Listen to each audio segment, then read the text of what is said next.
Good evening, ladies and gentlemen, and welcome to the first official Schmoe Me the Real Hangout. Technically, we had one last week, but it was a recap, not a hangout, and we got someone left a comment that they were disappointed we didn't talk about the matches enough. So How dare we? we decided to change it to hangout.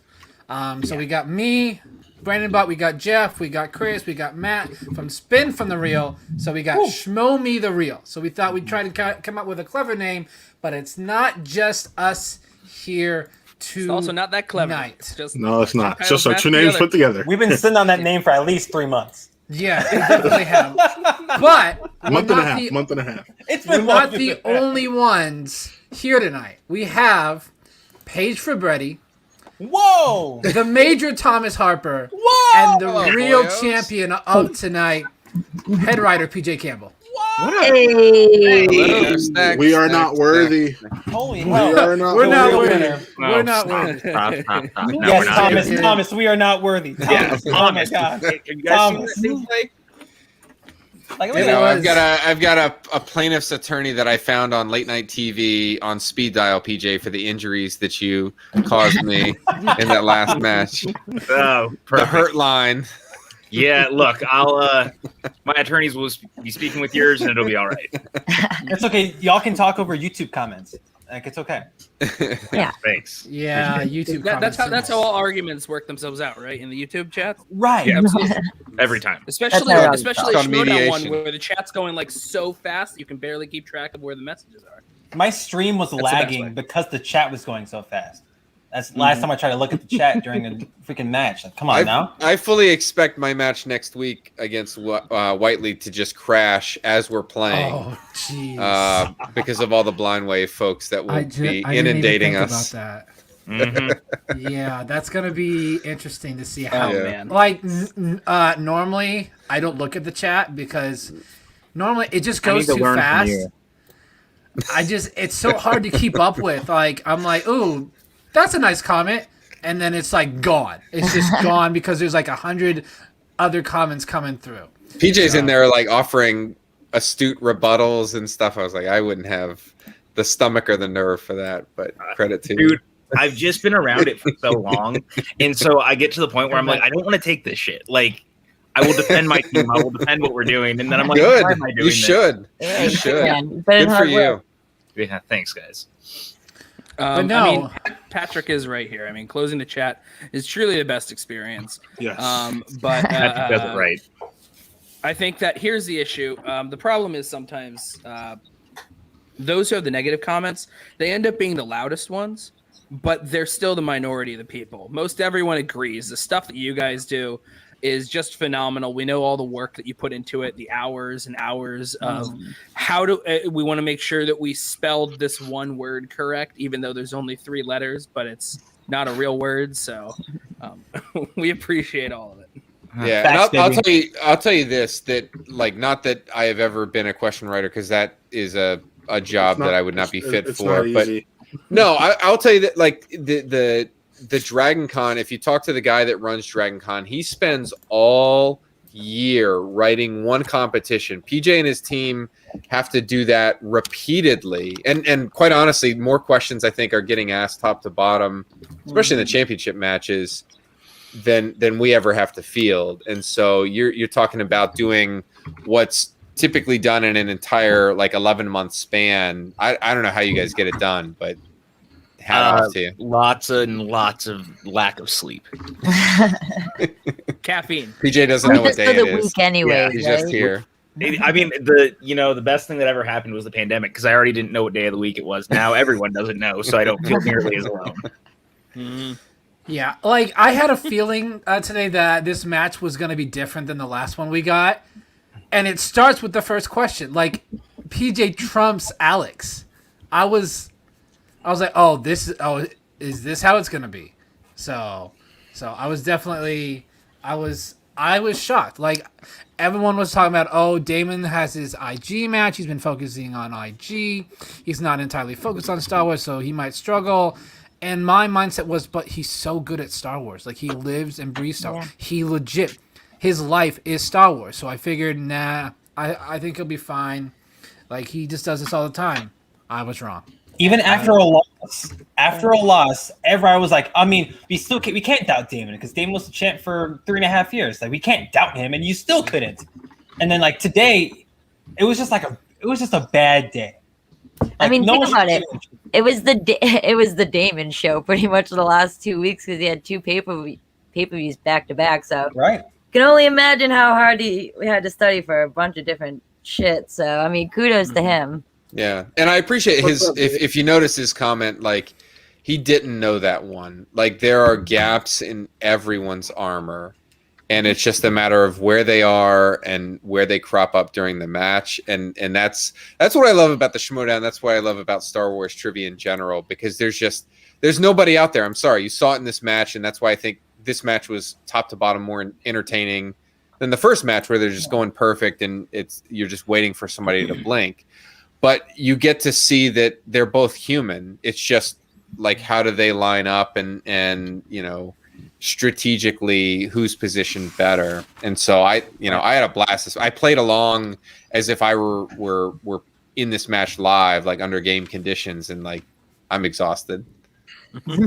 I gotta say, I think that this match here, when you say this one was more entertaining, I think this match, and we know they're human, I don't think this match would have felt as effective and entertaining if it wasn't for the 50-51 marathon we saw before for most people. I agree with you there. Because that was a stamina battle, that first one. Now here's the one where they gear up for round 2 and we actually get to see what they might really be made of.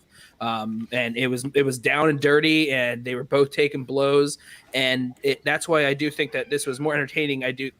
But it wouldn't have been the same experience if it was the same score, same questions missed, if it wasn't for what occurred previously between the two of them. Totally. Like the first one set the precedent for what, I mean, to me, like I mean, everyone's been saying it. I feel like it's not only one of the best matches ever played. I think it's the best match ever played. Like story, trivia, like the questions and everything involved. Like Jeff, one of your cats agrees with me, right? Like the match itself, there was so much behind it, and the build-up was incredible, and it lived up to expectation and exceeded it. And this one, like the hype was just as real, if not even more so. And yeah, the match wasn't perfect, but damn it, like PJ's like, oh, you know what? I hate writing 90 questions for one match. I'm gonna make sure this never happens ever again. I'll say, don't go on the after shows and run your mouth. I might be paying attention. That's all I'm saying. 90 questions. So, like, I'm just saying, like, my man's tired, literally. So he's like, you know what? I'm gonna exert all my energy into this one, and now we're gonna get like easy ass questions for the next like 6 months. Just, it's gonna be just like that. PJ at the end of this match and everything, we all see everyone's bruised and bloody. He's like Daniel Plainview at the end of There Will Be Blood. He just smashed the bowling pin over their heads. He just goes to the ground. I'm finished. I feel a little bit like Connor McLeod at the end of Highlander. Like, there can only be one. I finally made it through. Like, the quickening's happened. I'm fucking gone. Like, let's go. Yeah, it really was a great match. I was like, there were some questions, and then I'm just like doing this. I'm like, PJ, damn. I'm like, that's so deep. I'm like, whoo. I'm glad that I don't play, because that would just be so damn hard. Yeah, I got at least one right tonight. I was like thinking to myself, I was like, wow, should I just get my new Star Wars tattoo removed because I guess I'm not a Star Wars fan, or Yeah, no, I was sitting in the middle round. I'm like, I got 5 out of 10 and didn't even attempt the other 5, so I'm happy with that. Screw this. Yeah, apparently, like, all the Star Wars fans are fake, you know? Like, if you can't keep up now, like, fake fans, come on, guys. Y'all are better than that. Alex is going to go as an Etopi for Halloween, I think, this year. And Molly will be the woman on Tatooine walking him around. It'll be great.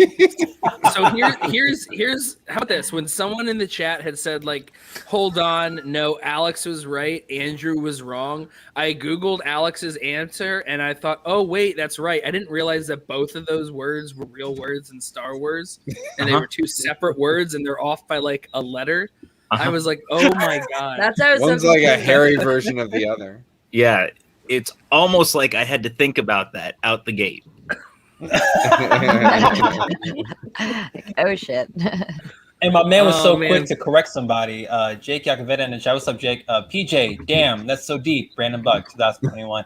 Damn right. We should get down a t-shirt on Schmoe Me the Money merch. All right, we're gonna work on it right now. I'll get my my designer on it right now. But right now, I'm gonna ship Brandon and PJ until then. So, we're shipping them. What's their ship name? Is it It's BJ. It's Buck Bell. Oh God. Oh, it's BJ. Son of a biscuit. It is. I thought BJ. I thought Matt just said PJ, and I was like, I heard PJ too. And I'm That's like, what I was yeah. like, wait, I that's just saw PJ just dip his head down too. He's like, it's Y'all send me a link, and you're like, "Come hang out. This will be great." And now it's shipping Buck and I'm like, "I'm gonna." It's go. BJ Buck Bell. That's what it is. exactly, there BJ you Buckbell. go. There we go. I like that. Yeah, it is. It's totally BJ. It's underset BJ's.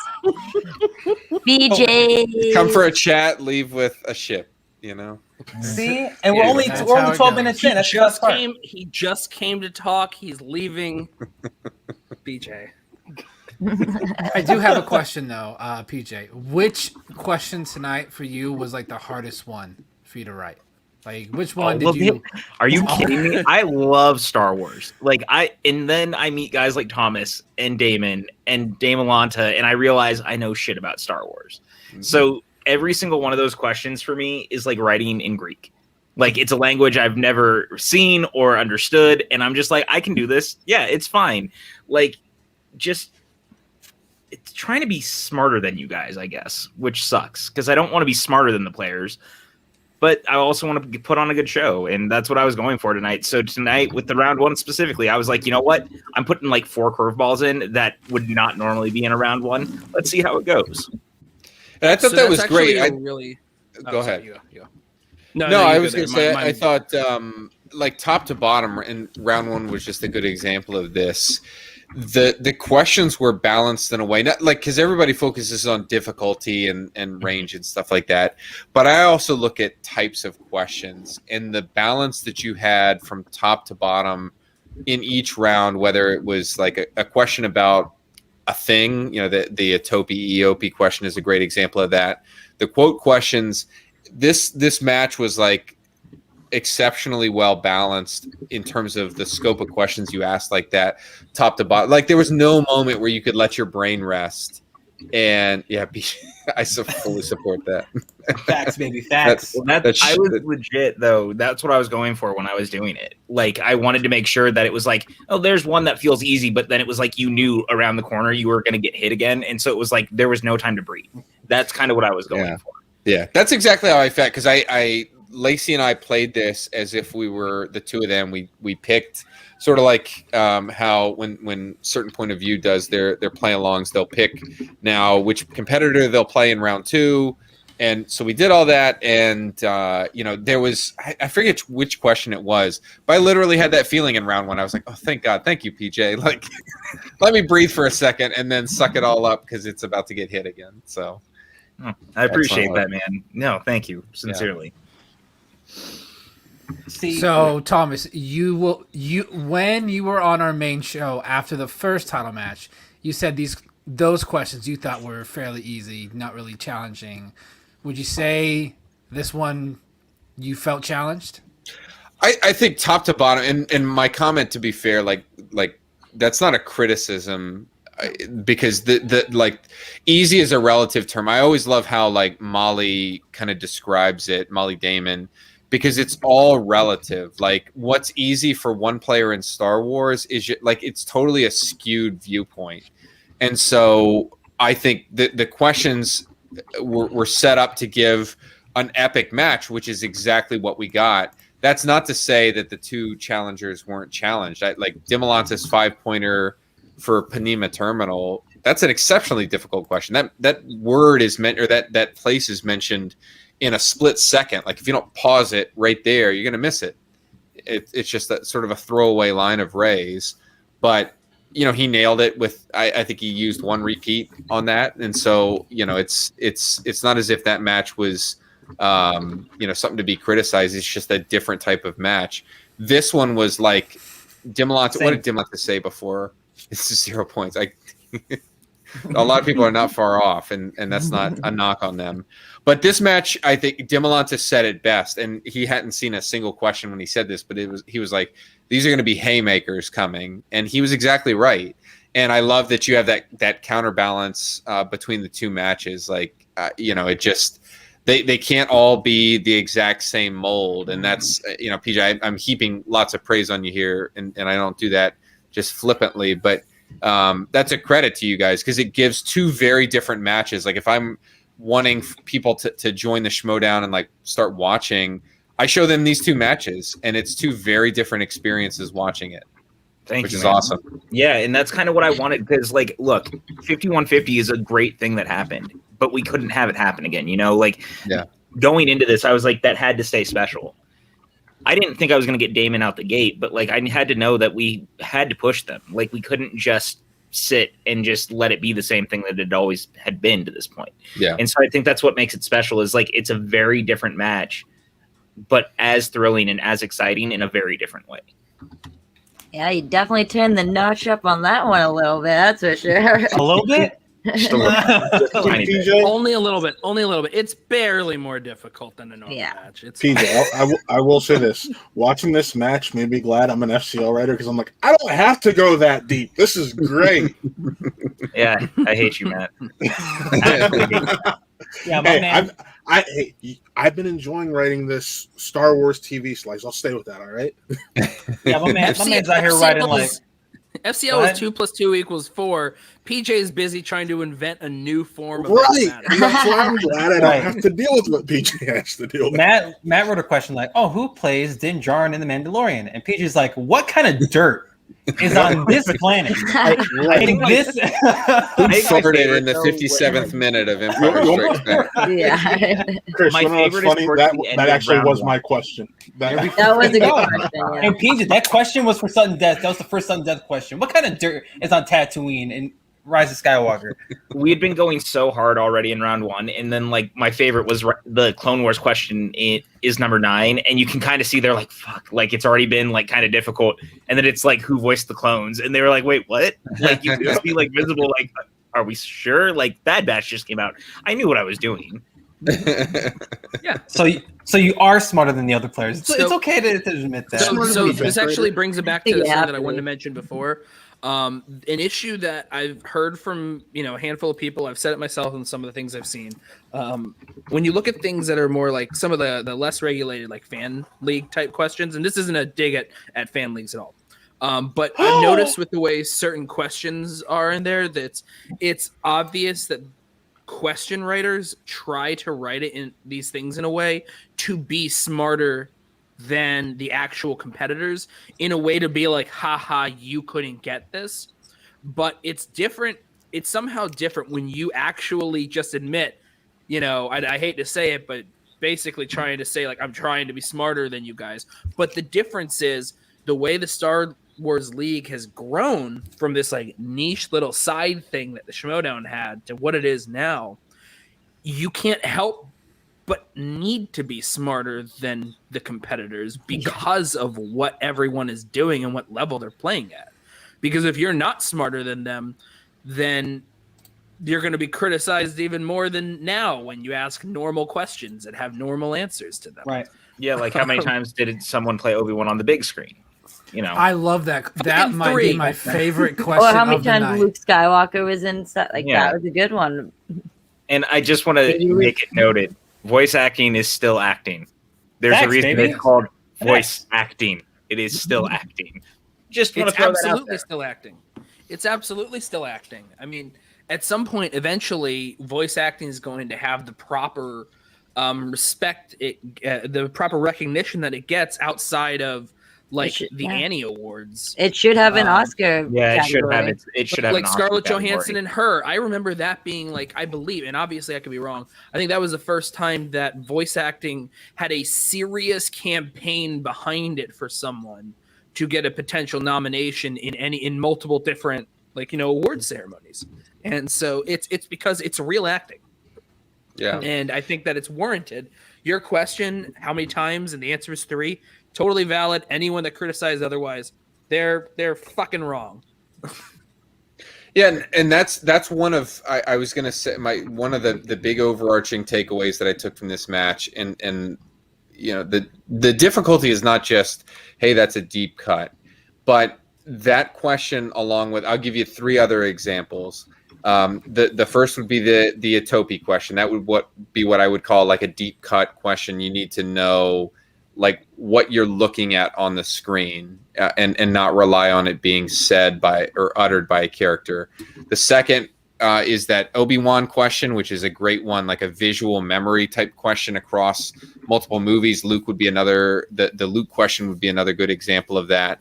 An actress question, the not Lewinsky Papanoida, like a very kind of an obscure character name, and a famous cameo, but it's not like his name rolls right off the tongue. And then just a general like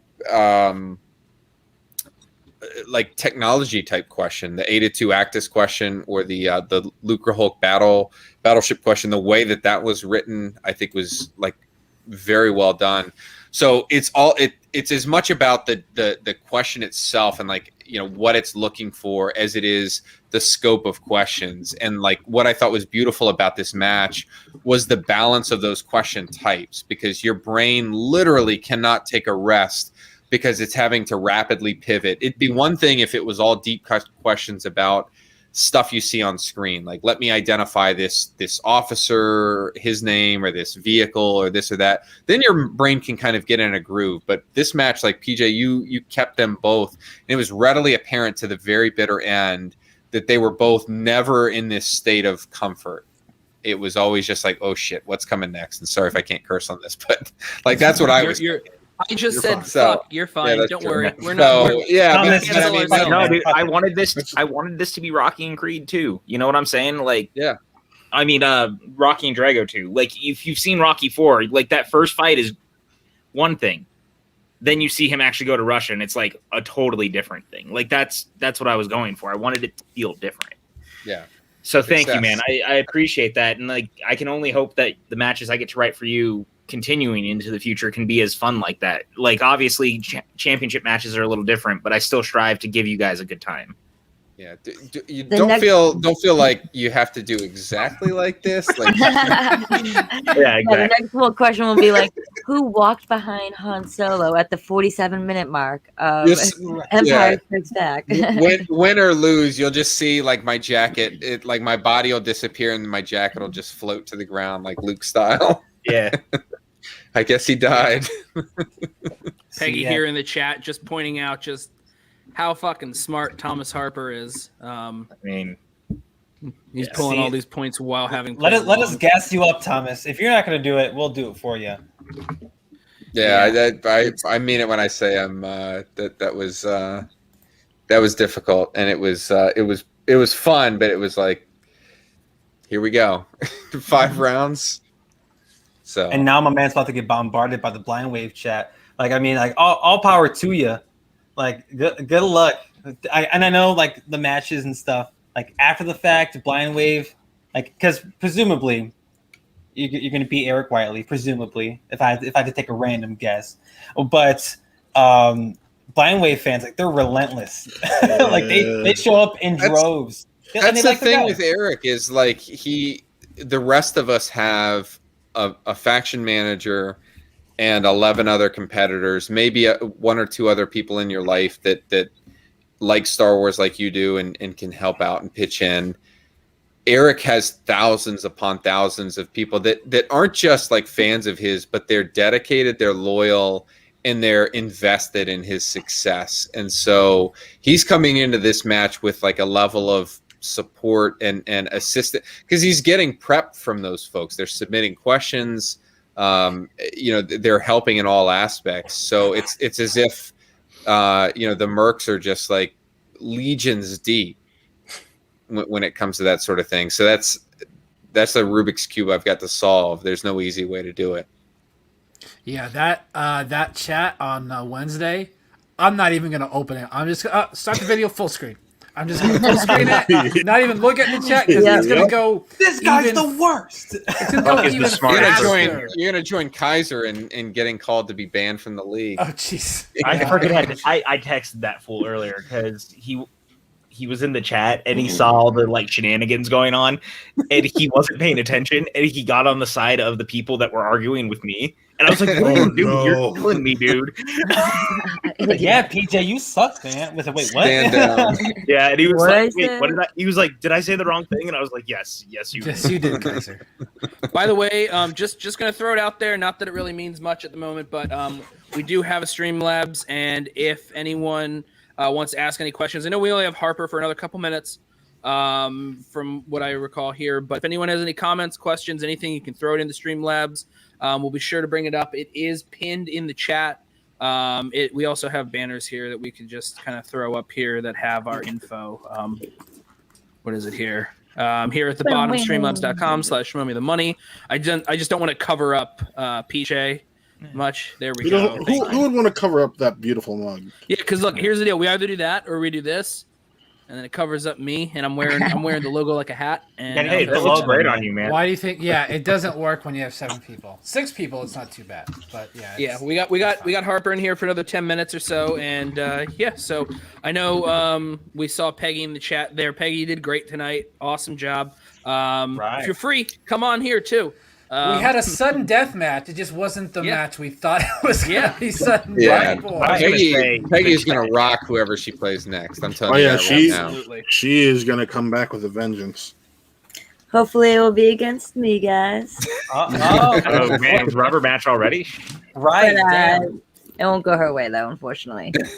Yeah. I mean, what's going on, Sabrina? Hi, Sabrina. Hello. Sabrina. Paige, what did you think of the match between Peggy and the Rager? No, it was good. I mean, that's it. That's honestly it. Thanks, guys. I think I would have done very well against either of them in that match. Let's just say that. Proud of you, Paige. But then again, it's very different when you're watching along versus while recording. So, I mean, you can't really talk too much smack. I mean, kudos to the both of them. I will say I did think Peggy's round 3 questions were harder than Rage's. I mean, I knew every single one of Rage's 3-pointers. I thought they were on the easier end for him. Yeah. But then again, it's all because it's all the numbers you pick. Right. At the end of the day. I mean, one of the funniest things was... Oh, you go. I was gonna say real quick. I wanted to give props to this man below me because, as a joke, he guessed the. That's what I was gonna bring up. That's what I was going to say. He's like, "Watch this be a good dinosaur question," and then the question gets asked. He's like, "Wait a minute, that's a good dinosaur question." They ask a question and they say Steve Zahn, and I'm like, "Wait, that is the good dinosaur." And he's like, "Are you fucking kidding me?" Yeah, I mean, I didn't know the damn question. Like my only guess is like when I hear 5-point, I think difficult Pixar. All right, what's a movie nobody's seen, or the movie people have seen the least out of Pixar's filmography? Oh, a Good Dinosaur. That's like the only movie I can think of. I think the hardest ones from Pixar would probably be Good Dinosaur, because I think people have seen that one the least, or Cars 2, because no one wants to watch Cars 2. Yeah, it would be in which Pixar film does Bruce Campbell have a role? There you go, for 5 points. There you go. I mean, hey, y'all writing this shit down? Like, I just wrote it on my arm. Don't worry, we're good. Oh, on your arm, you're gonna tattoo that too? Yep, that's what I'm gonna do for the right arm. I'm just, even though I'm a righty, so that might not work too well for me. But I'm just gonna tattoo all my Schmoe notes, so I'll be good to go. We do have a question from the chat from Shug to Thomas Harper. Were you surprised by the misses from Alex? What's up, Shug? The round 2, yeah. Round 1, no. Those were tough questions that he missed, and I thought I would have challenged on a couple. He obviously, had different thoughts and didn't pull it, didn't pull the trigger on that. But that's just me. I'm probably going to be a little more trigger happy on a challenge like that, just because of how close Star Wars is. But yeah, I was a little surprised with round 2. I thought those were just, and I think strategy played into why he didn't check down more than anything. Roxy alluded to that in the post game comments, but I think if he were to have that opportunity again, I wonder if he would have just pumped the brakes, checked down. Inevitably, he would have gotten him right and walked away with 2 points as opposed to, handing over a 4-point swing effectively. I don't know whether, that would probably mean if the rest of the match went the way it did, Demolanta has to hit his 5, and then who knows? Because we've seen how many matches over the course of the Schmoedown get decided by their 5, so we just don't know. And it could have ended up being sudden death again too. Like at that point, exactly. Yeah, exactly. And you don't know what it's sort of like the butterfly effect, right? You don't know what kind of ripple effects that has. That was a huge momentum swing. I think Demolanta looked as surprised as anybody to be handed 2-point steal opportunities, whether he got them or not. I don't know that Alex has ever given a steal opportunity. I'm like racking my brain through his matches to think, and I don't know that he has. So he's in completely uncharted waters. He's in uncharted waters the entire rest of the match. To hear Christian say something like, this could be TKO territory for Damon. Those words have never been uttered in a Schmoedown match. This was like a bizarro world match. I felt like my head was in the clouds, but I think Alex probably felt the same way. But credit to him for staying in the fight.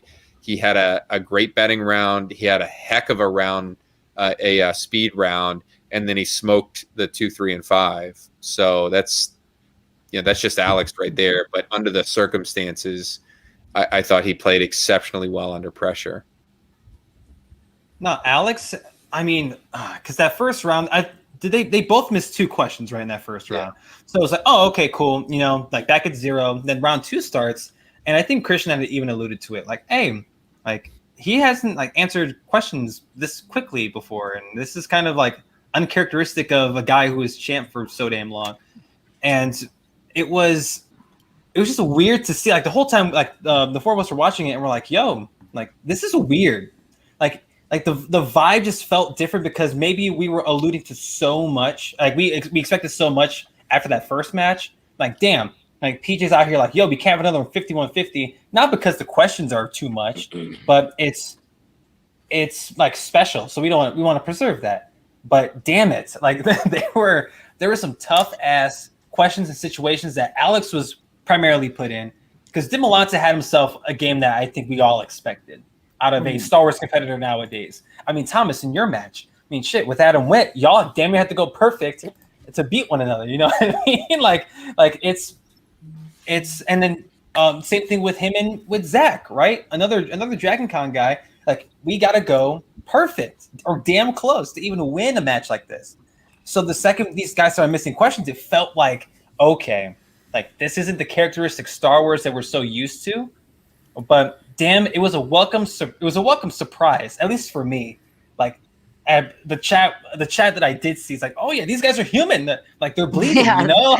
That's how I felt. I think one of the interesting things about round 1, like they both missed different questions. Like there was 4 misses overall on different questions, which was way better than they missed the same question each. Like that shows that the knowledge is a little different in different areas, and I thought that was really cool, and that was kind of what I was going for. I wanted to see what I could push, and it worked. No, yeah, I will say, like, it was, I think what kind of put Damon in the dump too was he stumped himself a little bit. And I think if you get a question wrong, you can't like get mad at yourself, and you could tell that he was like getting frustrated. He did say he wasn't, but you could definitely tell he was just like, fuck. Like, I gotta pull myself together instead of just like on to the next one. But hey, he swung through, man. I'll give him props. He didn't get that TKO, thank God. Yeah. Well, I think you saw a very different, and I've got to bounce out here in a minute, but I'll say going into this was probably the toughest match that Alex has ever faced. Mm-hmm. Because if you look at it objectively, not set all of his busy match schedule aside, because he's never had, I think, this busy a schedule in the first 4 or 5 months of a season. So you've got that going on in the background. But the narrative coming into this was, I think, a lot less pressure for Demolanta. You saw Demolanta play loose. You saw him play relaxed the entire time. And I think that the proof was in the pudding in terms of the result. But Dimolanta had already done what nobody else has been able to do, which was knock off the GOAT of the Star Wars division. Twice. So well, once coming into this, but what I'm saying is, if he lost, nobody's going to look at Dimolanta and be like, anything was a fluke. You didn't deserve that. It was you've done something that nobody else has done. If he won, that's a huge accomplishment. But I think people were still of the mindset like, I'll bet against Alex until proven otherwise.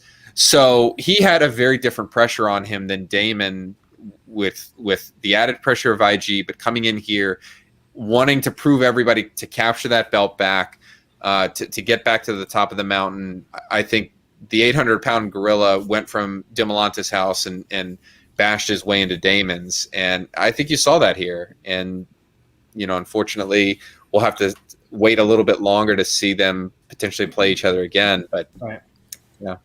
And some folks on screen might have something to say about that, about them playing again so soon. But I mean, so my thing is, so the winner wait till next season for all I hear. So the winner of the Star Wars tournament, do they get to play the championship, or do they have a number one contender? Well, I think so. It's Laura first, right? Yes, so Laura will go first, and then whoever wins the tournament goes up against whoever's the winner. I think of Laura and that's my understanding. So what? I think it's just mixed up because of. Wait, so Laura's going to be playing Dimolanta next, no matter what. Yes. Yeah, it's only because the team's tournament is kind of is wonky, where the winner of the tournament goes into a number one contender match against Corruption. Yeah. When normally speaking, tournaments end in you go to the tournament, you go to the title match. That's it. Yeah. Yeah, I agree with Shug real quick. If you want to pull that comment up before we let Thomas go. Hey, my man! I got a big mountain between me and any point up near that one, but I appreciate it, Shug. He hasn't played Marie yet, just saying. By the way, that match is going to rule. Your match dropped after you had been on here. Awesome match, just thank you. Crazy match. And I mean, Adam Witt took you to the limit there. I think everyone was a little surprised there, but I mean, he only played so well so that you could show people that you were even better, I think. Well, I'm glad for his performance in two respects. A, he's a fantastic competitor. He is.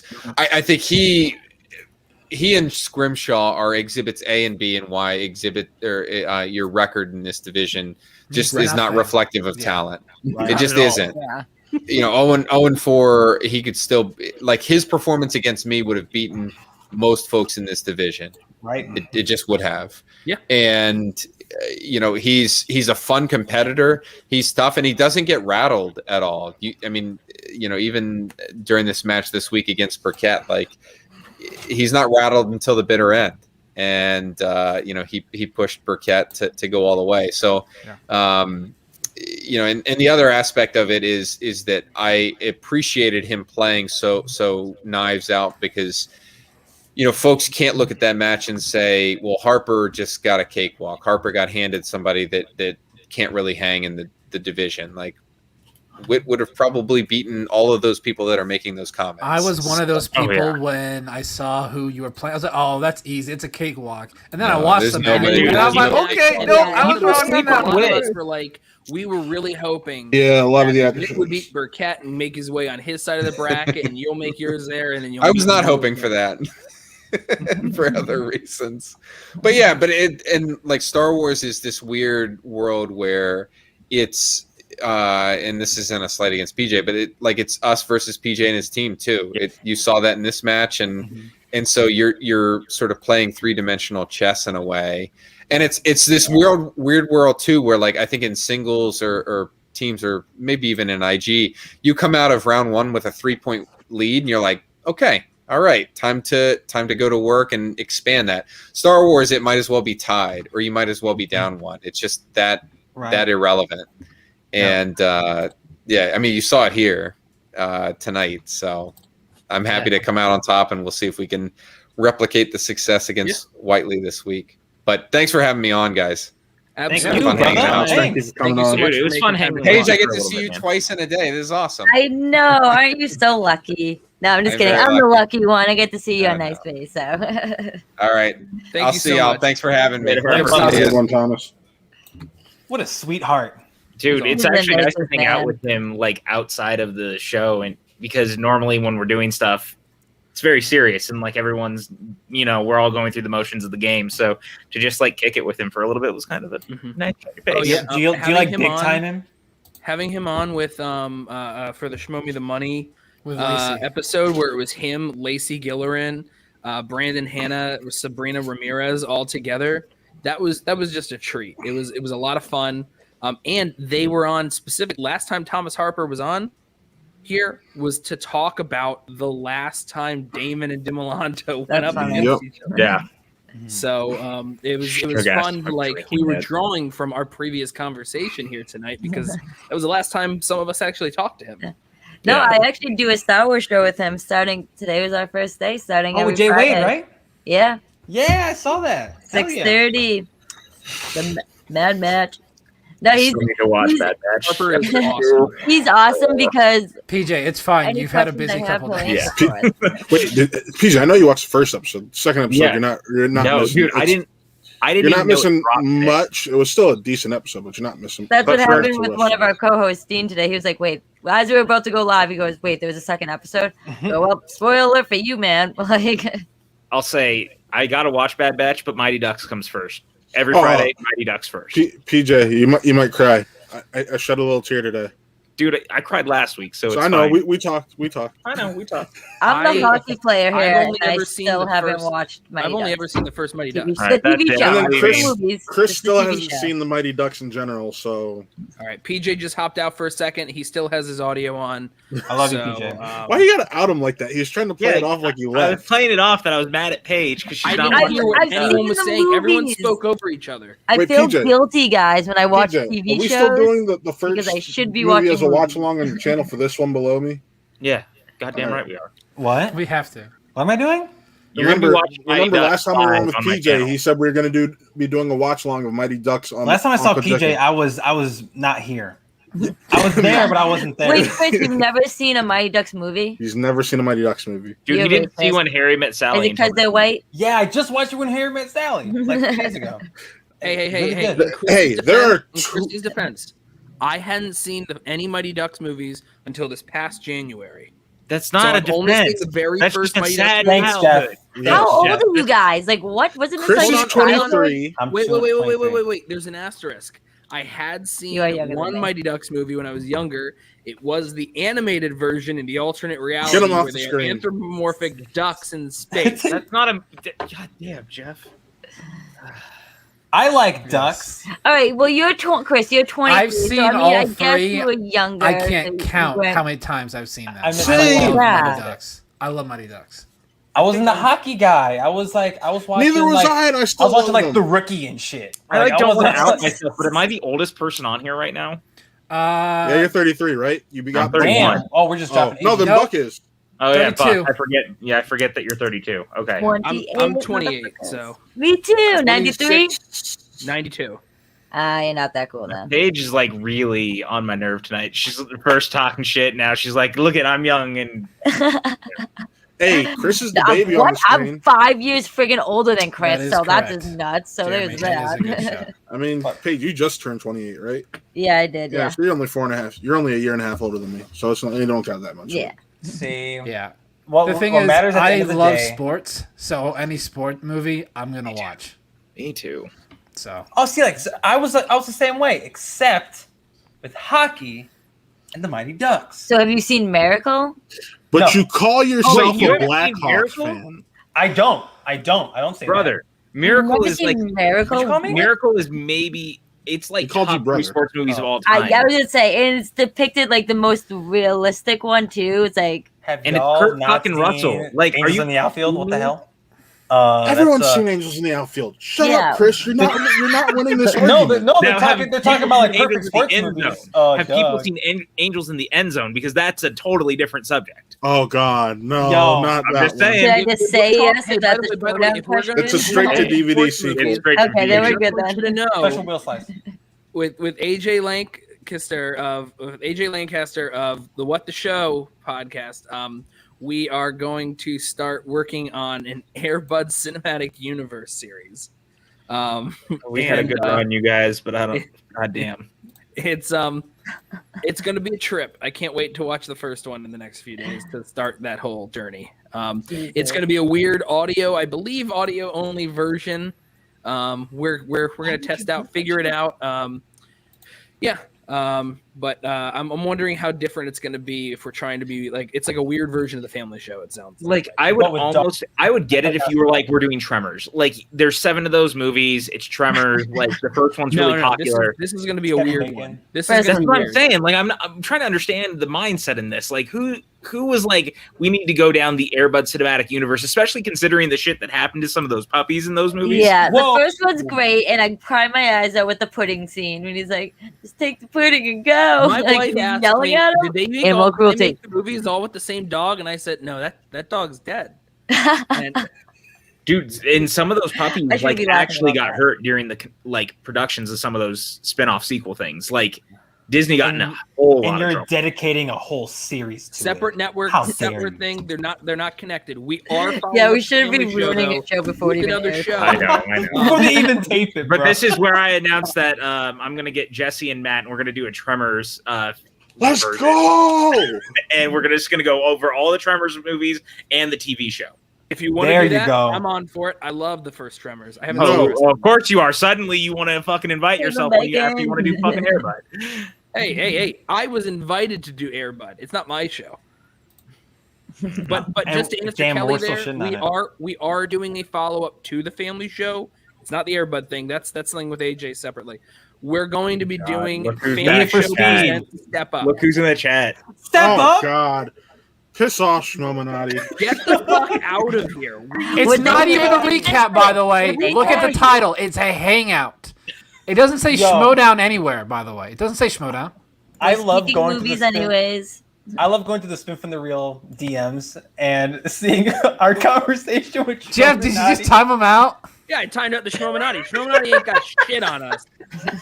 Damn. After the last time when we were like they deserve it. Paranoid on the chat. Well, we were also all drunk as all hell, so. Well, that you guys were wasted. If Matt was DMing Schmoe, oh my God. I would have just done what I just did now. I would have just blocked the fuck. When I'm the next day after that free for all stream, I looked at our DMs and I saw Matt talking to Schmoe, and Matt was like, "Please, guy, like just reveal yourself." I'm just like, who do you guys think it is? Anyone have any? It's me. I'm the Schmoe. I fucking knew it. I think it's Jake Yakavetta. Oh, fuck. I think Jake plays dumb. I don't think so. I think that whoever's writing these messages, it's all up front. He plays dumb, but he's actually more eloquent than smart. anything Jake could ever conjure. That's my point. It's a front. What's the front? His drunk persona or the Schmoe? See, I was thinking Gucci, but I was like, Gucci isn't that smart to do it, so. It's Mark Ellis. I think it's a random fan. It's a random. Apparently, Suge knows who it is, but he won't. It's a random fan that totally ruled the last 2 hours of our free for all stream. that one person. They really did. When they scared off two. They scared off not one, not two. Too funny. But 3 competitors to getting off the screen out of fear of getting in trouble. Fuck the Schmoe account. It's totally Christian. Hey. It could be. We don't know. Peggy, you were there last week. If you want to come on, we sent you the link. Because Suge said it's no one we needed to worry about. Because PJ, PLD, and I were the most worried about that. Right. Like, we don't have to worry about it. You should just be saying that just to make you guys feel better because you guys are so Suge wouldn't do that to me and PJ. No. Suge wouldn't let us think that we're important. Yeah. Like, Suge, if anything, I mean, he's right to not, like, we don't have to worry about Christian because Grace obviously runs the damn Schmoe. It's like, that's like, what the hell's Christian? Of course, doing? That's Nothing? Exactly it. You're right. That's the truth. Yeah. That's reality, right? Yeah. That's what happened. Grace is running the Schmoe right now. That's as real as after the free for all when we had Ben on and he said, "I just played a solid 2.5 hours of trivia." That's right. That happened, right? Yeah. That's the world we're living in. I'm on Earth 616, baby. That's where I'm on. 616. Which one am I on then? So, anyways, that was the first. That was the main event, of course. I think that was really awesome. We got Harper in there last minute there because I saw he shared stuff and we thought we should probably get him on here, especially after the way he spoke about the previous one and the way this all occurred. But we did have the other match too, which was Taylor versus Peggy, which was another great match. I think. Who? Oh, I'm fucking sorry. Peggy? Rick the Rager Radish. Thank you. Versus PG Peggy. Yes. Look at that Radish. Get that thing off my face right now. What is that nonsense? Rick the Rager Radish. Buck, did you save that from the chat? I did. I grabbed it from the chat. Yeah, put it back. Get it off my face. Can we make it smaller and just put it in the corner? No, put it right below me. That's the preferred spot. Face. He doesn't mind. Yeah, you can put it in mine. Ooh. This is Paige's time to be smug at the fact that we both have one loss now. Don't want to give her the satisfaction of quipping me with it to my face. One step closer to your wish, badass. Don't worry. Unfortunately, I'll make you 1 and 2. So. Ooh. Look. So Peggy and Radish. To me, this was the. Is it blasphemy to say this was a better match? You need to get it right. It's Peggy and Radish. No. Look at that! We got in the corner. Views of Jeff Altman do not Matt, reflect the views of Matt Thomas and Chris Anthony Lopez or Spin from the Real. Yes, but while they're Matt, eat the radish. Represents none of us. No. Right. So it's. See, Mike gets it. Yeah. No, I got some beef though with Rick the Radish. Rick the whoa. What is his name? Rick, it's the Ranger. I don't even know. Is it a Beats? I don't even know. Calling out my man Frankie the Animal. My man will tear him apart. So I don't think that'll be the case, but okay. Well, I mean, my man's 2-0. I don't know, man. Yeah, but like I said, his round 3. What? Well, what about it? He hit 2 out of 3. He just missed the good dinosaur. That was a hard 5. It's not. Good job, it wasn't an easy 5. Oh, I'm not saying anything about the questions. Those were good questions. I'm just saying. I thought he went 2 out of 3. That's not a bad round 3. One time, her questions were harder than his. But then again, it's the numbers you pick. Yeah, I mean, it's totally subjective. The word hard and easy, we've been throwing those words around a lot. Like those are totally subjective too. Totally. Like 100%. So, like that Fallen question is a perfect example of that, though, right? Like that was a good question. That question, and he's the second build person in that movie. Like, yeah, I love that movie, and also if you've never seen it, it's very difficult. But it's just one of those things. I had no idea. I was like, I don't fucking know John Travolta, and it's only because I hear the word Fallen mid-90s, and I'm like, Michael. That movie is. If you have never seen Fallen, please watch Fallen. Fallen fucking rocks. I'll put it on my. I've heard of it, but that's because my dad likes to brag that's where he met Denzel for the press junket. That makes sense. That's pretty cool. By the way, I made it. When we were in our watch along for that, and first there was the question about like who the Oscar winner who played Robert Ford. It's a great question because both character names in that title are now Oscar winners for the same category, Best Supporting Actor. And then I immediately blurted out, and then of course you can adjust in the time for final answer. I immediately said Brad Pitt. No, wait, it's Casey Affleck. And then it was Casey Affleck, and then I thought, oh, that's funny. I did that there. last second too. And I thought, oh, I forgot at first. He won an Oscar for beating Denzel, and it's like, all right, in Denzel, and I thought, oh, that's so funny that immediately after you did a Denzel question. Well, I was like, fuck, they both. Well, technically, like they both have an Oscar. Yeah. That's why I was just like, gotta remember who plays who. Yeah. That's why I was like, I gotta change my answer.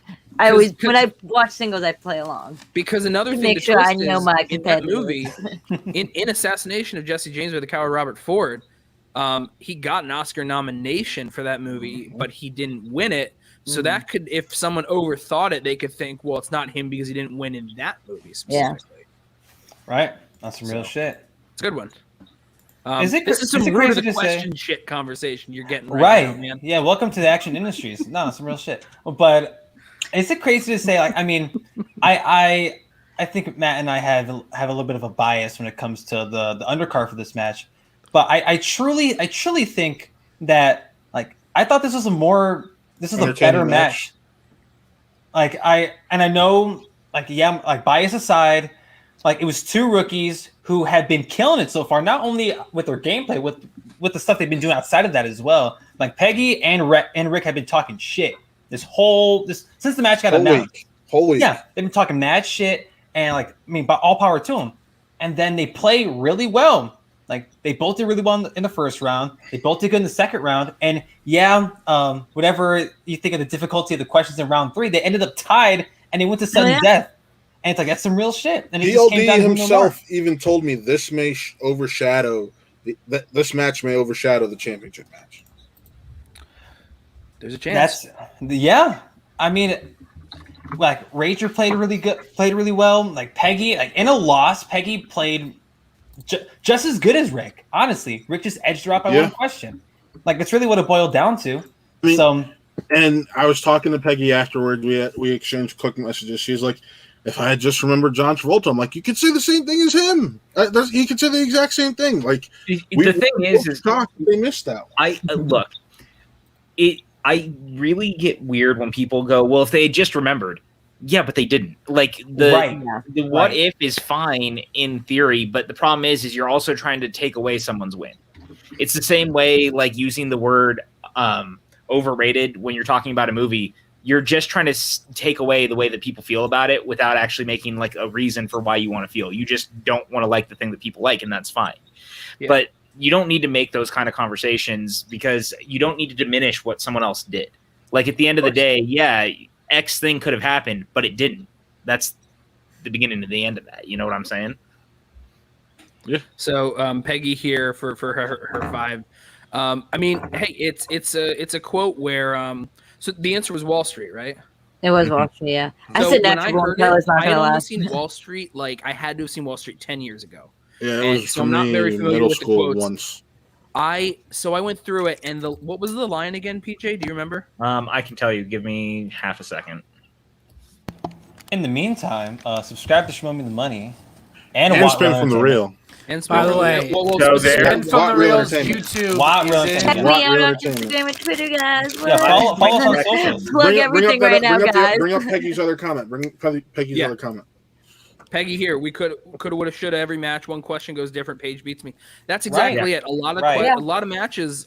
Someone talks a big game that they won, but at the end of the day, like I played some mock matches recently where I get told like, man, I'm gonna stump you one day. But I hear the questions that the competitors have gotten, and I'm like, well, if I got those questions, then I would have been stumped. So sometimes it's just a matter of like the hand that you're dealt too. I mean, Jeff's still upset about Bulio, so I will say this. Yeah, no, I will say this to the day I die. That literally the Schmoedown is like 70% luck and then 30% like knowledge memory. Because you don't know the cards you're gonna get dealt. You can study and know everything as much as possible, but the one thing you didn't study, you can get a question on. No, that's what happened in our mock match thing that Matt gave us, where everyone like. I was the only one getting the perfect round, and then we get to all these other stuff. Yeah, we get to the round 2s and 3s. I got all the really weird, bizarre, niche questions, and everyone else got like broad stuff like which Halloween movie was Mike Myers not in? I'm like, are you kidding me? That's what I thought was actually interesting with Peggy was like she spun away from Sean Connery, which is like a very narrow slice, and she ended up with comedies and. That can be a dangerous category, depending on. No, I was. She whooped its ass, though. She did. I mean, she killed comedy. If it had been, you gotta be careful with the genres because there's such a wide range. You can get anything. Yeah, I mean, both competitors spun genres too. Like Peggy got comedies and Radis got horror. So, and horror it bit Radis in the ass. Like he missed that question. That Carrie question totally destroyed him. If he would have got that, I mean, the match didn't go to. He had gotten the steal. Fun fact, guys, that was John Travolta's first movie. I had said it after. Is that the question? It was. Okay, I'm making sure it wasn't. I knew that. The question was, what movie based on a Stephen King novel features performances from Nancy Allen, Piper Laurie, and John Travolta? Yeah, that's his first movie. Yeah, it's his first movie, and I love that movie, number one. Number two, it was like, I thought Travolta would have been the giveaway because that's what it was for me. Like first movie, when I went through that there, like I heard it and I thought, well, it's got to be him because it's also the only Stephen King film I know of that Travolta's in. Right. And then it's in the category of horror, so it's not like something like Shawshank type Stephen King. Mm-hmm. So we think about that, and as far as we know, like anything that's probably, and I can be wrong, and I'm probably wrong, but in terms of questions that would probably be asked in round 2, where you're citing John Travolta as a supporting actor, the only possible film in his filmography would be Carrie. And I had said it in our watch along for the pay-per-view when it occurred. It probably bugged the shit out of Taylor Moore when I asked this, that he got the horror question wrong, then he got the Pixar. I'm sorry, Rick. Who are we talking about? The Pixar Good Dinosaur question wrong, because he hosts a horror podcast. Horror is like his Radis's advocate. Jesus, Taylor Cleek does host. Fine. Yes. Mm-hmm. Rager and his Ragent Taylor. Yes. Mm-hmm. They have probably communicated once in a blue moon about horror due to the Ragent's horror podcast. Totally. You know what I was surprised about? That both of them kept their strengths on the wheel. Like, I know for a fact, Peggy, not to call you out, girl. Sorry I'm doing this, but I know she likes rom-coms, so she put rom-coms. We all know Rick the Rager, whatever his name is. You got right the first time. He threw horror on there. By the way, just 'cause he got the one question wrong about Stephen King, when it came to that one there. However, if you notice, 3 out of 4 of the competitors tonight hit broad categories for their wheel slices too, right? Which is funny because when we were watching the Star Wars one, Damon, he gets Revenge of the Sith and he's like, "Yes, give it to me right now." He says, "Doesn't matter." And then of course it didn't go his way actually. Meanwhile, Dimolanta got the broad one. He got mixed bag, and they're like, "It's really broad," and he's like, "No, do it again. I want something more narrow." So he gets the only other possible wheel slice. That's the heroes and villains. Yeah, heroes and villains. And then he rocked it. And he barely hit heroes and villains. Well, he rocked it like he was Peggy doing comedies. It was a good night for broad wheel slices, I think. That's some real I kind of like broad wheel slices because I get to have a little more fun. Like narrow is great because you're focused on one thing, but like I got to she got a question that had to do with Problem Child and Spaceballs, and it was just kind of all over the place. Like you're hitting all sorts of fucking eras of comedy. Yeah.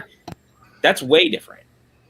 And I kind of have fun. I was proud that I got the John Ritter one when we were playing along. Yeah, I was like, I know the last name. I know it's Ritter, but I couldn't pull the first one. He's the father from 8 Simple Rules for dating my teenage daughter.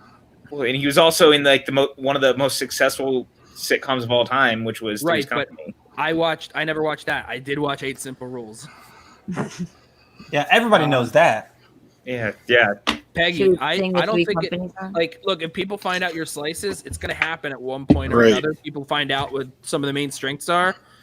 Cool. All that matters is the more you study and the more you work with your faction, you're going to find out your strengths, and then you just start slowly incorporating those, and then people are going to find that you have more strengths, and it's going to be harder to contain. I mean, go ahead, Matt. I was going to say, let's be honest. The Rager, he didn't get a strength last time, but then his opponent spent an opponent's choice, and he used that strength to his strength to his advantage. He landed on his strength naturally this time. I'm curious to see what happens when we get to these other categories. I will say I was shocked by him missing the carry question because I know in the fan league he had a very similar question with the same answer and he got it. So I was a little bit stunned that he missed it. But the thing with this one, right? Like the Bye Bye Man question, holy shit! Cleveland. I forgot what that movie was. Shut the fuck up, Matt. Just stop it with your fucking Cleveland. He's out. He's done. I mean, he's gone. Finally, damn. But Chris is on top now. Yes. Oh, always. But Matt.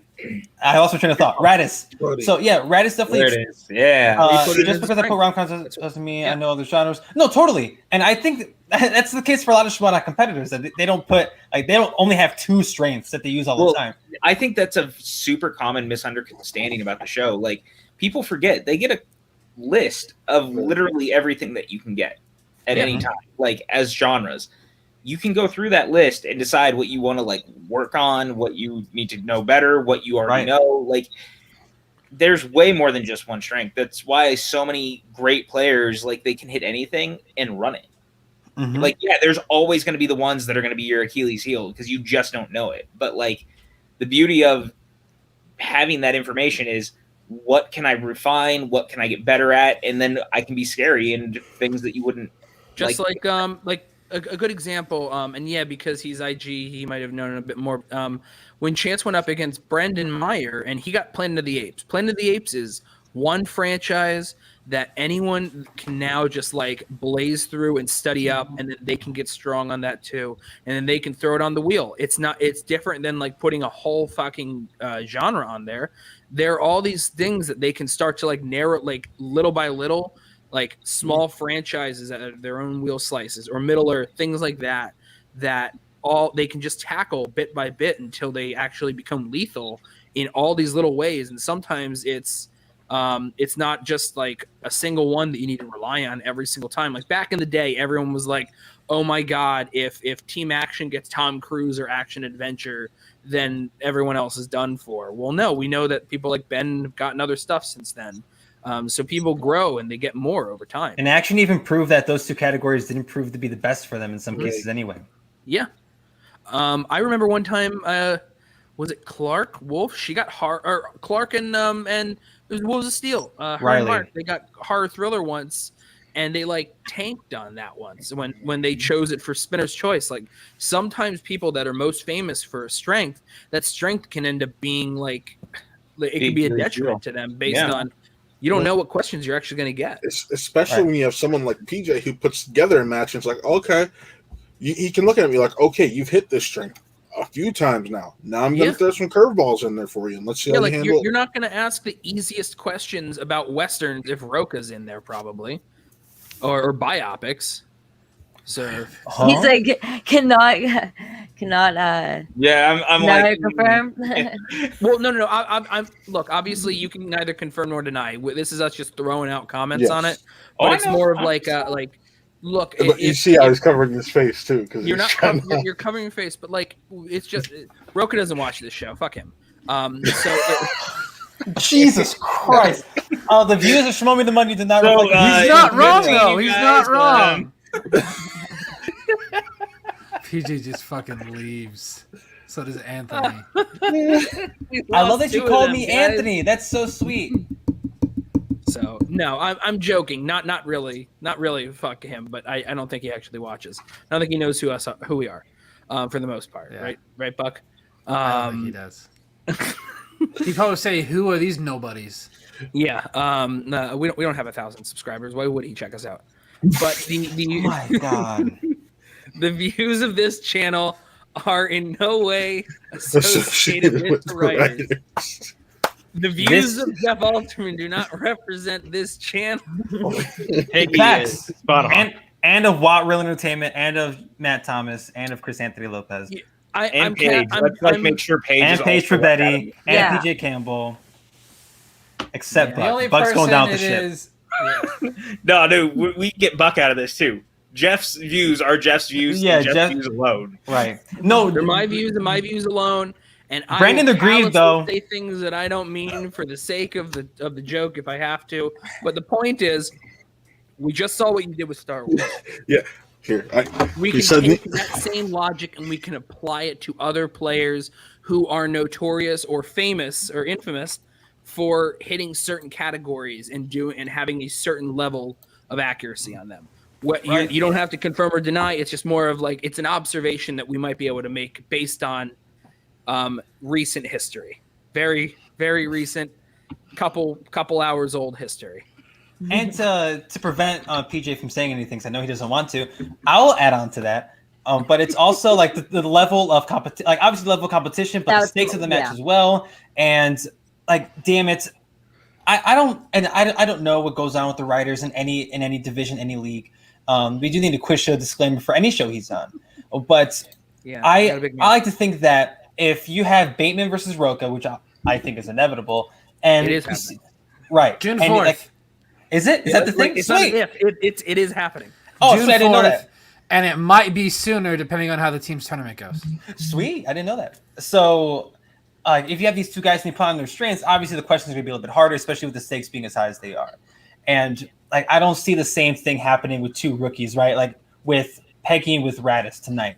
I wasn't expecting those horror questions or those comedy questions to be as deep. Granted, I thought those comedy questions were kind of killer, but those horror questions for Radis, I'm like, you know what? He exposed himself before. We all knew that horror was his jam because he gave it to Christy. And usually, typically, if your opponent spins opponent's choice, you're going to give them something that you're good at, and that they're probably That's not. always true, though. You're right. It's not always true, but typically, like in my mindset, that's what I'm rocking with, especially if you know your opponent isn't as good at what that category is. Yeah, definitely. So, and according to the dossier, the almighty dossier, Christy V wasn't great at horror movies. Dossier. Potato. So I think spelled the same. It's spelled the same. It's dossier, actually. Yes, it's dossier. I'm gonna murder Jeff tonight. That's just how tonight's going. But these questions, right? So like next time, it needed to. Damn. All right, that it's just cool with Jeff dying tonight. But the if Radis spins horror again, or if he spins opponent's choice, he gets horror again. I expect those questions to be a little bit more difficult, especially if the writers know, like, oh, yo, if he put this on here, or by chance it's on here, then it is what it is. But again, this is just a fan. I got it. Does an after show on Mondays, 8 p.m. Eastern, 7 p.m. Central. Who the fuck am I? Plug. Yeah, so that's really all that I am. That's all that I do. So PJ, again, you do a great job. You and your writers, brother. I appreciate that, man. I can neither confirm nor deny any of what has been uttered on screen. I'm just saying things and No, hoping it makes sense. I definitely think this was, since this was a 2.0 match, that it definitely should have been way harder than the last one, because like it's a rematch between a former champion and the champion. So I mean, I expected nothing less than it to be right. Hey, shout out to both of them getting Gulliver's Travels tonight. I was not right. I got that, but I didn't get that from Amanda Pete or anything. I got it from Rob Letterman 2010. That was it. All right, quick question, and I hope no competitors are listening to this. What was that Jack from the first match? What was that Jack Black movie? That was Gulliver's Travels. Yeah, that's Gulliver's Travels. Hey, I Buck, like check I've your Facebook never heard of this Messenger. movie. I got I something for you don't to know. download. Really? Never. I mean, I've never seen it. Someone pull up that poster. It is. Yeah, I got you. Someone decided that they wanted to like readapt Gulliver's Travels with Jack Black, which like isn't the worst idea. Maybe if like I see it, I'll know what it is. It's But like, not I don't that know. you know what it it's is. not awful. It's just weird.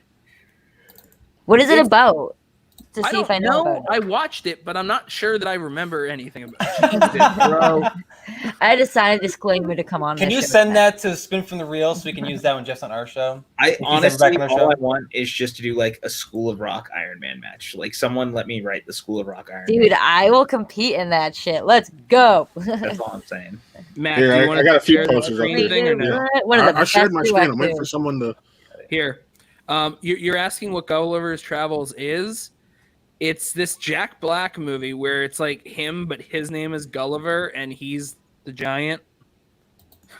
Oh, is that how acting works? So he's not playing Jack Black in the movie. Oh. PJ, I think you're onto something, dude. Oh, okay. Look at You're real look at this fucking- banner. You're I'm And gonna real make Gulliver's Travels is like a story that has been done time and again because like I'm pretty sure that Mickey Mouse had like his own version in the animated shorts back in the day. And I'm gonna make that my Twitter header. That last one, that Oh banner. God, What year did that come out? 2010. And like Jason Siegel's in it, and Emily Blunt is in it, and Amanda Pete is in it. Chris O'Dowd is in it. I left him out of the. Chris O'Dowd. This cast is great. The cast is fantastic, and like obviously he gets along with Rob Letterman because they made Goosebumps together Yeah. later. Which so. is a That's lot of fun. honestly was my answer when I was playing along. I was like, adaptation, Goosebumps. I know it did not come out in 2010, but whatever. You know, it's funny. better to be try at Goosebumps. least. Goosebumps is fun. I think The House with the Clock in Its Walls is actually a better Goosebumps Yes. movie. That than Goosebumps. you want to hear the hottest take? Eli Roth's only good movie is The House with the Clock in Its Walls. You're not wrong. From what I've You don't seen like of his, Hostel? I agree. I think Hostel's okay. I don't think Eli Roth is like a very good filmmaker. I think of like the guys who do what they do. Like Edgar Wright is the stronger version, kind of like, you know, they all play in the same pool. But like Eli Roth, he doesn't watch. Oh God! Wait, did you just say something bad about Knock Edgar Knock. Wright? Are you gonna say watch Knock Knock? No. No, he wasn't Edgar dissing Wright. him.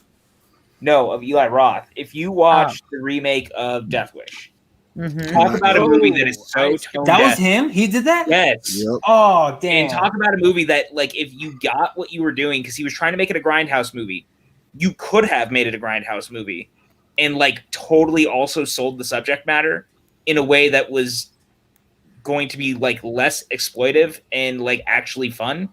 And instead, you totally miss the point and make something that feels tone deaf and wrong. And that like sequence in the middle, if you've seen the movie, there's a sequence where the movie stops dead in its tracks to do a like gun store TV show ad that it came out like right after one of like the pretty massive shootings that we had. And it was just like, what is happening? Oh yeah, that's bad. Um, Don't get me wrong though. I mean, never mind. Fuck it, I'll say it. I love Death Proof. Death Proof's incredible. Death Proof is great. I'm obsessed with that Don't be movie. ashamed. Like, Who cares? I wasn't gonna say it because I don't want to give anything away to my competitors. But Guys, she likes Death Proof. Guys. Yeah.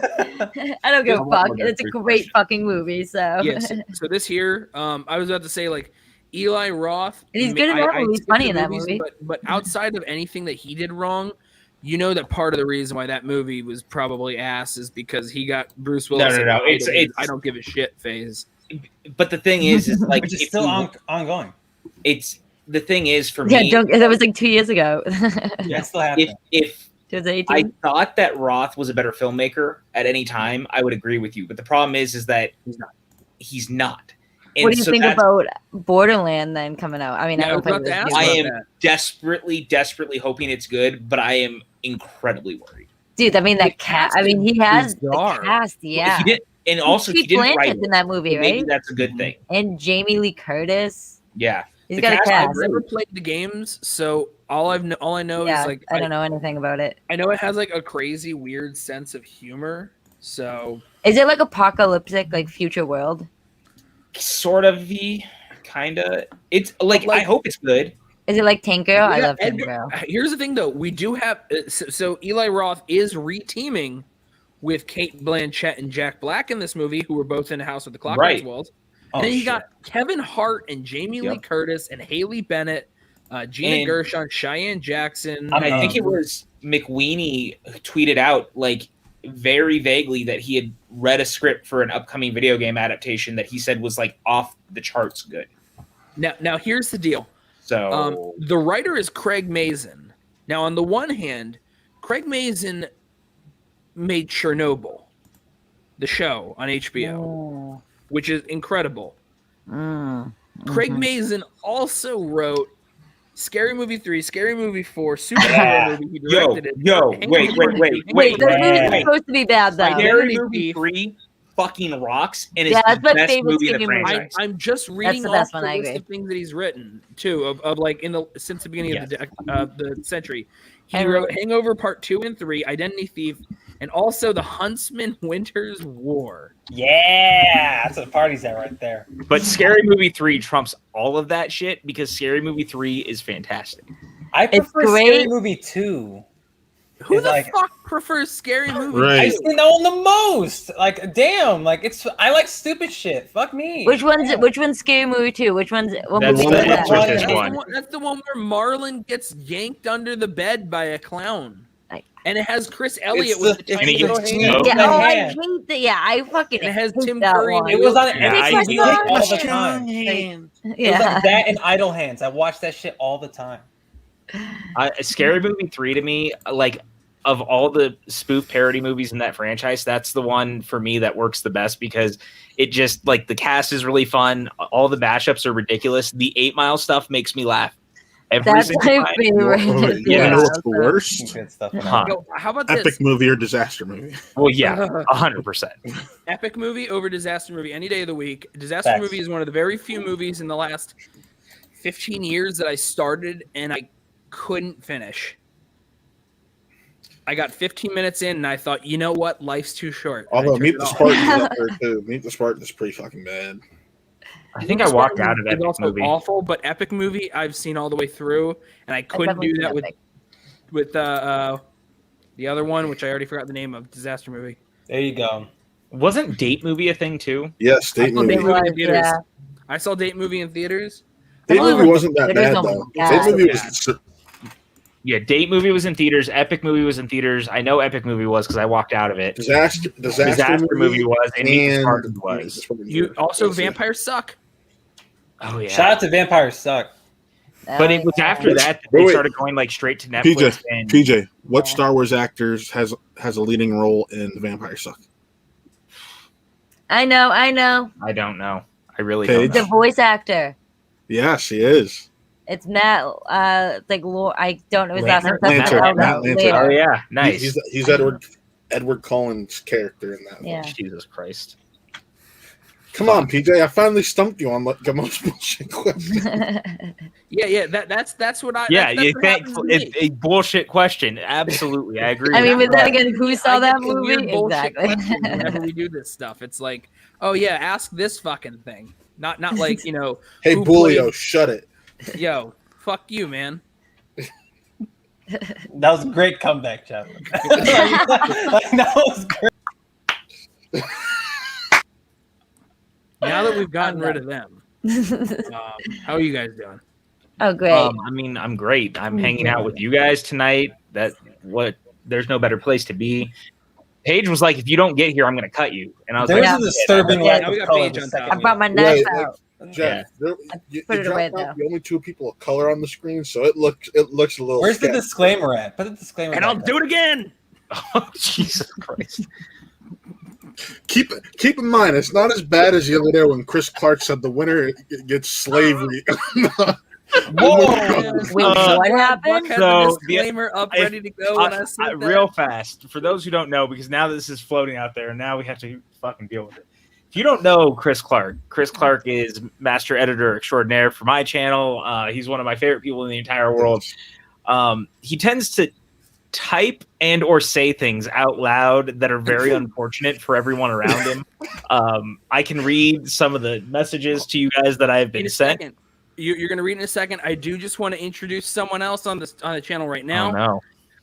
We have the one and only. Oh my God! Oni? It's been a long day. You're not even drinking. That's what Hey, what's up, on the channel. So, the other night we were doing that John Williams Survivor Island thing, and out of nowhere, Chris is talking about the stuff we're supposed to do, and he said that the winner of tonight gets a slave. And I was the only black person on the screen. It was me. I was. And we were like, "What are you saying?" I was like, "Am I the wrong? Am I here being used?" Probably were just like, and your prize, ladies and gentlemen. That was I was like, "Am I being used as the prize?" I will buy you for $12,000. Yes. What movies are from, guys? Oh, that's not how much. Yeah, never mind. Let me see if I can. Come on, bullshit question from a you're trying to pull movie. It's Django. So they I did could have real Boom fast. Hilda for 12,000. Like, these are real examples of things that he has put in our chat in the past. And I've said these out loud before, so this should come as no shock to anyone who's heard them. But one of them is, my phone cannot be the only one who auto-erects itself all the time for this shit. Whoa, okay, cool. Another one was... He only ever messaged me no words. Another one was, I'm about to fist someone in a fight. That one I'm not going to read out loud. Oh God! That's for the after show. Yeah. Yes. You have to pay to see that on Patreon. Oh yeah. Then there's this one. The Streamlabs, guys. We got Streamlabs. Donate to Streamlabs. Read out loud. Oh, remember, God. Chris Clark already said that you win a slave. So what worse things can he say? And on this show, you get two. One black person on Does anyone screen. know if he shaved into a mustache? One black person on screen. You win a slave, huh? On this show, you get two. So there was the I thought you guys were both half though. Peggy's like, what did I agree to come on for? My time traveling car races racist around the speed of sound. Yeah. I got a question. The thing is, though, do you think that he knows that these autocorrects constantly happen? He leans into it, or is he just? Oh no, dude! He on stream called Guillermo del Toro Guillermo del Taco. Yeah. Hell yeah. Well, Peggy, how you doing tonight? How about you doing, Peggy? I'd be better if I had come away with a W earlier, but Right. I think I played decently, so I can't be too upset You with got that. to come in and Peggy, hear how many really deep awful are you things right Chris has now? said. Come on. I have been drowning my sorrows a tad. Am I slurring my words already? Is that bad? A little bit. I had 2 drinks, but I cut myself off early. So All I'm gonna say is, Peggy, Respect. doesn't it suck when you're ahead and you lose? We're gonna leave it at that. One- We'll leave one it of- at that. But it No. does, right? It No, sucks. straight up, one of the first things I thought of after I missed my 3 and my 5, I'm like, oh fuck, this must be what Paige felt like. That's exactly what I felt like, man. All I'm gonna say. Don't you hate it when you make your friends lose a match? No, I messaged you after the match. I thought they were excellent questions. Like the comedies, I didn't know where they were coming from, and that spanned the gamut of That's what I was going comedies. for. Which PJ, by the way, literally, Quisho and I are sitting here. We're like, wait a minute. He literally just asked us some of these questions this past Saturday. You know where that came from?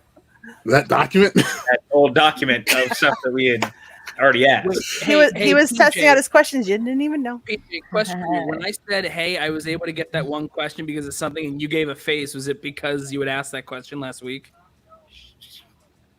Because I got to tell you, I don't remember anything from last week from that conversation. Oh, well, that makes sense. I mean, By the way, I just want you guys to know we have many people Hi, everyone in the chat. all saying hello to Peggy. Just want to make sure we give Hi, them all everyone their in the due. chat. You can say hi to the Boston Badass too, you dicks. oh, hey, what's up? Damn, we're gonna need a page disclaimer by the end of this show too. Everyone And still say another hello. rolling in. Thanks, you guys. I appreciate the love. I said hi, and she just ignored it. So, like, that's where we're Hi. at. Oh, Lustrina. Oh, Oh, we're picking You sides? guys. Oh, I didn't say you she had to liked pick Paige. sides, but you can just say hi to me. And here's Chris. Chris. Oh. Fuck you, Chris. What are you doing? Hello. What are you doing? You're on screen. What? Yeah, You're Chicago. crazy, Jeremy. You don't like winning teams then? Yeah, I mean, What? H Plus is that streaming service? It is, man. It's coming your way. It's Tide's actually about to turn the turn. We page. got ourselves a new QB. Oh my god! Every time I try to click a name, We got one we get too. another Finally, name. thank fucking god. What is this here? Is this an exclamation Yo. or is this a? Is that a question mark? Yeah, it Page? looks like both. Like it Is looks that like Latin? Maybe it is talking, live. we racing. Hell yeah, we're racing, brother. Zoom, zoom. Well, that just sounds like a type. No, of code my name. streaming service will be called either another page turner. No, that wouldn't make sense because if I That's write too a many book, words. That's too many syllables. yeah, It's your autobiography. yeah, that's This Oh, will wouldn't call that be, Paige Turner. wouldn't that be Never awful if Turner. you fell in love with someone with the surname Turner? And you Yo, yeah. Paige Oh my Turner. god! Now I need to find a man and Yo, any literally- Turners out in the chat right now? Yeah, It's any your Turners shot. around the world This is it that right want to here. marry me? Hey, See- PJ. see, See, look. Oh my! I literally have never thought of that, Peggy. What I come other- up with weird ideas. When I I've want had that to feelings. happen now. Yo, I'm telling you, we can make this happen. I guarantee there's someone in the Facebook group with the last. This is what I was That's gonna a say. PJ knows I come up with weird ideas. I for pitched people. Camp I'm Schmoedown. Camp? Wait, what Camp Schmoedown? What is this? Okay, this is my. Can I'm sure I'm cool to pitch this because it's a complete I've pie in the actually sky heard this and I concept. agree with it. Yeah, I told My Paige own about this channel. Thanks, Matt. too. I thought it would be cool if like the Schmoedown could like run out like a campground or something, and like where it'd be like faction upon faction doing like dodgeball during the day, and then they shoot matches at night, and you could have like a family friendly section, and the adults only section, and it'd have to have a blob. You know what a blob is, where you jump Yep, off and you from- launch the other person. snap. I've never Yes. been on one of those, and I will probably break my Brandon. fucking neck. So it. But I'm sure Yeah. there's so much like red tape that would be involved, and you'd have to have all of the competitors at a different location so they wouldn't be hounded 24/7 it would if just they're be preparing for a perfect. match. A lot of It- warrior paint. There'd be a whole lot of things, but it's just a pie in the sky concept. I'm like, this would be cool. Maybe just like cut the fans and just be competitors and managers because No, fans no, show we be won't a be mess. asking each other questions. It will just be like a war zone. I like that. Yeah, but it's basically the challenge, but with Schmoedown people. Is what my idea. Yo, I'd watch the shit out of Matches that. challenges. Shoot matches at night. And how you survive. You have like a is tug that of war match, like the usual And if you suspects lose, versus you the in den. mud. Yeah. Yo. And like the losing factions have to like send a competitor for a match, but you don't know Something. what kind of match it is. Like it could be like So Peggy many versus Paige possibilities. in Intergeekdom or some shit. Like You're that would gonna be have freaking fucking awesome. Harper go in, but it's only a question on like rom-coms. It's a rom-com. It's a rom-com match, straight up. I'd be back in the woods with a walkie-talkie and be like, it's this. TJ, make this happen. Hey man, look, I've also thought about how cool it would be to be like do birthday parties for people, like where you know what they want and like create a wheel and shit and like have Christian and Mark do video for it. Like there's an entire industry of people who would love shit like that. That actually would be rad. Yeah, so between that and like the camp thing, I'm about both. I'm not gonna lie to you guys. Yeah, the challenge Schmoedown would be. I just want to meet everyone in oh my person. God. That's all I want. Yeah, That is I'll tell you, have a kickball tournament or something between the factions. Ooh, that'd be amazing. dope. absolutely. Fuck, there's one more for you too. I mean, But the other thing is, like, a lot of people who are very cinematic That's- inclined, they're wow. not necessarily athletically inclined. I'm both. Let's get it, baby. I know that you one up are. first. So am I. We're one of the few. Well, okay, let me say I used to be. I put on like a quarantine 20 at the moment, which I trying think to- oh, join the I club. mean, What the running's hell? a form of torture. This was not made by Jeff was me. telling This me was he's going made to- by Matt. hey, I'm Bears fans. we're not going to be. I'm not crying at Are all you right talking now. about We the same possibly have a quarterback that will. I know be you sustainable for a few guys got seasons. you got Hopefully, my quarterback. Rodgers is pretty much Wait a out of minute. here.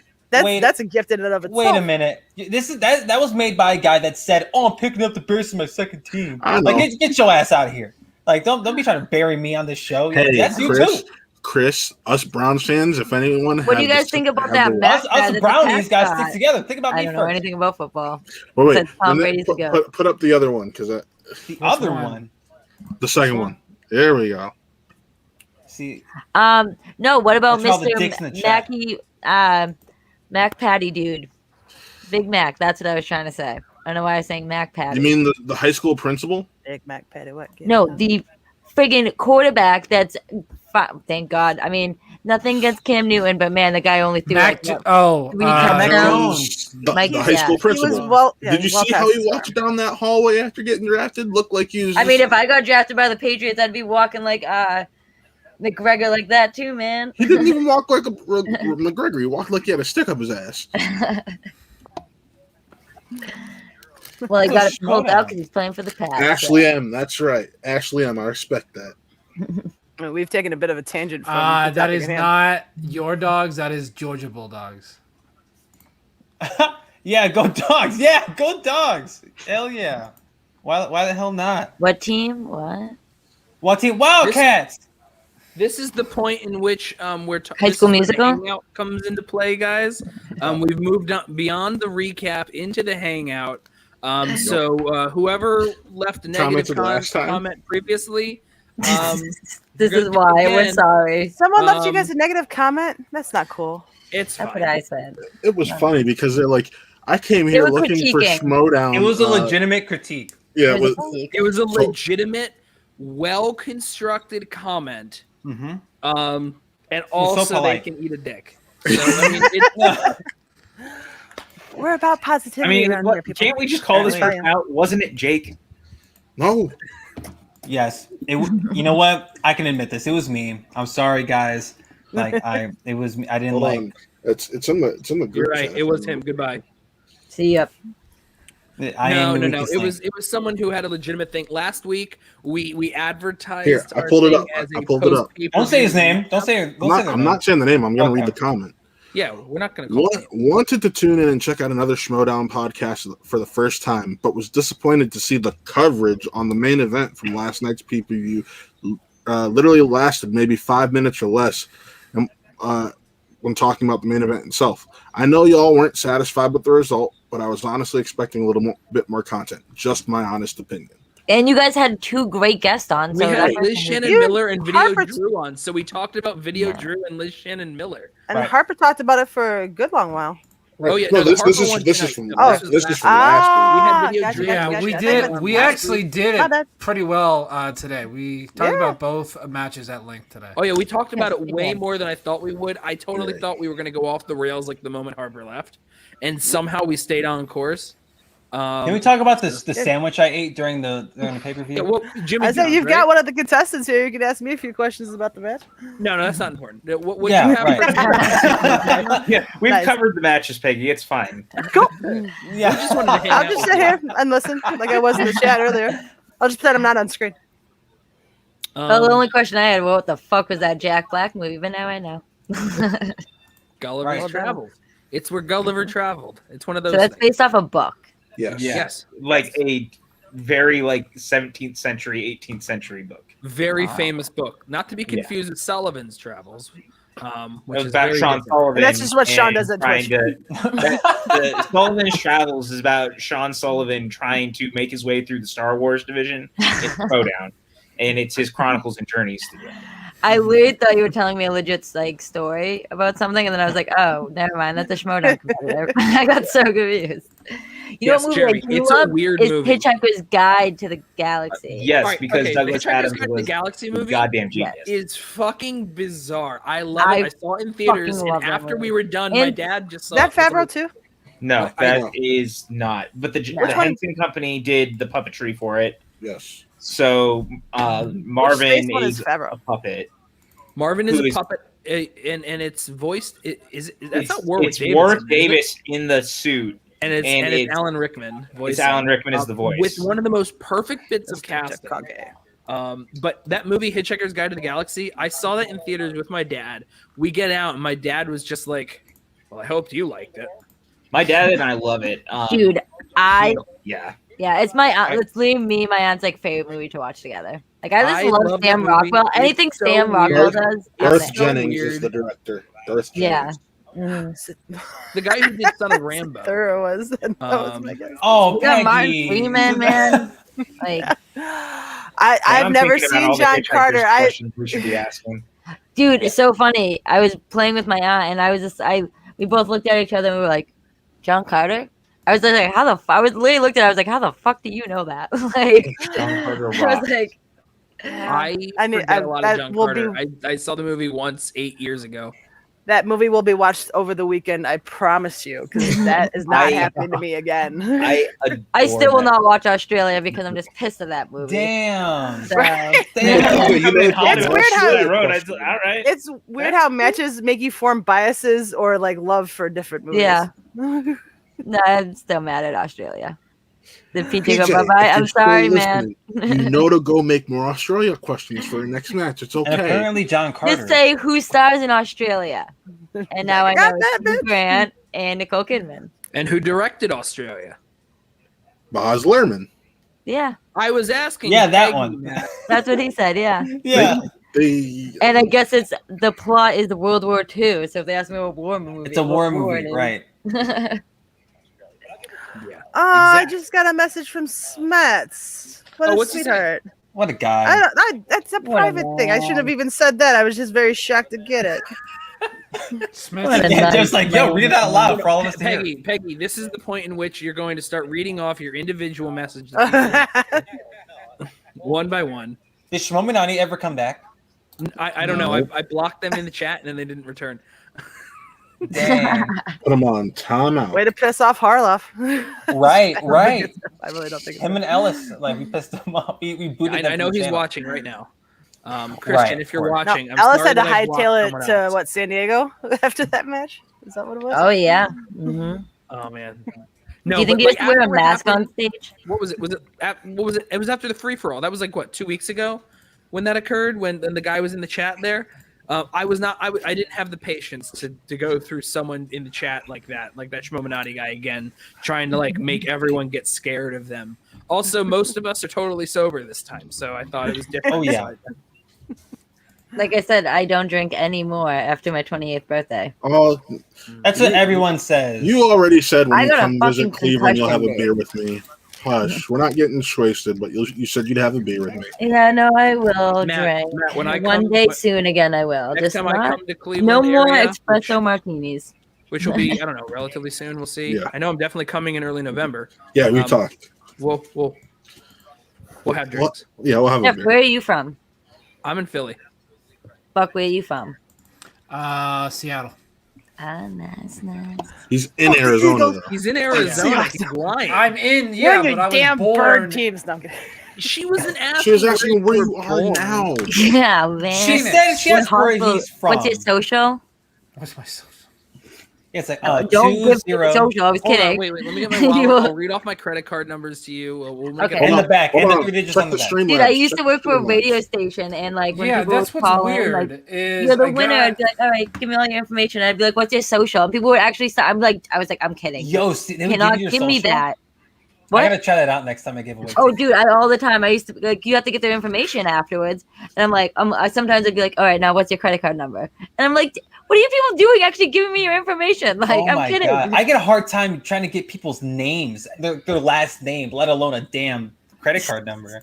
Jesus, I'm just like, show people. This is how you get fraud. I'm gonna do that on my show on Monday. You Hopefully, definitely we'll do something. should. Yeah, there's nothing in the Streamlabs, by the way.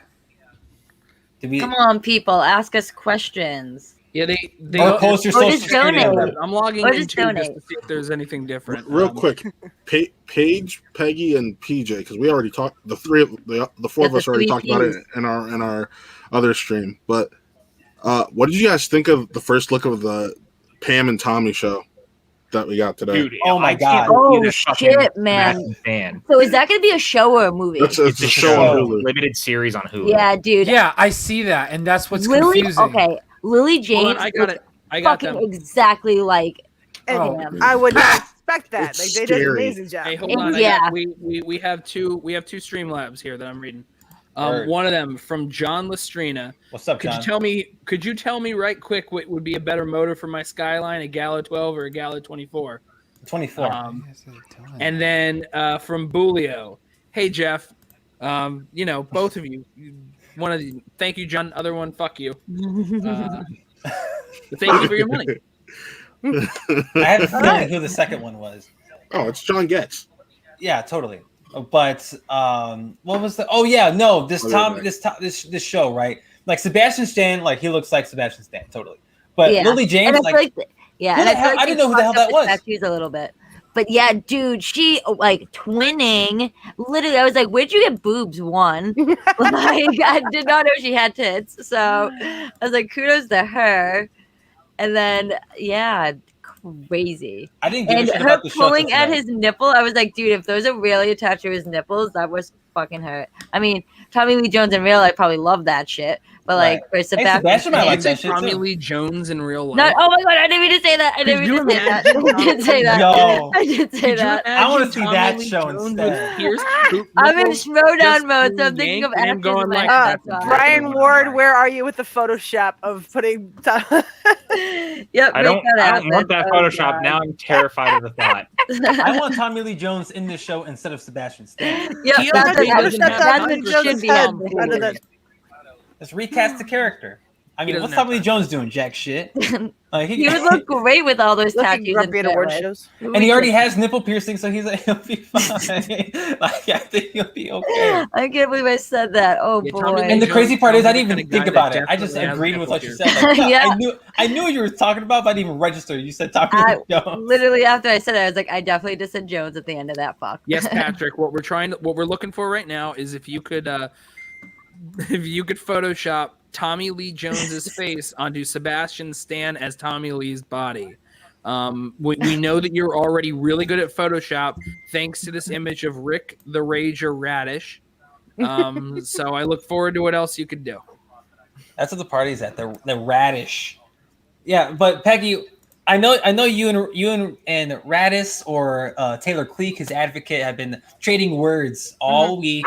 Yep. And like y'all were talking your smack, and someone's agreeing with me already. I didn't make my point yet. But Peggy, like, I know your Schmoe on career is back. It's still new. Like you faced two big personalities from Schmoe Down so far. But I mean, you had two great performances at the same time. I mean, So- you could argue that I've faced two of the biggest new personalities in the Schmoe thus far. Right. Very true. Very true. We also have we have a new Streamlabs here from Tommy Lee Jones. I don't care though. Jesus Christ. I can't believe I said that. Fuck my life. I'm telling you, I want to see that show instead. Like I always for some reason confuse Timothy Hutton and Timothy Dalton, and there's zero reason to do so, but I do it all the time. So I mean, but my people are like that I didn't 50 years apart. Thank you for that. One's a rock star. No, stop using ammo. Welcome to the Bite Tommy Lee Jones's Nipples Hour on Show Me the Money. I didn't even know that show existed until earlier this afternoon, and now it's like my most anticipated thing ever. Yeah, but like I post movie news by Seth Rogen and Evan Goldberg. Yeah, he's in it too. Do you think that's his real hair, or do you think he's wearing like a wig? Because he has a mullet. I bet you it's not his real hair. I bet he has like some type of extension in it. Because remember, his hair is very. He just Winter Soldiered it up. He was Bucky Barnes for a hot minute. Right. And now my man's freaking Tommy Lee Jones. That's crazy as hell. I can't believe that. I remember hearing about this like a while ago, but obviously I post movie news, not TV shit like news. So I always forget about stuff like that. Shit. Fuck the TV stuff. Yeah, right. And then when I see it, I'm like, oh damn! But that looks like it's gonna be interesting as hell. So, for some reason, when you said TV shit, it made me think of Nick Harley, the FCL competitor. We got it was his quote. It was the first part about "Do you mind if I bite your nipples, Tommy Lee Jones?" That was the thing that wasn't a quote. Right.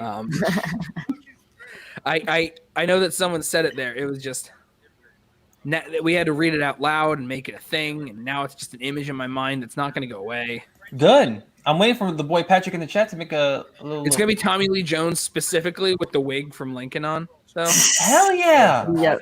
Where did Matt go, by the way? Did he just like disappear? He turned his camera where he is. Did he leave? I'm taking care of something. I'll be. Just give me a few. Oh, is that just God?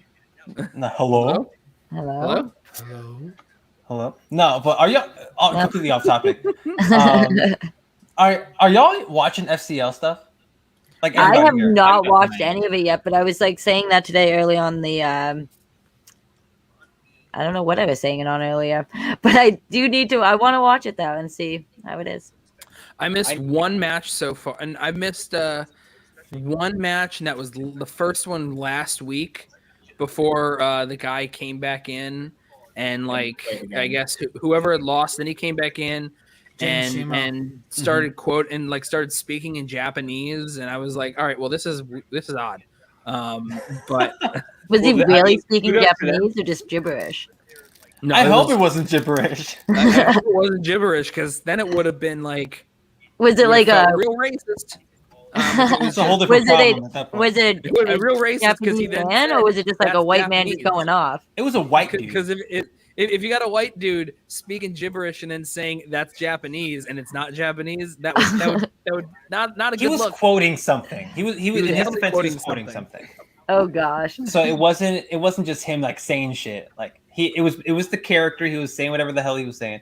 Oh, but who did he lose to I forget who he lost to. Someone. He lost to somebody. Has there been anyone on it that's like really good that you guys are like, whoa? I mean, damn, Robert Montano. I don't know what any of these people are, but it doesn't. David Campbell. Late to the party. David Campbell was good. Gallegos was really good. Ross. But actually, both late to the party people were about as good as they should have been, considering they've been in the Schmoedown. Right, so they've been in the Schmoedown. Ross from the Star Wars match the other day. Yeah, that's some real shit. Ross from nowhere. Yep. Which is a lie. He's probably from somewhere. Yeah, he's like I'm not gonna lie. Internet. I work for the FCL. I haven't watched anything but that first day because I'm so busy. I try to watch, but the problem is like if we're doing other stuff and the same time stuff is taped and live on FCL stuff, forget about it. Like I'm not going to get a chance. The problem is the difference with the FCL scheduling is it's always the exact same time every week, 3 p.m. Pacific, 6 p.m. Eastern. So it depends. Like a lot of people might not be able to work necessarily to be able to catch it live for a variety of reasons. Yeah. So I can only imagine what it's like to actually schedule on there too for everyone for that. That's a pain. I can tell you, we've had to reschedule a few matches a couple times. I mean, they had Sonny. My man's in I forget what part. Denmark, and like, damn, it was like 3:00 in the morning or some shit, and then he did an after show. Mm-hmm. It's like, what the hell? Like, he said he took a nap, but I don't believe him because it was only like an hour between shows. But that's dedication. It's nuts. It's nuts. Hey, Peggy, how many CDs do you have on your wall? Those are DVDs. DVDs. I'm sorry. Do you watch those or no? Or they come right off the wall. Like I can. Yeah, just I was gonna ask. Are they like in one's that stills one? or something? Or I can just take it off the thing. What is it? True Romance. Hell yeah. Oh, I just hey. picked a random one. Hold on. What is it? Is it like taped on there, or is it like? No, they're just on push pins. Oh, they're just sitting on push pins in the middle. Oh, okay. Nice. So yeah, I'll just have to spackle when I move. Yeah. Yeah, you just gotta like whenever you move or whatever, you just gotta get like a big book, a disc book to put them all in. Oh no, I've still got the cases and everything. I just kind of made a wall of them. There's about 300 on the wall. Damn. I know where Chris wants to go next time he goes home. What? Let's see. I want to go see a movie. No, Hell yeah. that's No, I was gonna say nothing you want to go compared hang out with. to You what want to go hang out PJ's with got Peggy. behind him. Hell He's yeah, got we'll hang out with thousands. All right, look at this man. I don't know It's what almost you're as if he writes questions with. That's actually just a wallpaper. It's- Those aren't it's- real movies. Yeah, It's it's not all like green. PJ. Well, I'm a little bit tired. I've been up since 4 a.m. It's not like PJ buys movies that are 1994. just bootleg copies or anything. Like it's not like he owns the Star Wars Holiday Special on Blu-ray. The holiday special's not that bad. It's not, Oh, someone drop him out. God damn. I'm it's working not on that bad. Jesus Christ. It's not that bad. It's not It's that horrible, bad. and I still watch it every Christmas. I mean, I do too. All right. At least you know it. You're Chris is yelling and The fuck? flailing. Like, behind- what on God's green earth? Both of them are like, oh, I still watch him. I've seen the shit one time, and I say, oh, it's not awful. It's Wait, what are we awful. talking It's about? awful. Him out. The Star Wars Holiday Special. Y'all watch Have you every seen year. it? I've seen it once, and I'm a huge Star Wars fan, and I've never seen it. Oh, It's only because I've just Fuck me. heard I got the boot though. I got the baffling boot. things about Everything. it. You got the boot because you said that it readiness. wasn't that bad. They I didn't said say it was fucking awful, but Paddington they still 2. watch I said it was It's different. alright. It was fine. Chris, I give a It's not shit. even fine. Chris, it's not I like fine. League of Extraordinary Gentlemen, but it's also awful. Like, Okay, gotta- that movie you too. gotta- you have I to like be that movie wary of what you say. I did. Like, I can't. I express my opinion. I get the boot. Damn. Chris, I'm telling you right now, you're not allowed to express full opinions on this show. Fuck Just me. the correct opinions. That's all Yeah, it is. correct It's gotta be opinions. only correct opinions. Only correct I'm- opinions. As far as I'm Disclaimer, concerned, I'm only just a right prize on this show. Answers. Look, man, you liked Hey, When check Harry your Met Sally. Facebook. That was the correct opinion. If you had not liked When One Harry of my Met favorite Sally, movies ever. we would have had Chris a saw problem. for the first time. Yeah. Right, that's what I'm saying. That's why I I'm bringing watch it it up. right now. It was perfect. It was No, a do it perfect tomorrow. movie. Can I tell you? 1 year for Christmas, this was a big movie in my family. I got my brother Mike T-shirt that says "Don't fuck with Mr. Zero," because that's what the moving guy was wearing when Billy Crystal's wife moved out. Yeah. By So- the way, so Oh, Dom, it's we do an have hour, our 30 minutes. requested photo. what'd you say? Oh, Oh Oh my my god! Yo. Oh my So- god. Kevin Bacon That movie. was scary. Yeah. Put that- Hey, You like PJ, to you're- put that like on? PJ, you'll appreciate this. So Put that in the since we're Facebook talking group. about like Yeah. favorite movies growing up, I loved Tweet Jingle that All so the I Way can as a kid. retweet it. Save it Dude, so I can Jingle All the retweet Way that. rocks. It's an underrated Christmas movie. Do you remember that they actually made Turbo Man figures for that film? Oh yeah. I had a Turbo Man. I had a Turbo Man. Just saying. I begged for it like the year after it came out for my And- birthday. My parents hunted That- one down, and I had Yeah, a Turbo it was Man. impossible to get them because I remember I You wanted can one still so find them on badly. eBay, but they're like $300 and it's Of course they ridiculous. are. And Dude, of course, I we- didn't save it. I Well- love Jingle All the Way. That movie, hilarious. I bought it on Blu-ray And and then- have no qualms. Probably top 6 Christmas movies for me. Damn right. We Chris got it hasn't on seen our Christmas list last year on the network, and it was chaos. And everyone was like, "What are you guys doing?" I was like, "It belongs." It belongs up It, there. it definitely belongs there. So Chris hasn't seen Jingle All the Way either.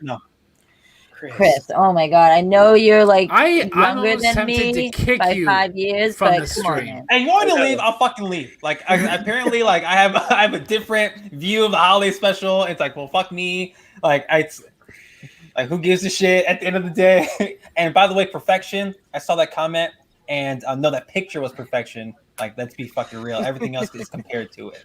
I'm not gonna lie.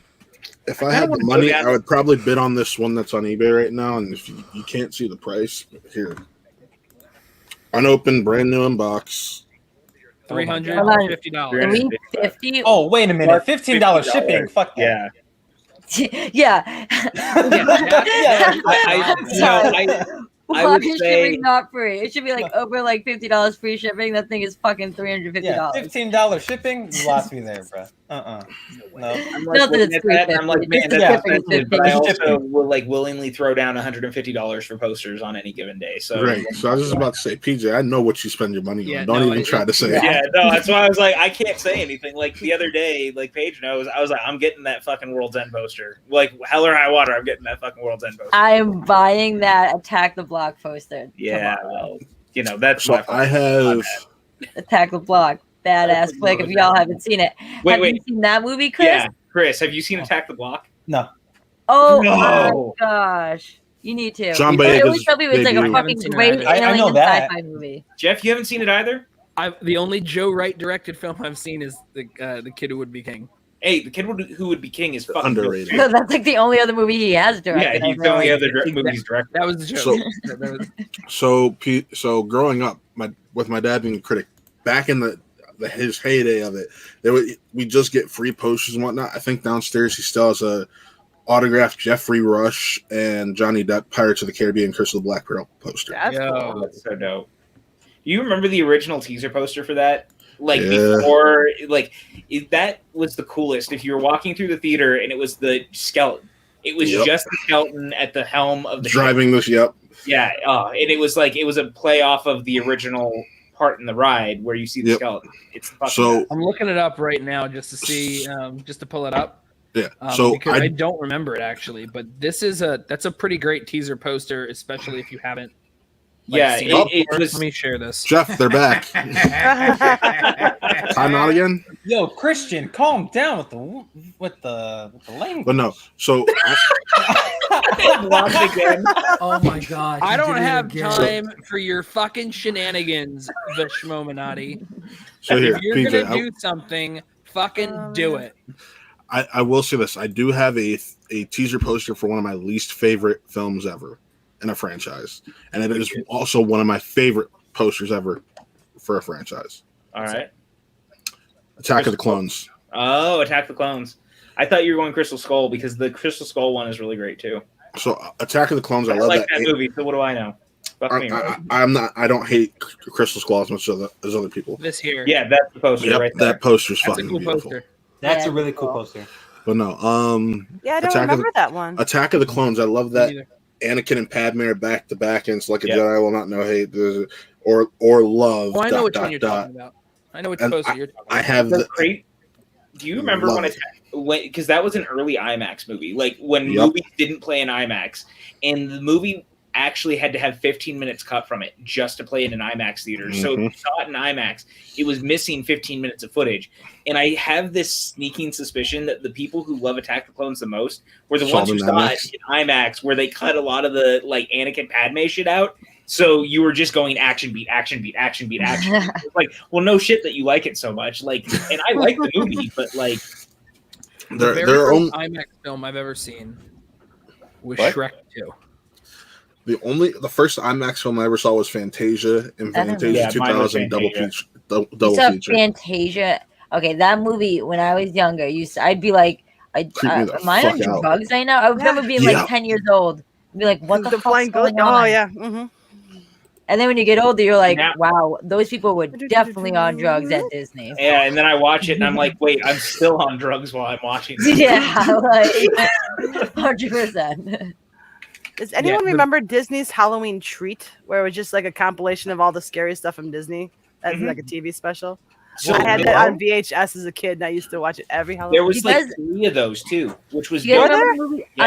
Under Wraps or Under the Wraps? Under Wraps. Under that- Wraps! It was. I It was. showed It wasn't even a Vampire.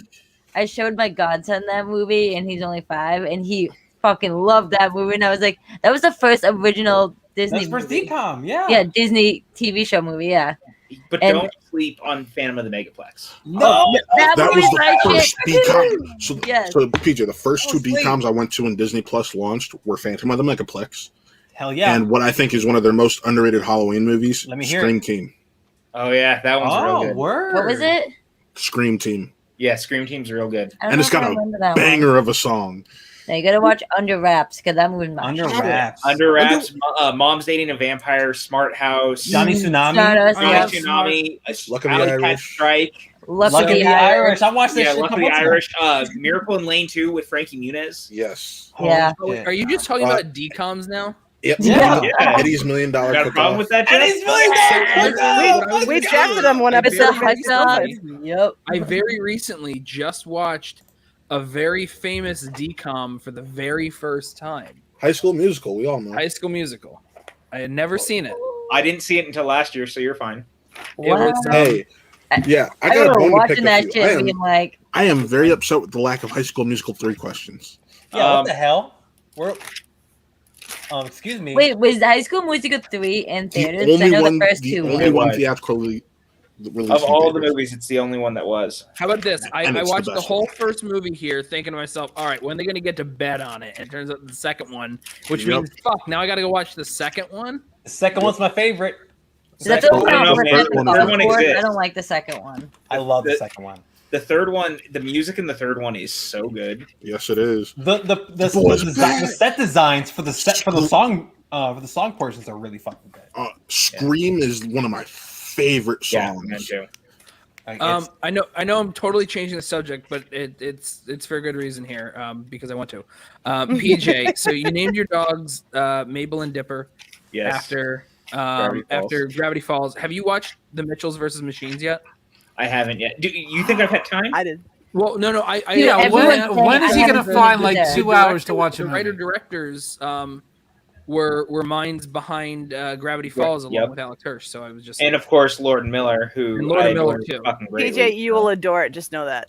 Everyone's It is- saying it's so good. I haven't seen it yet. it is my No. favorite of the year. It beat out Laughed, Judas and the cried, Black Messiah. It beat everything you out Barb and expect from Star. an Go anime. to Vista Didn't Del it Mar. change the title too? It's supposed to be a Really different quick, title. Why Well, doesn't so it Judas was and the Mitchell Black versus Messiah have a Machines. 4K release? Then it was supposed to go to when it was going into theaters. Sony changed the name, and then And when then it it went went to to Netflix, they changed the name back to what it was supposed to be. Back to Oh, what Mike okay. Miranda wanted it to be. Yeah. Yeah.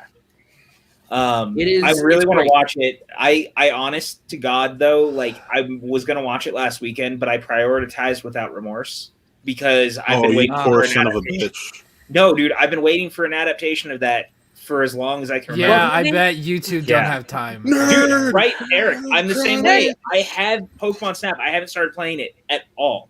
Like so Without Remorse for me, Same. like Right here. I've What been do you do? Just waiting, take pictures of waiting, Pokemon? and waiting, and I actually really like that Without mean? Remorse. I as did a- not care for it whatsoever. That's fine. I'm right in the middle. There's some good stuff in there. There's some stuff I wasn't a fan of. I Michael gave it a B. Jordan's 2.5 out good, of 5. What? But the Without thing Remorse. is, I'm cold on the movie, but I like stuff in it, and I'm interested to see if they make I a haven't sequel. seen it yet.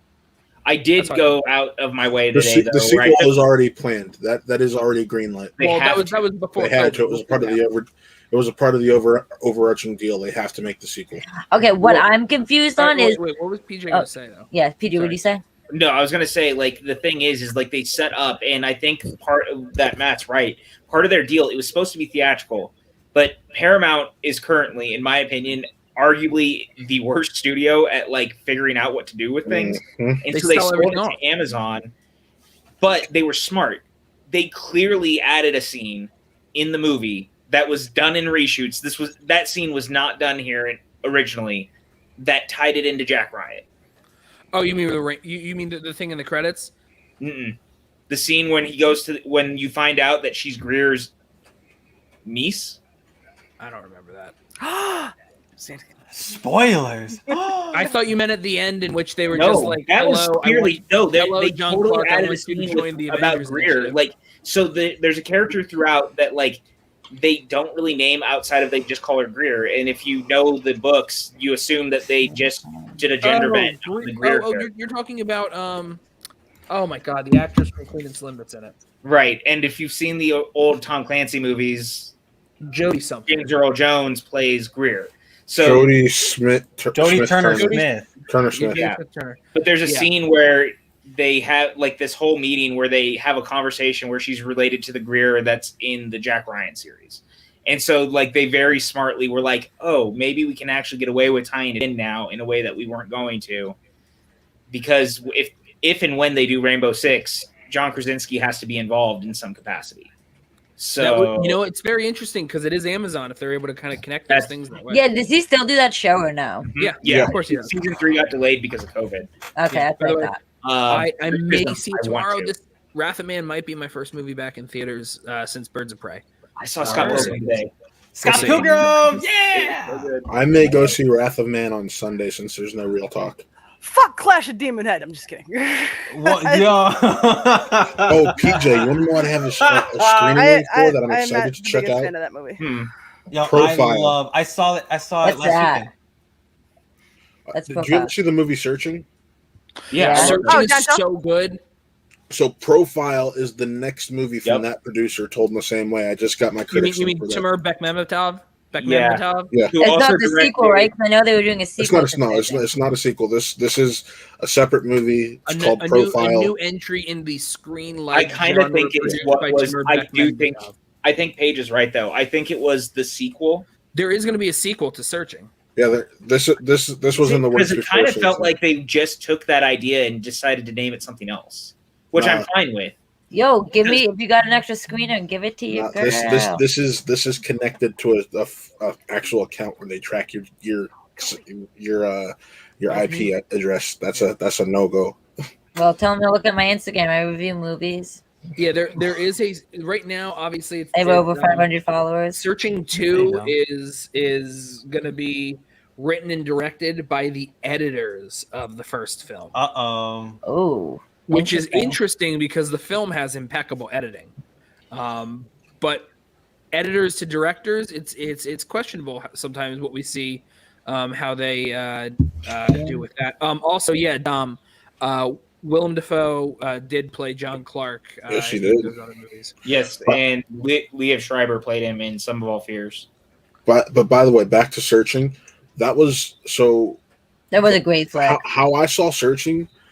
My friends and I went to go try to see the Sandlot anniversary screenings, and it was sold out. And then this is before I was reviewing movies. My rep was there, and just even back then, with my dad doing it, they just let me walk into screenings if I wanted to. And they're like, "Hey, so you can't go to this? You just want to come see this free movie? So you didn't waste all your gas?" I'm like, "Yeah, sure, fuck it, why not?" Walked right in. I said, "Oh, we'll see how this is." Left just stunned. I love Searching so much. I watched Searching on my laptop, and I thought, you know what? This actually kind of feels like the perfect way to watch this movie. Yeah, really. I did watch it, I think, on my laptop, too, and it was the perfect way to watch it. No. I was thoroughly surprised, and I'm glad to own it. I'm trying to see if I definitely think I do, but I don't know where it is.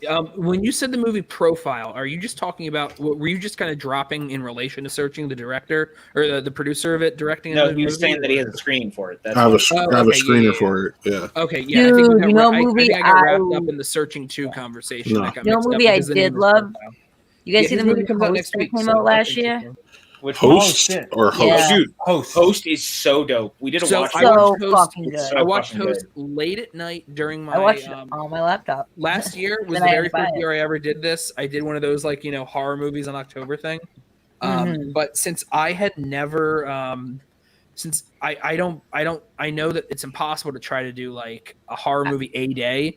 There are always going to be random days where I'm not going to be able to see a movie probably. So rather than just do a movie a day list, I did 31 movies of October.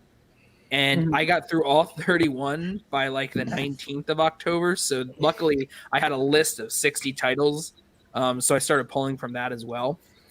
Host was on that initial 31 that I watched. I watched it late at night. I watched it on my laptop with my noise canceling headphones on in the dark because I'm like, this is how I should watch it. And Definitely I watched it. I'm in bed watching it, and I'm like, this is cool. I really like it. It's really thrilling. And I'm like, all right, cool. It's over. And I never get jump scares. Never hit.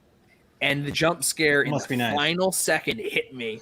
And I jumped up, and I think I shook Paulina like half awake from the jump. You want to know the one? So I usually am pretty good with jump scares too. And this is funny because this movie isn't that great. But you guys all saw Strangers 2 Pray at Night, right? Nope.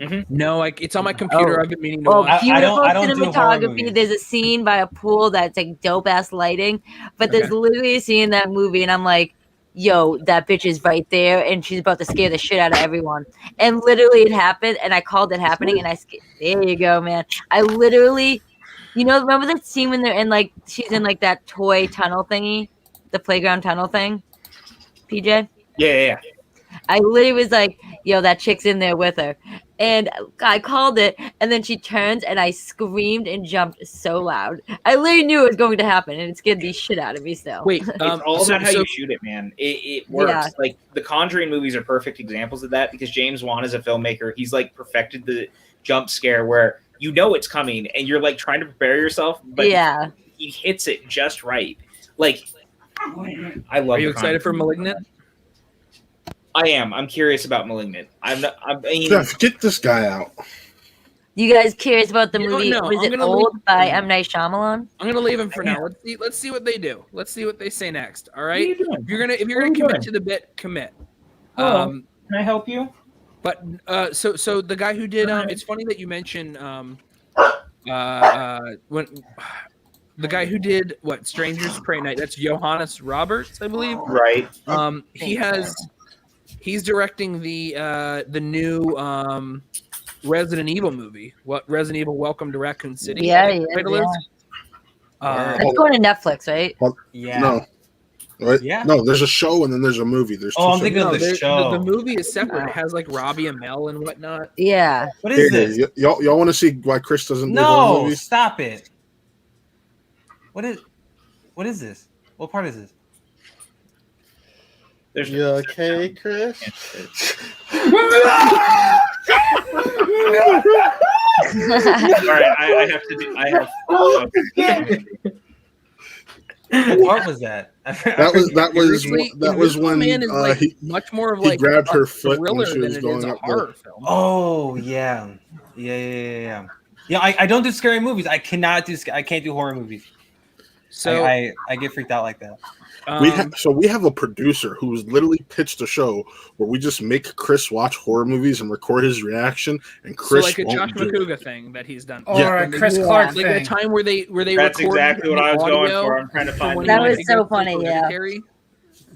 But no, Chris has some good ones though. Chris Clark had some good ones. Trying to find the. Yo, fuck Hereditary, man. PJ, did you watch 1BR yet or no? Not yet. Yo, I watched Hereditary and I wasn't that spooked. Yeah. I mean, until the end. Dude, I mean, I have two younger sisters, so I mean, one's only a year younger than me, but one's 8 years younger than me.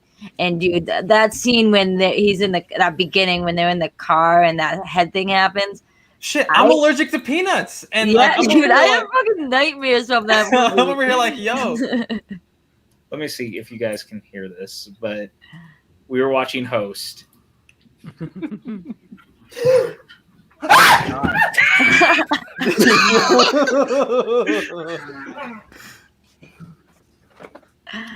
Poor Chris. Chris looks so scared. Why is the light moving? That thing is so weird. Yo, PJ, there's a glare in one of your posters, and I thought like the room was shaking at first, and I was like, "Oh yeah." So PJ, we're gonna do a Chris squared horror stream, right? I am super down. I'm trying to. There's a clip in this one. I don't know where it's at. This is a great effect, by the way. Mm-hmm. But he's the whole way like that's how Chris is. That's literally how Chris is. No. Why would That's you? how I am. I'm talking to the goddamn screen. About half a second behind from us. Yeah. The funniest thing is he's standing there, he's afraid, and his shirt says "Scary Movie Squad." Okay, this is so cool too. This effect, I think it's so smart. Yeah. Savage is such a great director. Facts, baby. Hello thing. If I can. So Chris, are you down for that? If we call it Chris Squared. Oh God. Yeah, that Like, movie yeah, though was so good. Though. Like that idea too to do during a pandemic, clever So as fuck. scary. I'll watch. Yeah. Fuck. I'll do a fucking. Look at his face. Oh, What a great practical By the way, effect, though. Oh, PJ, yeah. way better camera angle that you got now. Well, I like how that's Emma also is not. alive. This was my because old she- setup. I mean, I have an actual computer now using a Mac. Oh, I was just saying, like your setup that you have now, like the angle and everything, it works way better. So Oh there- yeah, there's, I appreciate it. Thank you. there's another one we have where Chris was watching Pet Cemetery. That is No. That video is atrocious. I didn't know what the fuck I was doing on the internet yet. But I'm down to do something like that. I'm not doing it regularly. Midsummer was one that Pronounce it right. Like, It's fuck this shit. Midsommar. Midsommar. I really need to rewatch Hereditary though, because I haven't seen it since theaters, and I will never watch that movie again. Literally. I've only watched them once. Now that I have a PS5, which means I have a 4K player, I can play this. I have which that is- too. Yeah, I gotta watch it. Is that Midsommar? Yeah, and it's the This director's is cut. half an hour longer, so it's a Midsommar. 3-hour Yeah. movie. Fuck Which one that. did you guys Fuck enjoy that. more? I mean, I guess I would watch Midsommar So over here's Hereditary because I will never That's watch this movie again. Hereditary, I think, is a better movie. Hold on, which one do you think I is? enjoyed watching Midsommar more, Okay. and I think that part of the reason why was I saw Midsommar in a theater, and also I think Midsommar is funnier, so you kind of like have a little more Midsommar had intentional me kind of fucked like up. laugh I guess to it's a it. little bit more lighthearted. So Yeah, I will. Like I said, I will never ever watch Hereditary ever again. I watched it once. I mean, you can tell. Hey, I do know you want who's your in it, props so right now, if you want and to then ask don't me get mad questions, if you get a PJ, that's 5-pointer fine. I on know who right. directed it, but I don't own it. That tells you, like, I don't even own it, and I own everything. yeah, that's true. Paige, I want you to promise right now you're never gonna watch it again, and then don't complain if you get a 5-pointer on Hereditary. No, Tony Collette's in it. Ari Aster directed it. It came out in like 2018. I got you guys. It's I forget what is it? Nate Wolf? Nope, it's Alex Wolf that's in it. I got you guys. But Yeah, it is Nate Wolf. Alex. It It is is Alex. I was correcting. She just said Nate. So I was. No, I know, but I know she who's directed in it. Alex Wolff. Not the guy who was like, yeah, let me star in the Death Wish or the Death Note remake. Yeah. Oh Oh. God, Ugh. dude! And I like Adam Wingard a lot, but that Death The Note guest, remake one of my favorite films of the Yeah, I decade. like the guest a lot And actually. I Hey, love a Death boy from the Schmoe is in it, the kid. I love the manga Death Note. I like both the Japanese films too, like quite a bit. And so I was hopeful because I like Adam Wingard, and then they like threw everything about Death Note out the window when they made it, and they turned it into Final Destination. And I was like, That's what it felt like. Yeah.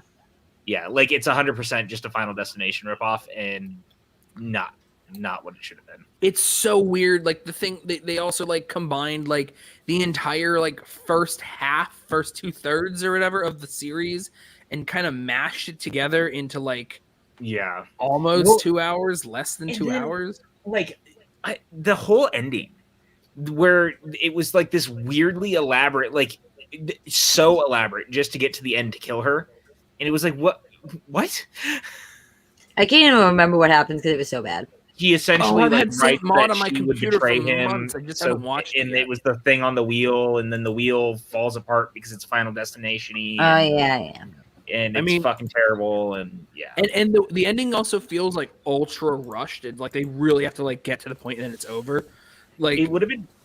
Oh, go ahead. Sorry, Jeff. Oh, I was just gonna say, like, you think that like as soon as something happens, there can at least be like some sort of breath, and then it's done. But no, it's like they Bill and Ted Face the Music that they just were like, all right, well, scene's done.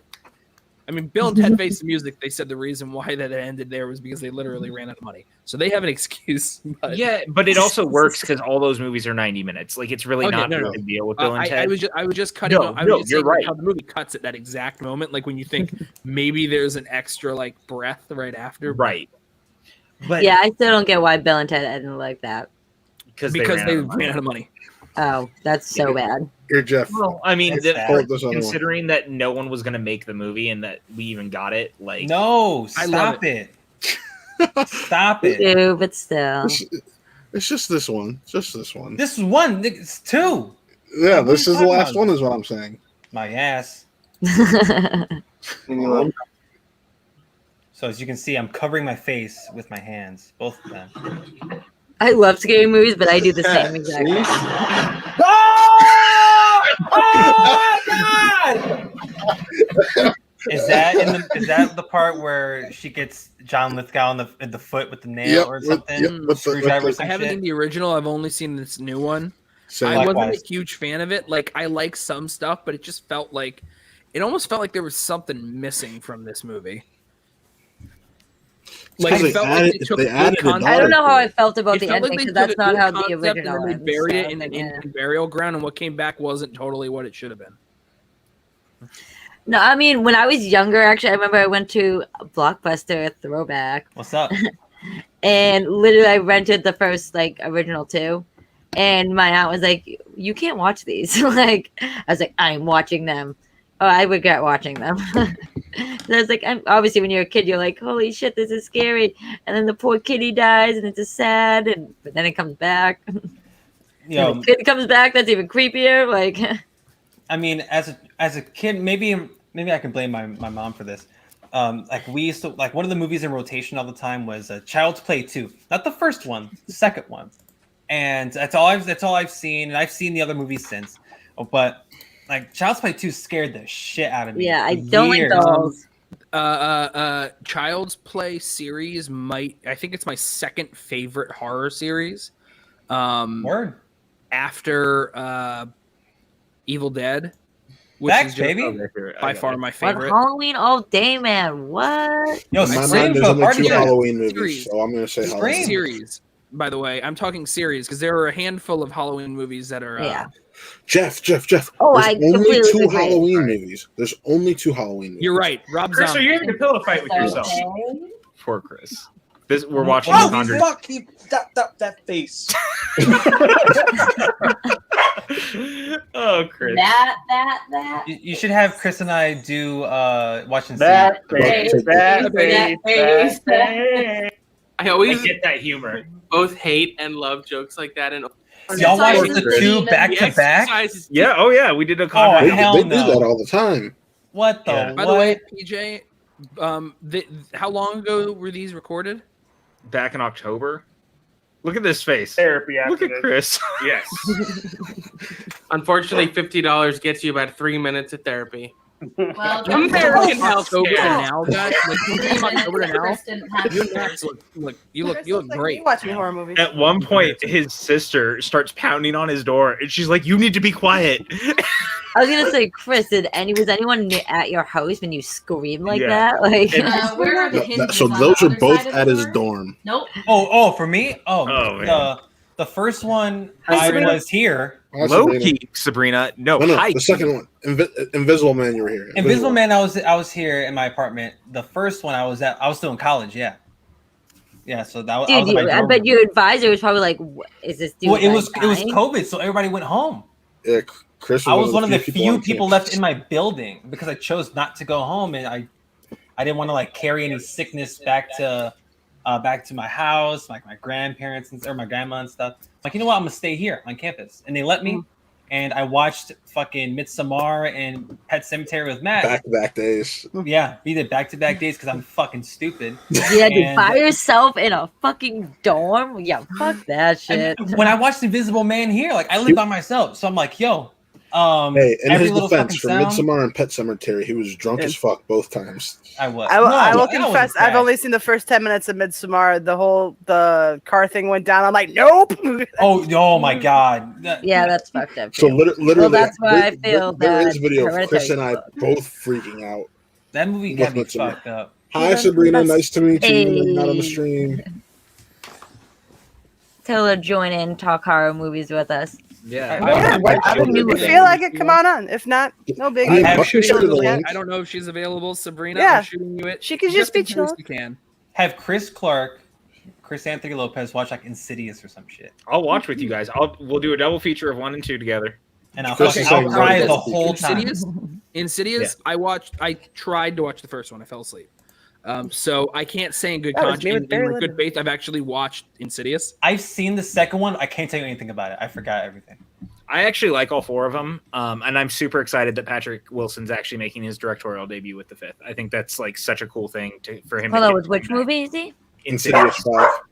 Oh, he is. I didn't know that. Yeah, Maybe. he I did definitely do that. in Never mind. I October. remember posting that. Yeah, Did I not think know it'll be that. very interesting for sure.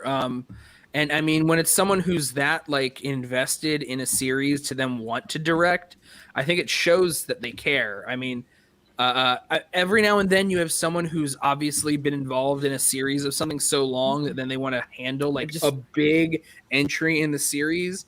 Sometimes you get, something great. William Sometimes you Shatner. get, I don't know, William Shatner's Star Trek 5. The one that ran out of money and they turned it. That movie is real bad. What's his with the Starship? Have you guys seen It Follows? That movie's bad. Yeah, as that fucking movie's ass. great. Have you Love seen that movie. Under the Silver Lake, the guy's David Cameron Mitchell's follow-up? No, is it movie good? is Garfield. bizarre. That Is movie it is good? super bizarre. I like it. can't- It I don't know fits if I with can like call it- Inherent Vice, and if you like Inherent Vice, you'll gel with it. Okay. Even if you like Inherent Vice, I think it really depends. We did get another Streamlabs, by the way, from a Clancy_Brown. Hi, So Clancy. apparently, nobody wants to talk about my sequel to Pet Cemetery. You ungrateful bastards. That is not true. I put a Pet Cemetery 2 question or Pet Cemetery 2 into a question in the Schmoedown recently, and Ellis made fun of me about it on air.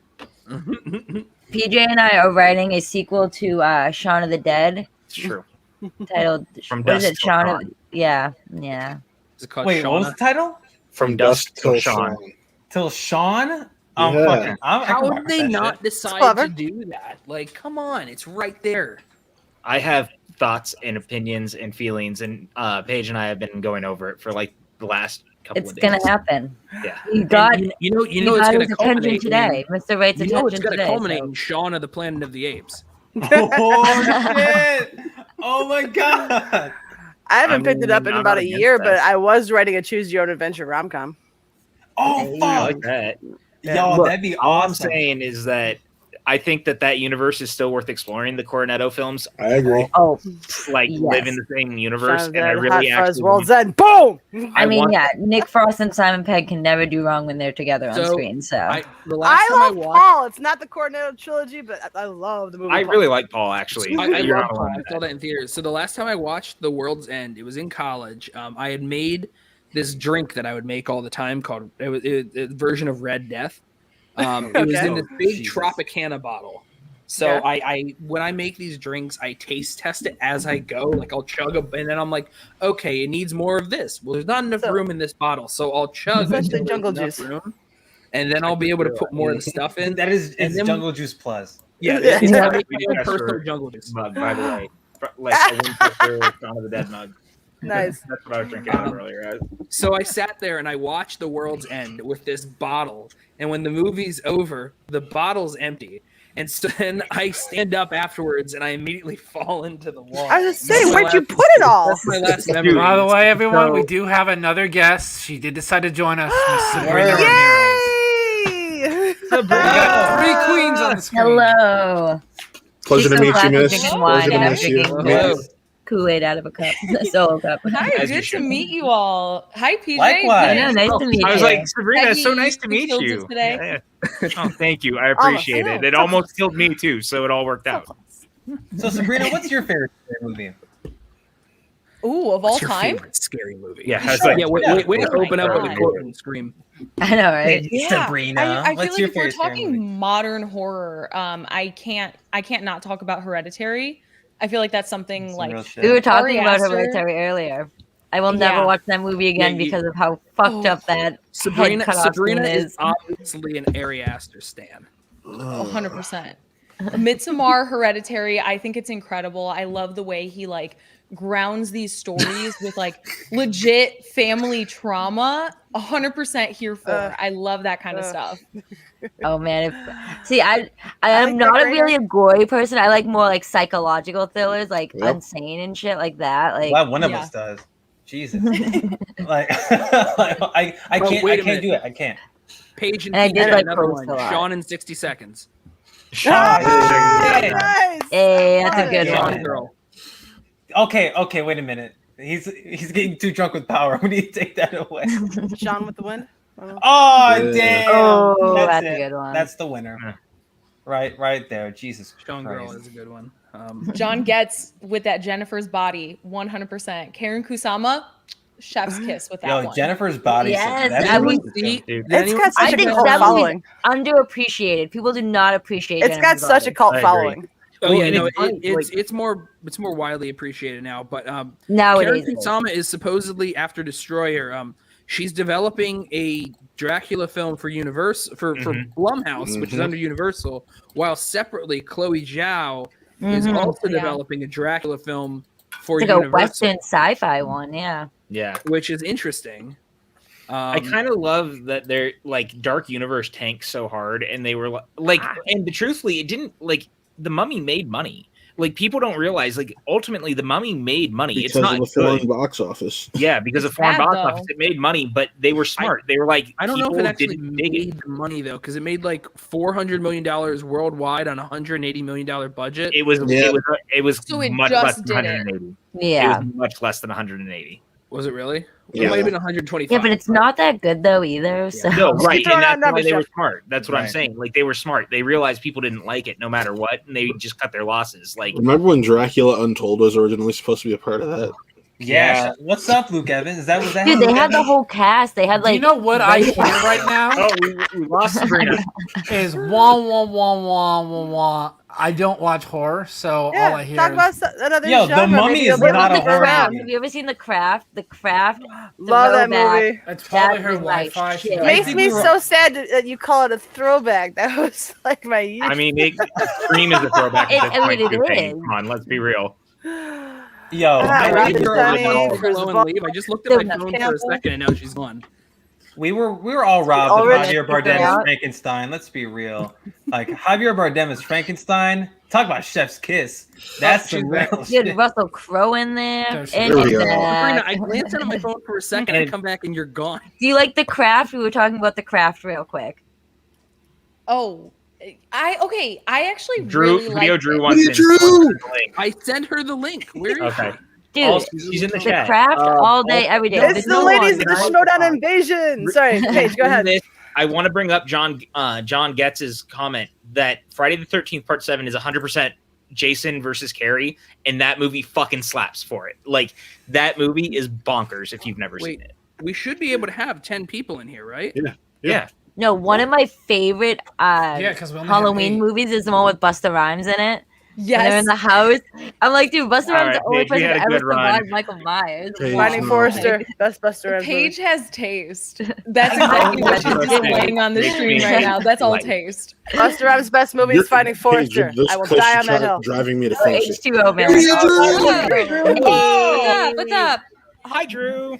Oh, this shit's Hold really on, I might need to good. like put on headphones or like that. There We're we very go. loud and obnoxious. Ignore my message where I said I don't see you Wait. backstage because you messaged I let me in Wait, before you went PJ, backstage. Jeff, switch me and PJ real quick. I got Okay, something that fine. he'll understand. Hey, PJ, it's the Oreo line. Oh, Jesus God. Christ. Oh my Stop, God. stop. God damn it's it! not I doing knew. it. Hold on. I knew Trying you to- were. Why is it not letting me all of a sudden? What's happening? Telling you What are you what? trying to do? I'm trying to make an Oreo sandwich here, and it's just not working. Oh That's my not what God. I thought you were gonna say. Oh, I get it. I get it. Brock, are you also? Yeah, that's doing- are you weird. also trying- All right, hold on. Let me. It took me a What's second too. happening? And I was like, There we oh go. It was my not God. dragging I was like, for wow, some really? I was thinking about getting an ice cream sandwich. Funny See, coincidence. Hey, now we're a bit. It's off of the Mighty Ducks, buddy. It's I off know. of the I Mighty know. Ducks. It's a beautiful thing, and I can't be mad about it. You want to try to scare like a hard task? Name 6 Emilio Estevez movies. Young Guns, Young Young Guns, Guns, Mighty Ducks, Mighty Ducks 2, Mighty Ducks 3. Young Guns 2. The Outsiders. Overdrive. St. Elmo's Fire. Yeah, St. Without Elmo's Fire, Mighty Breakfast Ducks Club. 2 and 3. Without the Breakfast Club 2 and 3. Can you do it? Yeah, I feel like some of you did Elmo's it. Fire. Breakfast Club. I take all of your Maximum word for it. Overdrive. The Outsiders. The Outsiders. Yeah, The Outsiders. It's a great The movie that lost Bateman the match against Dan Merrill. Yeah, Young Young Guns Guns. No, that wasn't it. I know, but he's in Young Guns, so you can. Men at Work. Yeah. 5. No way. Men at Work 6. Rent-A-Cops. Right, anyway. I hate Rent-A-Cops. Emilio Estevez is a national treasure, and we should all like him more for it. Joe So, Estevez. PJ, you'll appreciate Why this. doesn't he go like with? Isn't he Michael Sheen's son? Why doesn't he have the last name? Because he's respecting his Martin actual Sheen. birth name. Martin Yeah, he was the What only did I one. say? Michael Michael Sheen. Sheen. You said I was Tommy like Lee the- Jones. I am from- 100% sober You know tonight. what? I mix them up way too often. Martin I Sheen. do that. But, One of Tommy them's Lee been a earlier was vampire like Tommy 3 Tommy Lee times. Jones. Jed Bartlett. Big difference. but no, I'm PJ. mixing everyone And up. One's been a vampire bartender and 0 times. passengers. Right. So PJ, like I told you the other day, I've been showing my girlfriend the Amazing Spider, all the Spider-Man films. Oh, I like talking horror. Fuck I'm Spider-Man. gonna get. That's right. Well, I'll finish this when he gets back. I'm gonna tell them. I'm just gonna, Hey, You just tried to talk to him and then he left. No, tell me, Matt. I want to hear. you guys want to play 6 Degrees of Separation? Because I'm really way better at that game than Schmoe. By the way, 6 Degrees of Kevin Bacon was developed at my college. What? What the How fuck? do you even know if that's true or just an urban That's legend that such someone an- from your college No, told no, you? no. Did you get that on a tour? Advertised. Did Kevin Bacon Every go to your college college? thinks they invented beer pong. Every college thinks they invented. Yeah, this is like that scene from the. No, not one of those. My college has like the board game thing that was created by the students, like advertised. Right. I mean, since mean, we're look- talking about our schools, my high school is the band in Ferris Bueller's Day Off. Nice. Oh, that's pretty cool. My town was created by Edward Norton's grandfather, and he refuses to admit in any public interviews. I I'm live trying in to the think. town next to the town where they shot Road to Perdition. Oh, There we nice. go. My uncle had a movie made about him by Warren Beatty. Well, my Oh, great shit. uncle. I'm sorry. My mom dated Who's your F. Murray uncle? Abraham and broke up with him because he only was in Amex commercials, and she thought he wasn't going to do anything with his life. I had an ex-boyfriend that his mom dated Marky Mark, but Whoa. he proposed to her and she said no. So I was like, damn, I could be Whoa. technically dating Marky Mark's son, but she said no. And she's dumb as fuck because why would you say no to Mark Wahlberg? There's so So- many people I in think my there's a life lot that of I know that I'm like, why did you do that? You could have been married to someone super, super, super cool right now.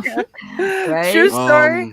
True story. My grandma's cousin's daughter coached Brian Boitano, and that summer that he was in the Olympics, my mom would not shut up about that fact. I'm like, that's such like a huge step. But anyone should like in the grocery line, she would tell them.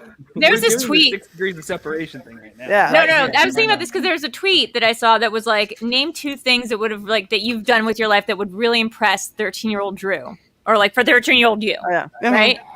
And the 2 things, like it would really actually really bummed me out because the 2 things I think that would have really impressed me were to like find out that you like I got to have lunch with Dr. Ian Malcolm and he like touched my hand like in the movie like in Jurassic Park, and that one time like I got to yell at Stu from Scream for touching my back tattoo, and like both those stories, while impressive to Sweet 13-year-old Ulrich. me, involved just like being touched by male celebrities and like not I doing mean, it. again, like I thought- if we were just taking make the it same logic, saying like what impresses 13-year-old me, if I'm like, yeah, I had a family member who had a movie made about them by Warren Beatty, 13-year-old me would be like, who's Warren Beatty? Yeah. Well, Stu from Scream and Jeff Goldblum were like the 2 coolest people I was like obsessed with when I was 13. But yeah, that was like kind of a bummer. well, I was trying to think of a 13-year-old better. Matt. Yeah, I was thinking better 13-year-old version. Matt would be happy that he got to meet LeBron James a couple times. Yeah. And Yeah, like LeBron And then- James used to be neighbors with my grandfather's brother. I guess another great your uncle. And then different uncle. my grandfather's cousin is the lead in the 1970s blaxploitation film Superfly.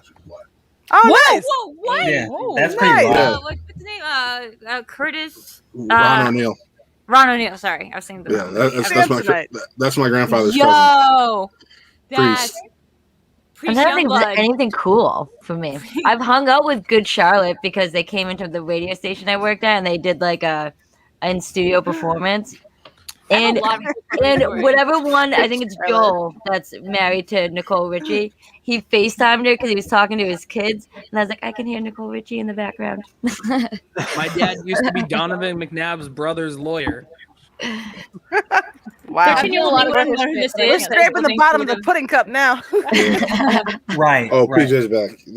Before I get too blasted from this, so we were talking about Martin Sheen and Emilio Estevez. My girlfriend, Emilio. I started her on Amazing Spider-Man 1, as I told you. We're watching it. She's like, wait, isn't it the coach from Mighty Ducks? Why does he look older? I mean, look, why does he look older? Hands down the same. But yeah, I said, I'm like, no, that's his father. And she's like, what? Yeah, that's President Jed Bartlett. Yeah, just say y'all need to watch some West Wing. Come on now. We like there's any time to watch TV anymore. Probably my favorite TV show. I know. I feel guilty when I watch TV now. Oh, I'm I feel like, terrible. Watch This movie time. I wanted to watch a bunch of movies today. I ended up watching the entire final season of Shrill on Hulu. Who's saying which that? is really good. And I heard you also, tweet Mythic about Quest premiered today, season 2. If you haven't watched Mythic Quest on Apple TV, you should. Dude, Jupiter's Legacy premiered on Netflix, right? Is that good? It's a great comic book. I haven't seen the show yet. I've heard mixed things. I've heard some people saying they kind of like it. I've heard people saying Inhumans. I still haven't gotten through Invincible. I'm like, shit! And like, I literally don't watch the one. TV. That's the Skybound one. Yeah, It's Invincible, right? Yep. I want to watch Invincible so badly. Me I just can't too. get through TV. Invincible's where the It's party's great. at. It's great, but it's also hour-long It's an animated episodes. show that's 45 I like minutes The long. Office. Yeah, I like The Office too. I like The Haunting of Hill House and Bly Manor. Well, I yes, like we're those gonna Those get are into the that. TV shows we'll watch. Why does Pardis like think that. that Sabrina and I have beef? What's up, party? Because I So tried wait. to kill your corgis. You guys, Oh, that's right. remember- I forgot about it. you guys forgot. might not know this, but Talking to I'm you. not a movie person. Like, me and Vinny started a TV review site for The Observer, like back in 2014. So like movies, like I'm playing catch up with y'all because I don't watch movies and I find it hard to like sit down and understand a narrative that like fits in a confined space like that. Well, fuck So, you. like, It's pretty good at it in the Schmoe. Not many people can say that they've gotten one, let alone multiple. I think you've lapped a few people and you're catching up. Yeah. I mean, Right. I'm good at studying at this point. I'm not sure if I'm good at watching movies. I watched I watched Cool Hand Luke yesterday, but I didn't look up enough times to figure out like what was going on because I was doing my nails. And I was like, Watching wait, Lord of the Rings. The entire time I'm just like, oh, they keep doing movies the are same just so thing. confusing to me because the Well, world Lord of the building. Rings are just They're walking all over the time, another so you're not mountain. missing much. And Right. another Oh, there's mountain. more Like, yo, walking. when are they Hey, going to go to Mordor? Hey, Kevin Smith, shush. Yeah, I just watched Lord of the Rings for the first time. It's so confusing. Like, what? What are they? not into it? 3 movies to Thank draw you. out the Are you ring. guys just Randall from Clerks 2? Thank you. I mean, what is Right. going on There's there? only one return, and it's not of the king. It's Oh of my the God. It's Jedi. of the Jedi. I mean, Yeah. that is correct. That is. Elijah Wood tweeted today that Yep, like yep. no movie should ever have the word begins in its title, and I wanted to be like, I feel like that's like at least one movie in that Lord of the Rings group. Like, No, it's starts with not. Begins. The journey begins. Is that something like? That's The Hobbit, The Unexpected Journey. Oh, And but that- still, and that's that part of his doesn't have begins franchise. in You it. should not say that. But it Begins isn't in any of the titles though. But honestly, Oh. like, still, it's like we don't It's gotta watch Lord of the about Rings. the journey. But Here's they're the thing. walking. For Bilbo 3 seems I think not you're on great something. to begin with. I don't know why I need to go back and see him do stuff as a kid. And I mean, Frodo's supposed to technically, be The 50 Hobbit years came old. first. Like, what? Yeah, technically The Hobbit did come PJ. first. The movies just came second. Yeah, it's just PJ, because it Okay. was meant for theaters, and then it was sold to Netflix. Would Mitchell's versus the Machines eventually make its way? Yes. Oh yeah, I want to And see we'll Shiva get Baby more so as well. fucking Yeah, bad. again, here. Oh my so God, Shiva look, Baby. I've said it before, and I'll say it again. I think that us cherry picking what counts as movies and what doesn't count as movies is going to end up biting us in the ass in the end. yeah. Yeah, of course it will. Yeah, Yeah. I think What's the that alternative? I think It's like popular streaming movies will be on it. Like Palm Springs was on there. And I think 2020 is going to be the levee that breaks, essentially, because we had to make so many concessions on streaming. There just needs to be a 2020 slice, and then all that stuff goes there. That's I just think that it's much easier for us to be like, look, anything that was made by like Netflix or Hulu or whatever is like, I'm not saying I'm going to put a Netflix movie unless it's super popular in round one, but like if there's a Netflix slice, the stuff that they did should technically be fair game. Adam Sandler has its own category. The happiest season. Yeah, like has its own category. So like Festival Darling. Okay, I understand that. Like Festival Darlings are movies that don't get asked about as much in other categories. They're almost like their own slice. Yeah. Right. So would you say about like happiest seasons, man? It's a great. I said I would love to see some happiest seasons question. By the way, someone great. You guys haven't seen someone great yet. We do have a Streamlabs from Andrew _ Garfield. Hey, Sabrina. God, who created that Mitchells and the Machines thing? Who did that? Was that? It was Sony Animation. But you guys who haven't seen it yet, you guys will adore it because part of the story angle is the kid who wants to be in film school. It's my I feel like there's some people behind it. I should know. Where are about. my boogie questions that I've asked for? I gotta watch that. We'll get there. Have you watched it yet? That was just my Easter egg. What time have I had? I've Lord watched and Miller. 2 things really this week. I watched Without Remorse because I made time for it, and I drove to see Scott Pilgrim versus the World. 2 months. Can we all suggest a movie to Matt, have you seen the kind of bullshit he has to write in the time? What'd you say, He knows I'm fucking with him. Page's 5-pointer. I was like shaking. I was like, PJ, why couldn't you put this in my match? It was Carey Mulligan and Keira Knightley star in like a 2010 film. Yeah. Like what MCU actor stars with them, and it's Andrew Garfield. Yeah, that's what got me was the Marvel. Yeah. Where's my under the Silver Lake 5-pointers from The Sabrina? question was Never Let Me Go. It was about Never Let Me Yeah. Go. It was never let me go. But the answer was Andrew Garfield. Yeah. And I was that just like, Well, next time teleport the answer to me because I was sitting there and I'm like, Star Wars 5-pointer was Droopy McCool, which is the only thing in the extended canon I know about Star Wars, and it's like the funniest name in the world. But that's how completely subjective it all is. I was so scared that tonight's match was going to go into like crazy sudden death that I wrote 10-point questions. Damn. Like I was just waiting for Peggy's match or for the Star Wars match? No, for the Star Wars match. Wait, you said 10-point questions? We were so scared that Peggy and Rick were going to go that deep on Star Wars. He wrote 10-point questions. We didn't because I have never seen John Carter. God damn it! Hey, that was a PJ's great the only match. person who has. Yeah, I've seen it. I was I'm watching so it this weekend. impressed by the way you played. By the way, give you my Peggy, like review. first of all, Gulliver's Travels was an incredibly deep pull. I feel for like round one. I'm not like it was too hard. I wouldn't have been able to, like, I've never even heard of that movie. Never heard of it. To you guys. Drew, we've gone through that multiple times tonight trying to explain. Oh, sorry, I didn't mean it was so hard. For some reason, Gulliver's Travels is like a thing. Yeah, no. And also, I thought that was an easy one. Comes on here. We You did a talk great about job, that's all I Gulliver's meant. Travels I appreciate that. introduce it to them. It's and very not knowing the professional. cast of Carrie is it's irresponsible. In hindsight, I should have. I was talking to Taylor. Excuse me. I was talking to Rager. Who? I was talking to Rager. He was mad at himself. Not at Yeah. you, Peggy, but for him, for the Oh, horror yeah. people. Not Yeah, knowing the yeah, cast yeah, of Carrie. no. He was mad. And then everyone see me try to like fake them out that I knew it on my board? Yeah. Did anyone catch that? You got me. I'll say that. I'm like, damn, That's how she you knew. checked multiple. Anyway, I didn't mean to start anything that was already started or whatever. I just No, I you're was fine. impressed with the way you No, played. no, it's fine. You outplayed him, I think, in this match, and you did a great job. Yeah. No, it's Sabrina, do you have a match coming up at all that you know of? Well, obviously, if you can't say. I can't say. You know what? Something's coming down the pike. You just gotta wait and see. You know what I love about Peggy and Radis's match?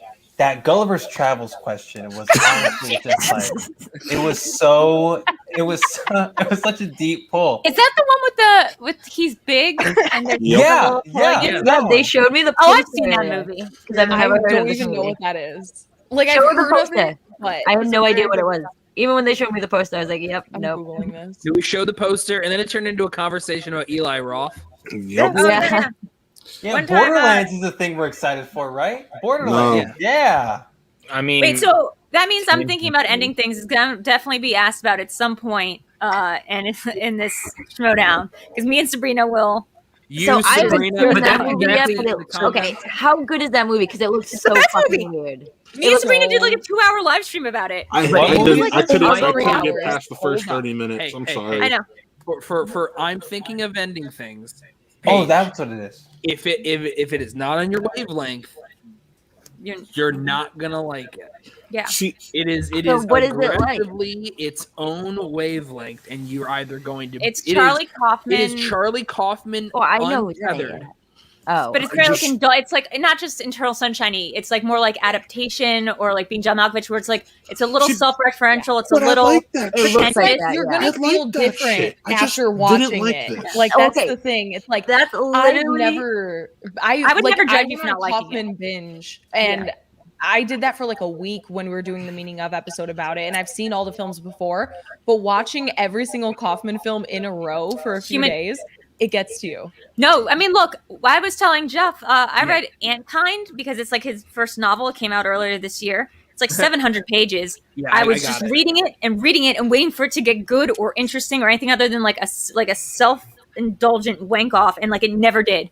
Like the whole book is just it's like actual bad garbage. That's my thing with the movie. Yep. Is that I feel like I'm gonna watch The one it. we, And it's like, Chris, I'm the gonna one feel you and I different both tried to afterwards. watch for a review, and then we couldn't even get through it. Did we?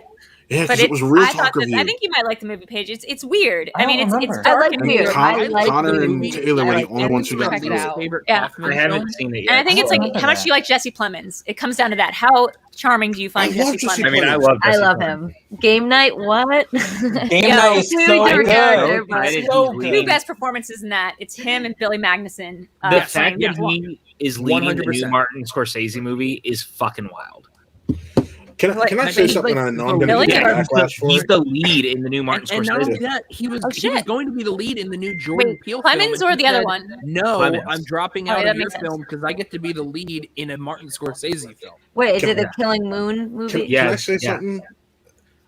I think Scorsese's kind of overrated. I've tried. Shut up. No, Overrated. stop it. No. We're No. number one. He's Number gone. one. Shout the out. word overrated He's is out. not to be used in any and all forms of discussion when it comes to movies, because using the term overrated is not an Only actual applies- argument. Unless you're Only talking applies about to Lord of players. the Rings. Only applies to me. Unless you're talking about The Hobbit. Or Can we get the Oreo line back, please? The overrated is a term that we throw out of all film criticism. Yeah, it's like Here- overrated. In all. Exactly. No pun intended. Like, Have you guys seen the movie Barbarium that came out? Vivarium, yeah, I hear that That's a is weird very one. pretentious as well. But I I might Yeah, be it good. is. That's a Super weird pretentious. movie. I liked a here's my lot of thing. it until the ending. I did not like the ending that much. Yeah, the ending is like hit or miss, but Yeah, I think I Lon dug just told me it. the ending. I of that love movie. that I shit. wanted to love it, and then it just kept going, and I was like, I don't like this at all. See, I Even think though I love most of my- Imogen Poots, so I do Yeah, too. same. And you do anything I- on screen, and I'm like, I'm here for it. I think That was that like her first leading role. Well, not leading role, but my letterbox is mostly a lie. Like I mostly false flag everything on letterbox, just for other competitors. I don't know why I would ever like be true on letterbox, but I do have several lists of stuff that I like, and one is like great horror is like porn, and then it's like another list is just like mindfuckery, and I think the mindfuckery one is just all like the vivariums and like the, Cube and other weird movies like Primer, stuff But like Cube that. is a great Harris didn't movie. like I have a Sabrina's good Lord of the Rings comment. Right here. PJ, what do you think of this comment? I stand by exactly what I'm saying. I hate the word, and I want it ejected from all forms of conversation when it comes to movies. PJ, here's my thing. I own a few of his films. The Irishman was what put me over the top. I've liked. Oh, we're talking about Scorsese still. Yeah, I liked one of his. I've liked one of his films in total, and it was I barely liked it. about it. I So Wait, High is School it Musical the ones that too. he wrote? You and I are so similarly on the same wavelength. Like, I love Scorsese. So the fact that I want to love his films. High I just School Musical You 2 don't like is The the best of Departed? the High School Musical Like movies. Taxi Driver, King of Comedy. King of So King of can we Comedy use it in this way? Can we use it? that in, is the only way we can use Comedy. it. Yes. Remember when they did Joker, but it was better? Yeah. Yeah. No, because I don't King like of Comedy Joker. and Taxi Driver That's mixed a- together. Uh-oh. Maybe that's why I They love. show disclaimers up. That's why I like Joker so much, because it was like my two favorite. Yeah, movies in the world. I actually like Joker a lot more than I thought I was going to like it. I really had to stick up my ass about like I could sort of tell that there was going to be a gun violence scene in the movie, and I was always just scared about getting shot in theaters. I'm just like a hyper neurotic person. This very real thing that can happen, so I just didn't want to see that movie. And people kept making fun of me, and I saw it, and I was like, oh, that was actually a very like almost responsible use of just a single shot in the movie, like a single act of gun violence. And I was like, that's pretty surprising, but restrained almost for Todd Phillips. But I didn't hate it, so it gets a thumbs up in my book. And I think that John's like, people break down a word, but my thing is when you're saying something rated higher than it should be, that's an opinion thing, though. You can't. It's all subjective, baby. Hey, I did say that the Martin Scorsese thing was. I said this is just my opinion.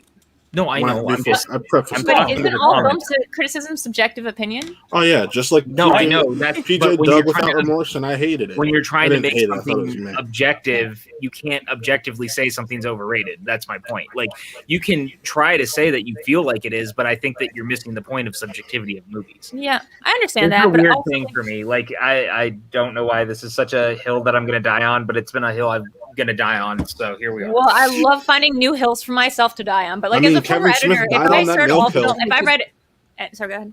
Oh, I was going to say I have a similar issue to and I frequently judge, as people have found, people's tastes and things, or their comments or their opinions on stuff. I criticize them. It's fine. I'm not perfect, but one thing that I do take issue with are people who say something is a guilty pleasure. Well. Yeah, I hated that when I was an editor too. Yeah, I would say if it's not guilty pleasure, if you're liking it. Yeah, like if you like it, you like it. If it's bad, you could say it's bad though. But I wouldn't say that you should feel guilty for liking it. Like the Star Wars Christmas special. Pedophilia is a guilty pleasure, like not like Real World Atlanta or whatever. Like that's I've always felt the same way about that. I think Josh Duggar might have like something to say about that. But yeah, you're right. You're gonna leave me hanging? The one overlap. Damn, PJ, I'm just gonna keep this up here then. Jeepers Creepers is a guilty pleasure. Oh, my bad. Jeepers Creepers, man. I got you. Guilty pleasure. I don't know. I'm tired. You're tired. It's about 2 a.m. where Jeff and I are. I know. Yeah, it's 2 a.m. for me too. Paige, remember when you said I'm only going to be on this for a little bit? Yeah, what a minute. Remember when I said this was only going to be like an hour? Yep. Can we go back to High School Musical for a second? No, what were you going to say, Drew? I was gonna say, ever since we did that rating show, which is like something that I thought was gonna like be hard to do, or like I was gonna have a hard time getting into it, but then like you and was it Jen? Peggy? It wasn't Peggy. It was Jen. Jen, right? Jen Kemp. It was so much fun. Ever since then, I was like, well, we should do a show together. And I was like, I've been totally message you. But I haven't yet. 9 to 5 together. So yes, I love it. Make it happen. You can do it with us 4 girls. We'll make it happen. I love it. I just did the math. We represent 15% of the ladies in the Schmoedown right now. Yeah, Ferris. Wait, how'd you just do the math? What do you mean you did the math? How many women are there in Schmoedown? 26. Oh shit. I think I left some out of my tagging that time that I said everyone was my friend. Well, you included in many others. Like you can fit all of them into one stream. Peggy tweeted it out. We can get a fifth on here because there's one more slot open on the StreamYard. I just wanted to see if anyone took the bait. Maybe they will.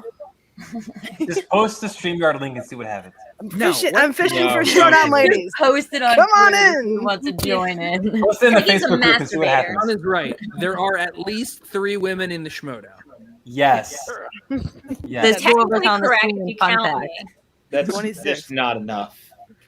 But 5, 6, I mean, look, 6, 4, 10. PJ, I think the thing about saying that you cannot, or that you have like a pet peeve of people calling movies overrated is that what you're saying is you're judging, that person is judging other people's like consensus of like objective opinion. So you're saying like the Rotten Tomato score, like people at large, and like who knows what people individually think. Is that kind of the argument? That I think that people objectively want to think that their opinion is the objective opinion.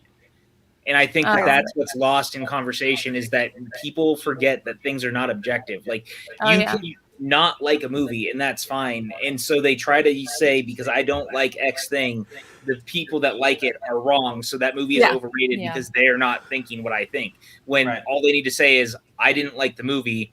I go against consensus, and that's fine. Like, I would much rather people own going. My opinions are trash a lot of times. Like, I get that. I know that about myself.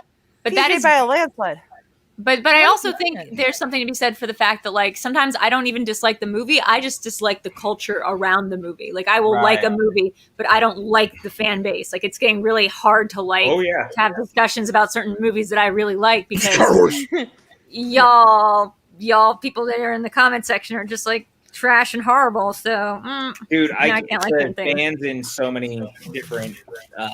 We'll say it again because we said it at the very beginning. The work PJ and crew did, like PJ, for the stuff tonight was just Gulliver's Travels, man. On some real Amanda Gulliver's Travels question. We should have a Gulliver's Travels Iron Man match. I am going to fight. I would love for you to get Money Plane to be on the list. We could do a Video Chronic Money Plane. I know Money Train. So I think Harrelson. I've had this conversation. I think that if we add an actor to to their own slice on the wheel, you've had this conversation because of Cage. Then Nick Cage has done way too many made for TV, like, or for director. We need a that's the thing. Like, what's the new movie he did with the? And a lot of them were theatrically released, even if they were limited. Yeah.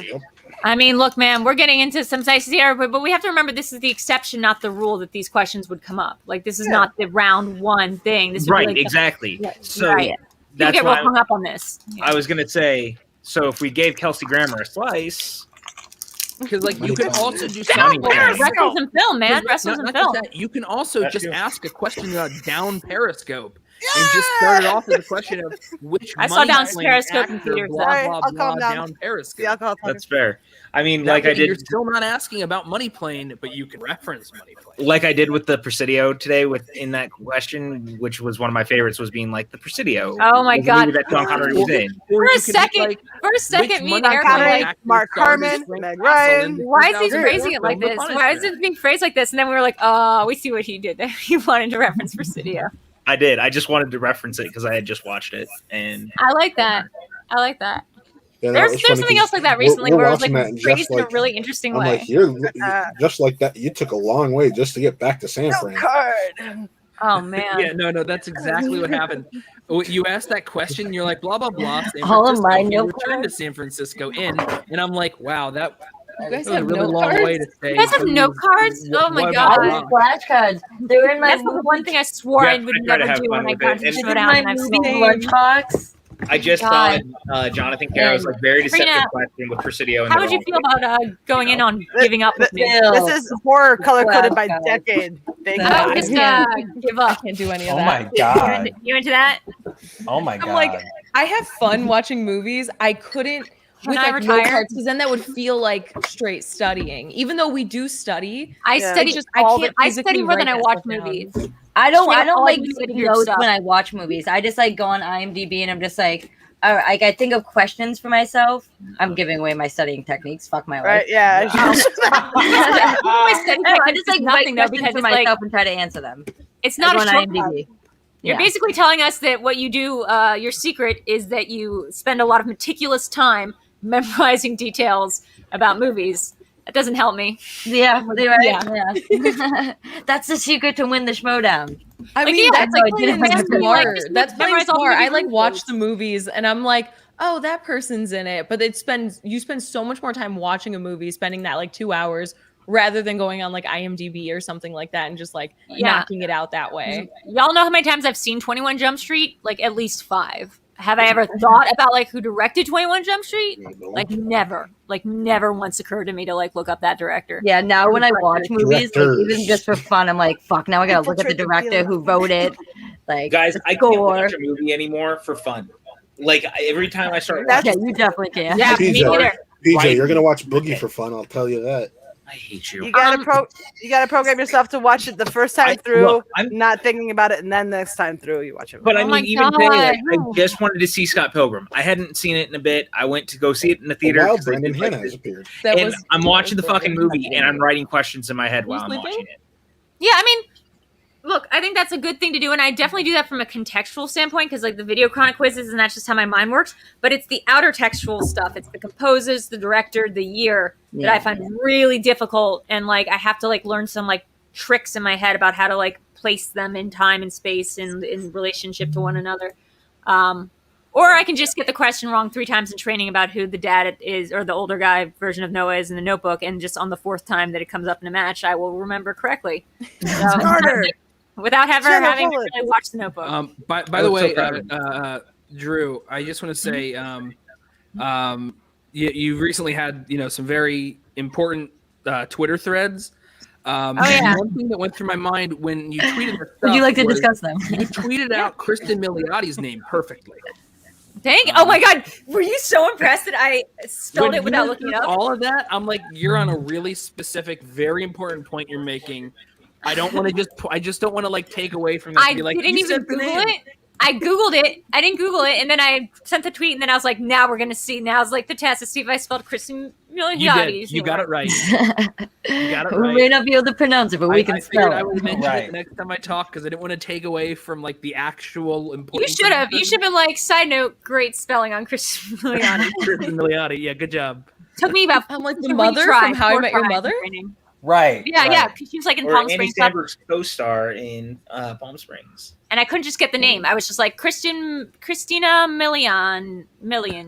Christina Milian? Holy shit. Yeah, that'd be one hell of a movie. I want to see that now. I will say right now for everyone watching, I will. In my match, I was so proud of myself for I spell I think everything right in my match, because when I do mock matches and study with my teammates, I get made fun of for what I spell. I am way worse than JTE when it comes to spelling. I need to go against JTE because I think that's going to be the like barometer of this like benefit. I think that would be good for you guys. Because my dad says Keanu Reeves, and it took me a really long time to figure out that was wrong. Like. It's all right. My mom doesn't say the word Chipotle. She says Chipotle, and I'm like, there's an L. There's clearly an L. I'm first generation. I grew up. My dad's from Mexico. My mom's from Poland. So I wrote like Kate Beckinsale because that's the way I heard my dad say it. And everyone's like, challenge. I'm like, bro, I just put an extra G. Like, calm down. I really do. I do want to play JTE for the benefit of the doubt. I feel like that would be a very funny match in terms of spelling and pronunciation of things. We gotta make that happen now. But yeah, more than that, More than that, you know who I really, really want to play? Who? Paul Walter Hauser. Because he's in the new Cruella movie, and that would just be very fun for me. I mean, I unfortunately have to root for him though, because he's on my team. But I wish he was. Just PJ, let's see how much of a bad idea this is. How many Paul Walter Hauser questions movies that he's been in are going to be in his match? How many I, Tanyas? How many the Five Bloods and Black Klansmen are there? He's not Black Klan. Oh yeah, he is in Black Klansmen. He does the two, but he's also in what's that one with the Centennial Park? Richard Jewell. Richard Jewell, yeah. Now that's the only thing I know about that movie. Just how to pronounce the park. I'm gonna have to head out, guys. Good night. Good night. Bye. Nice to meet you, Sabrina. Thank you. Bye. Good to meet you guys. Bye. Yeah, it was really nice meeting Sabrina. I've never hung out with her before. That was my first time meeting her. Let's find out how much of a bad idea this was. Yeah, what did you just mix? It sounded like you were pissing. We got another Streamlabs, by the way, from Jared Simpson. Oh, God. What is one movie y'all are convinced you'd sweep in an Iron Man match against anyone, anytime, anywhere? For me, shit. Scream.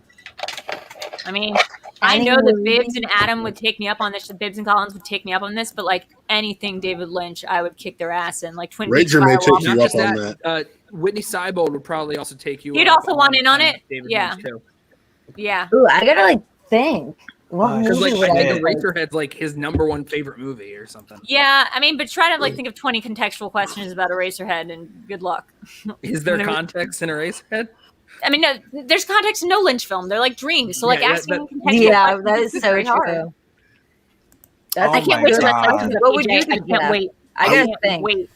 I would I'm say like looking at movies to think. For me, it would either be He Got Game or Do the Right Thing. Mine would probably be like Reservoir Dogs. I feel like I could like kill it with that. I'm trying to think of another one. I might do like Pop Star. Oh, I love that. Oh my God! Yes, yes. The answer is Pop Star. Pop Star, Never Stop, Never Stopping. The intro, we played Humble as the introduction song for my wife and I walking out at the reception of our wedding. Oh my God. That's I think that's fucking Highlander, Once Upon a Time in Hollywood, and probably Back to the Future. I'm looking around my house or my apartment to see like what I like. That's what I was just We got a Streamlabs from Ferris that says hello. Hi, Ferris. Hey. That's my evil twin. Yeah, I mine think would I'm definitely thinking be of anything Reservoir Dogs. Stop. Brandon, remember, that's fake Ferris. We I have love the real that. Ferris on. I am the real Ferris. All right, hold on. Drew, what were you saying? I was saying I thought I would say being John Malkovich, but we did that as a Video Chronic quiz and Zipper beat me, so guess not. Wow. Drew, I gotta say, like when you're saying like I gotta look around and see what I Peggy, like. what would you choose? Maybe from the things you post, do you own anything that's not Twin Peaks memorabilia? Can I show you guys something? Like everything in back of me. No, because I also sell it. Like I sell stuff on like Hey, Depop Dwayne. and Etsy. But like that's. I'll all tell you when I David get a chance, Lynch, bitch. Twin Peaks. There's hold on one second. I'm like looking stuff. The Bridge, all David Lynch and Twin Peaks. Like no, it's all David Lynch and Twin Peaks. Yeah, Oh, there's look at the one Game private of Thrones jet. Holy poster. shit.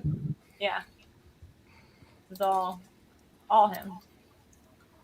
Oh Nice. damn. I That's was. a hard question. Oh yeah. To answer the question, I think I'm trying to think of the weirdest movies.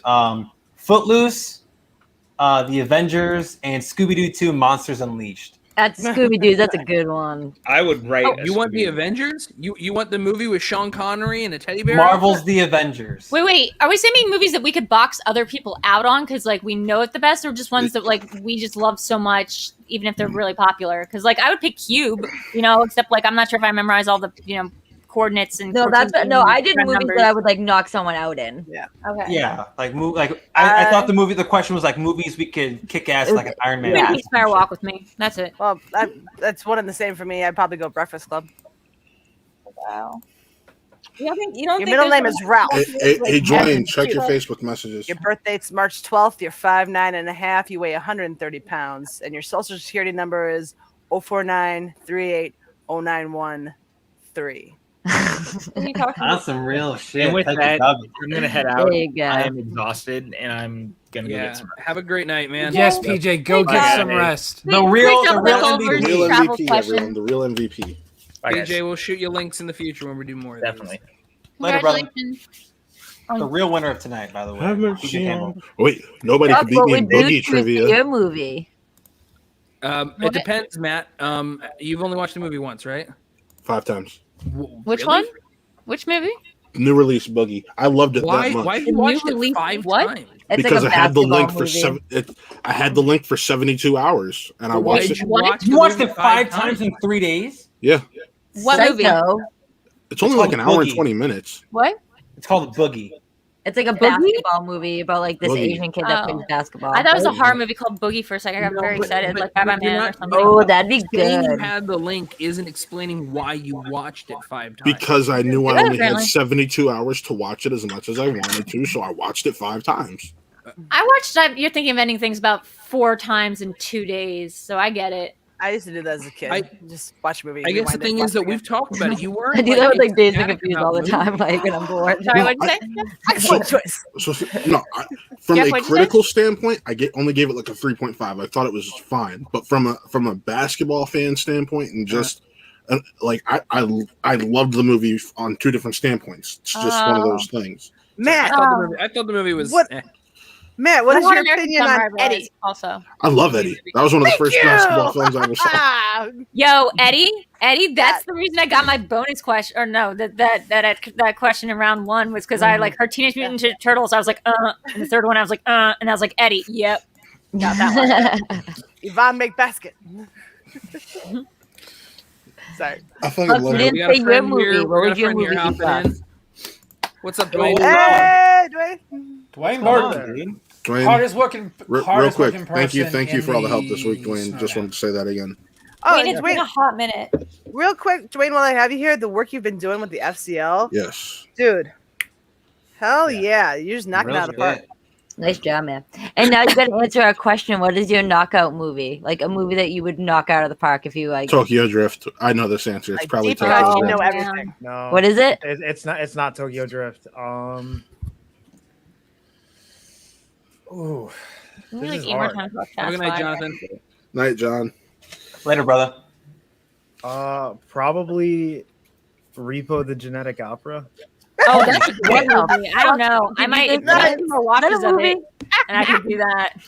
What I love it. What? That, Give me 2 more What was watches of Repo, and I might be able to go head to head with you on that one. yeah. Like that's Southland Tales. Anyone want I'm- to take a Southland Tales quiz with me? Nope. I'm not a fan of musicals, but Repo Hard the pass. Genetic Opera is it's top tier. You mean Holy Southland shit. Tales? I mean, That's what. I just think I should block one out.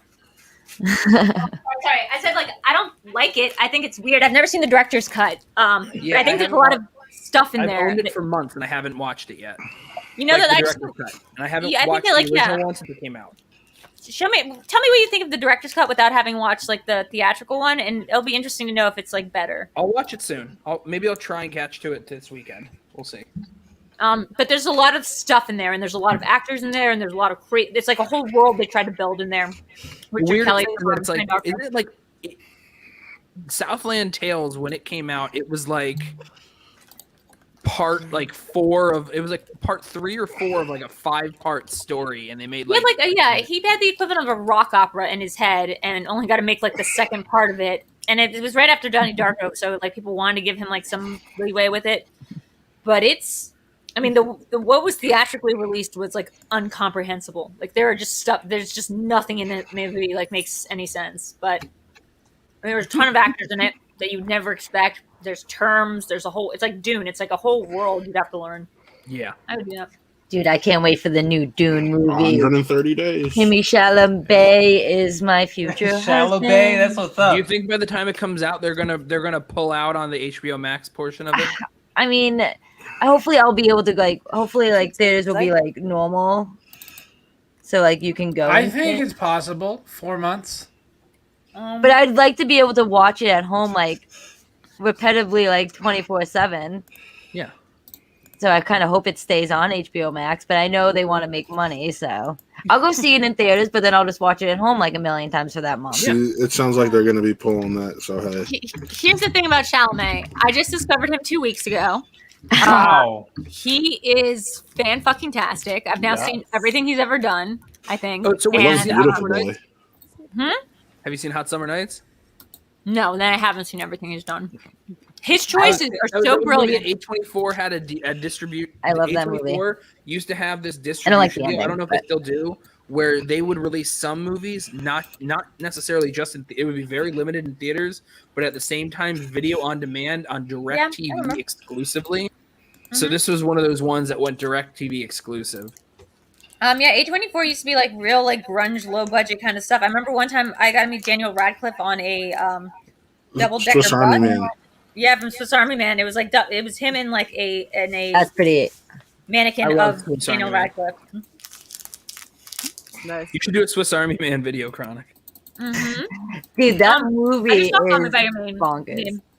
Michael Stuhlbarg in Call Me by Your Name is like the MVP of that movie. Oh my Michael god, Stuhlbarg- that reactions. quote, that quote, that conversation they have, like when him and Timothy. Oh my god, I just But- love that fucking movie so much. It's a I really could just good do a flick. whole GIF page of reactions to him like listening to things and Call Me by Your Name, like when Timothy Chalamet is like, Dad, I almost had sex last night with a woman, and Stuhlbarg's just like, Like, he's like, I don't know. What's Yeah. Looks like she's coming back. Yep. Nice. Or like- Dwayne's appearance has The convinced her to come irresistible back. allure of Dwayne that draws. She the said, "I gotta reader. go to sleep." Then she woke right back to You're the right. Yeah, I know, that's I know the way Chris, he and knows that Paige, back home. Chris and Paige, we only got them for another couple minutes here. So Sabrina will come back on, and then Chris and you know Paige. let you guys go too.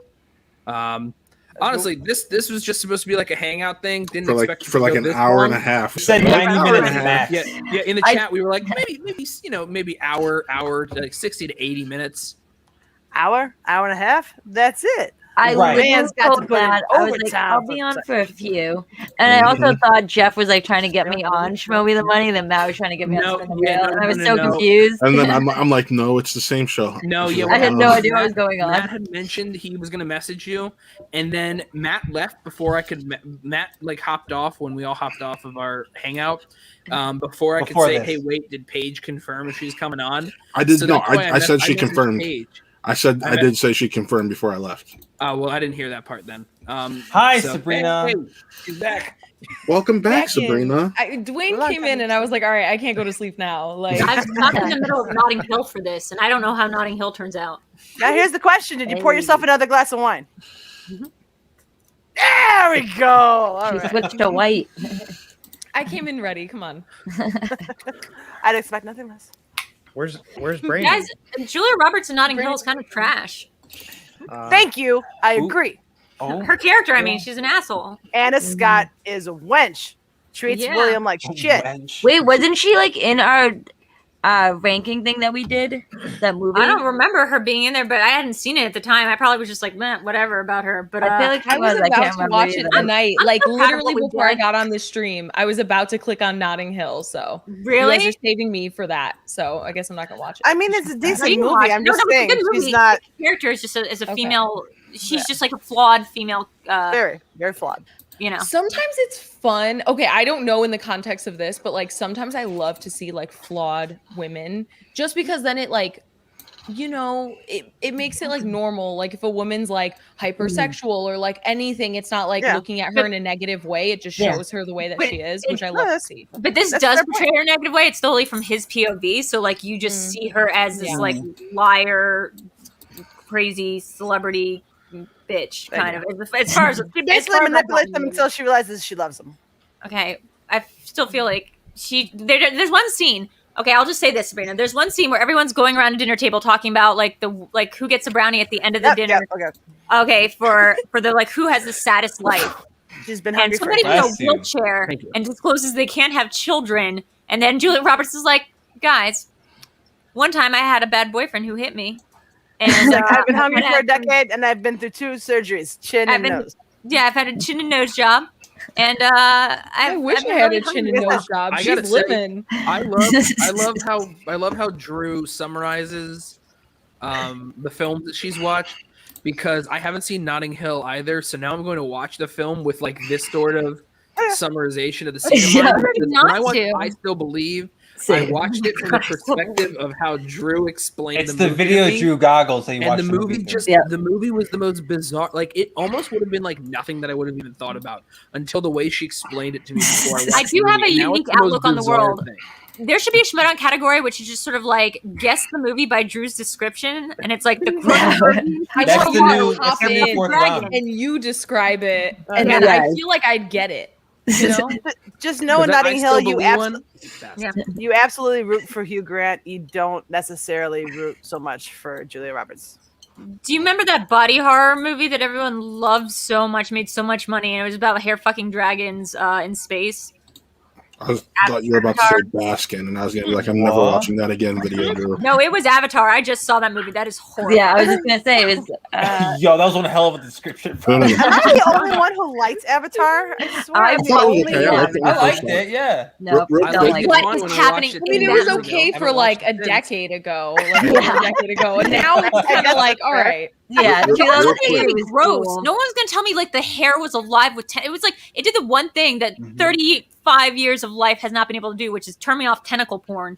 Like that was just like what was going on with those fucking hair things? It's so gross. What was that movie? I want to do a commentary. I want it to be Drew, Peggy, and Paige, and I want us to just watch a random movie. And just give our commentary the entire time. That's something that we need to make happen now. I'm pretty. Yeah, we should do that, but I have very personalities that would work. What is that movie? I can't think of the fucking name of it. Is when the me describing right now is gonna be fucked up. It's like when they sew everyone's like faces to the ass. Human Centipede. That's what it is. What's weird or is the that Human you didn't Centipede fuck too. up the description. That's just the movie. I mean, that is the all movie. it took was faces sewing to ass. faces. I'm like any Friday night for Dwayne. Like, yeah. I mean, like watching movies with me is kind of like it really is an acquired taste because I take that lens towards everything. Like I question it's like I'm doing the Torah or something. Like every line is a question. I'm like, wait, why would this happen? Why would this person know this person? How does this work? So the more sci-fi movie, so you're good. That's the new So fourth Nerd Pod can round. do it. That's the new fourth round in championship matches. VOG just described Real something. quick, I have a video, a movie recommendation because of Video Drew, and that is Baskin. Oh, yo. You know that after that podcast that Taylor and I did, we got the director on. The director. Wait, you had the director on? Yeah, they got the director on. Oh, did he got the director? That's great. Yeah, he started messaging me and stuff, and I was like, I can't believe the Baskin guy. Baskin's like Human Centipede level fucked up. Like, Okay, I was just looking up. It's a Turkish movie, so it's a Turkish movie Baskin, I that think Lon Josh showed me. But it does one of my favorite tropes, which is like really good horror time loops, like time travel loops, but in the horror genre. Ooh, yeah. So they had me watch the trailer, and I was. Wait, is it subtitled though, or is it just like it's subtitled? It's subtitled. So if you can't do subtitles, that's definitely not. And Yeah, it's also a really sci-fi film just that gotta read involves fast. time travel. I wonder if you'd. Spider-Man's not time travel. No, I was gonna say this. I heard time loop and it made me think of this movie, even though it's time travel. This movie called Predestination. Okay. From the Spear Brothers. Yeah, I feel like I've seen that movie. Was it about? That's Ethan Hawke, right? Yeah, Ethan Hawke, right? Yeah, it was Ethan Hawke. Oh Sarah yeah, dude, that Stephen movie's Hawking. fucking. That movie, yeah, that movie's fucking nuts. And that, yeah, what? And then he's a girl, and he's what? Wait, what? What is that? That's how I want it described. Exactly. And then he's a girl. Yeah, no. What? Drew. Oh, he I was think a you girl. should Oh, he watch this is. I don't movie, even know. Predestination. Oh shit! I'm seeing this. I'm seeing this like so hard, but like don't tonight. say anymore. They're like twists and turns and stuff, and it'd be fun for you. Oh to no! watch it, and I you feel saw like, something wait, on why? Google. I like It's some exciting predestination about choices. Christianity. I no. remember when I figured it out while watching it, and I literally looked at my friend and go, "Holy fucking shit!" Is this Like- an I Still Believe? My mind was blown. I was like, "Wait, what?" And like it felt like it actually worked too. It made sense. That's why I was like, "Oh my god!" Is it a God's Not Dead? That's where the loop comes into mind because it's a film Like that frequency? involves time travel, but it involves No, time this travel is in a way not- that's supposed to affect other time travel in a loop sort of way. Oh yeah. Okay. I mean, when I say time loop, I mean a very specific No, I thing. know what I you don't mean like I don't mean other alternative dimensions or universes. I don't mean like what they did in Avengers. I don't mean Back to the Future. I mean like looping, like you meeting your other self, like the loop of it, like and you get stuck. No, that's what this is. Like, kind of right? like Looper, less like Looper, more like this movie by the guy who made Cube that's exactly called, what this is. This has to yeah, do this with is time like travel the and Groundhog's people Day. meeting Yeah. themselves. Yes, I mean No. like horror Groundhog's Day, like Happy Yeah. Death Day. No, Drew, you need to watch that movie. We should do a watch along to that Let's movie. do it. Because I've only seen it Predestination. once, and I know my reaction will be the same thing every time because that movie's bananas. I love watching shit where I just go what really loudly. We'll go like, what? That's what that movie's twists are. It's I'm not like twists don't normally like do much for me most of the time. Most of it's like, oh, okay, cool. This is one of those movies where it's like my jaw is on the floor. I'm like, oh my god, seriously? I just thought of the other Sometimes twist movies in the don't have movie. twists. That movie's crazy. I just thought At of this point, I'm the just gonna be other looking thing for doing twists it. though, and I have to say I will give myself credit. I'm very good at predictive like plot analysis. Like I'm usually able to guess within while seeing Sixth Sense in theaters, and I was like 12 years old. Second scene in it, I was like, he's dead. He got shot. Like he's not around anymore. Bullshit. No, dude. I remember the Sixth Sense. I've talked about it before on a podcast. Was the movie that like started my love for movies. It was that year like, for me. Yeah. I think I was like 8 years old or something. My mom was getting ready for a New Kids on the Block concert. I watched this probably in like, I don't know, like 2007 or 6 or something like that. And my mom was getting ready. I was watching it with my dad. And when that happened, I was just like, yo, shit can't get better than this. And it got better than this, but 8-year-old still. was like, yo. I also remember reading an early internet review for The Sixth Sense that was like very definitive. They're like, so here's what happens in the movie. This guy's a doctor and he gets shot by a crazy patient. Like 1 year later, Donnie this happens. And I'm Wahlberg. like, yo, like, is that a movie review or are you just like trying to really emphasize this thing? That's actually like a perfect way to summarize like critiquing even now. They're Yeah. just like this and this and this happens. Yeah. That's my issue. I mean, there are people I who used would to be be an editor and of film critics, which is actually how I know most of the things that I do know about movies is from editing other people's work. And like the amount of times you're just being like, no, this isn't a book report. Like we don't want to know what happened in the film. We want to know like how it fits into a larger cultural conversation. Someone's asking if there's any sci-fi B movies you all enjoy. What is like okay? Yeah. Well, sci-fi B movies. Drew, you would know this movie, or one of you ladies probably would. It's kind of like Cube. It was on Netflix. It's called Sphere or Circle. Circle. Yep. Yes. Oh, Circle. God. That is what it is. That's fucking weird that you knew what I was talking about. Because there was a movie like Cube because it was circle. Yeah. The shapes. That's what got you. Yep. Rectangle. And it was like a ripoff of Cube too. It was like that's a spin-off, rectangle. It's called rhombus. Trapezoid, all of that. Yeah, rhombus. We're doing all of those. Yeah. Like it's Sphere because Michael Crichton already beat them to it. There's a great movie actually called Haunter. I know this is not sci-fi, but you know what? If you want to go sci-fi, like yeah, sure. Nacho Vargas. Oh, sorry, I don't remember his last. No, Nacho not the Vigalondo? actor. I'm meaning the guy who directed Colossal.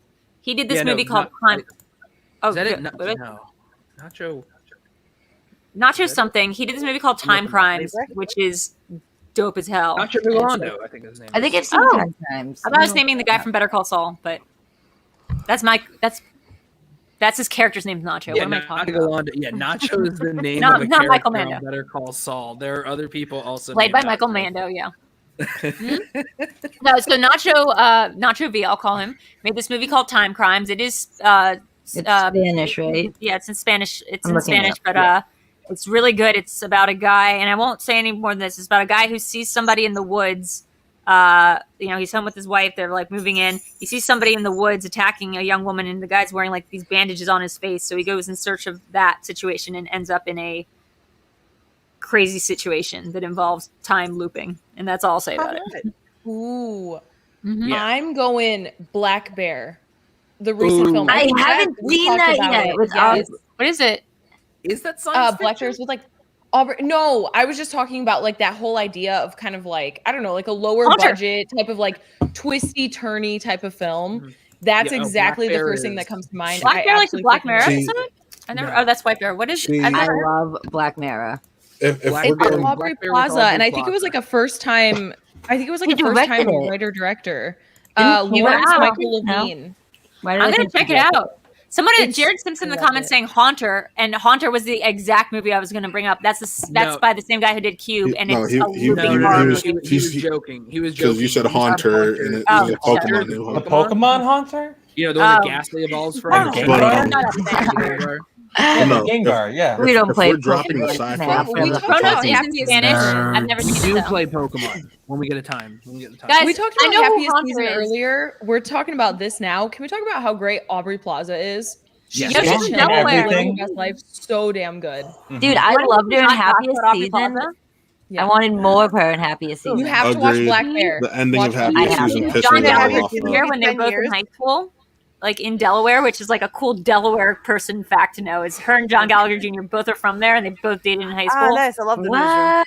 Yeah. Yo, power couple. Well, That is a power couple right Sabrina, there. have you seen the movie 10 Years? Bright spots in I don't think I have. the Child's Okay. Play remake. Nobody has.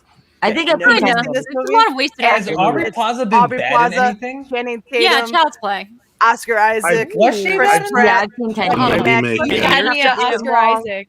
I've Kate seen it Mara. for 10 years. Yeah. Oh Yeah. my god, wait, I it. have seen this. I Yeah. have seen it. Yeah. Love You guys that remember the movie 200 Cigarettes? Because one day that's going to come up as a fucking Christina question. Ricci, Ben It's going to be like Affleck, Casey Affleck, Christina Ricci, Paul Rudd, Gabby Hoffman. Courtney Yep, Love.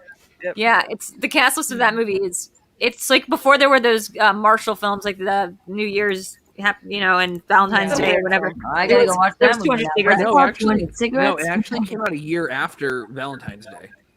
200 cigarettes. There's no way. Oh no, never mind. No, I'm no, thinking- that I'm was thinking of 10 way years. My earlier. bad. I was mixing Yeah, it up. yeah. This was the 90s. This was Buck- Casey Buck looks Affleck ready as a to tap out. child.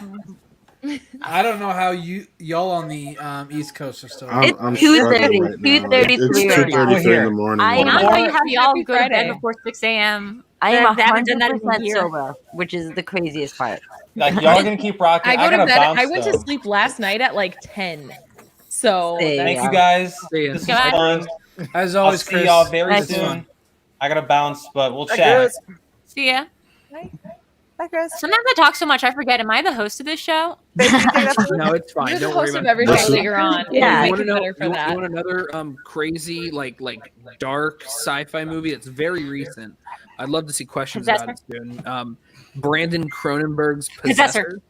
Possessor's Yes! fucking great. Hold on, That I was gotta on look my this top up. 10 of the past year. Yo, Yes. yeah, absolutely top 10. And also, what balls on this kid to be like, no, I am going to make movies like my dad. I'm going to make movies that look like my dad's movies, that like have visual references to my dad's movies, but are like, in some respects, like more forward thinking and like more address things in a way that my dad like cannot address stuff. Even though Cronenberg's great and he does his own stuff now, and his stuff is more like less about tech now and more about like Eastern Promises and that stuff. But like, man, it is a ballsy move to be like, I'm not going to make my own like name in the world. I'm not going to move away from my dad's work. I'm going to like delve into Embrace it. Yeah. Yeah. Sometimes nepotism makes points, and it did for Possessor. All right? Yeah, that looks creepy as fuck. It is so crazy. damn good.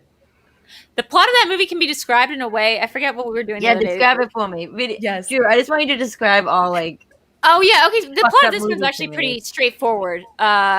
In the future, or like in a sort of like near future, there are people who are basically hitmen. But the way that they take out targets is they go into somebody else's body. They get implanted, like their consciousness gets implanted through someone else's body, and that subject is then forced into like the subconsciousness, like the dark place or whatever, the sunken place, and they carry out the hit, and then they're supposed to like shoot themselves in the head and this make it look like a murder suicide of a completely random person and like the target. So that's kind of the plot of the movie. We follow this one woman as she takes over the body of Christopher Abbott, who is an employee at this big place owned by Also Sean Blackbeard. Bean. Yeah, so Sean Bean's in it.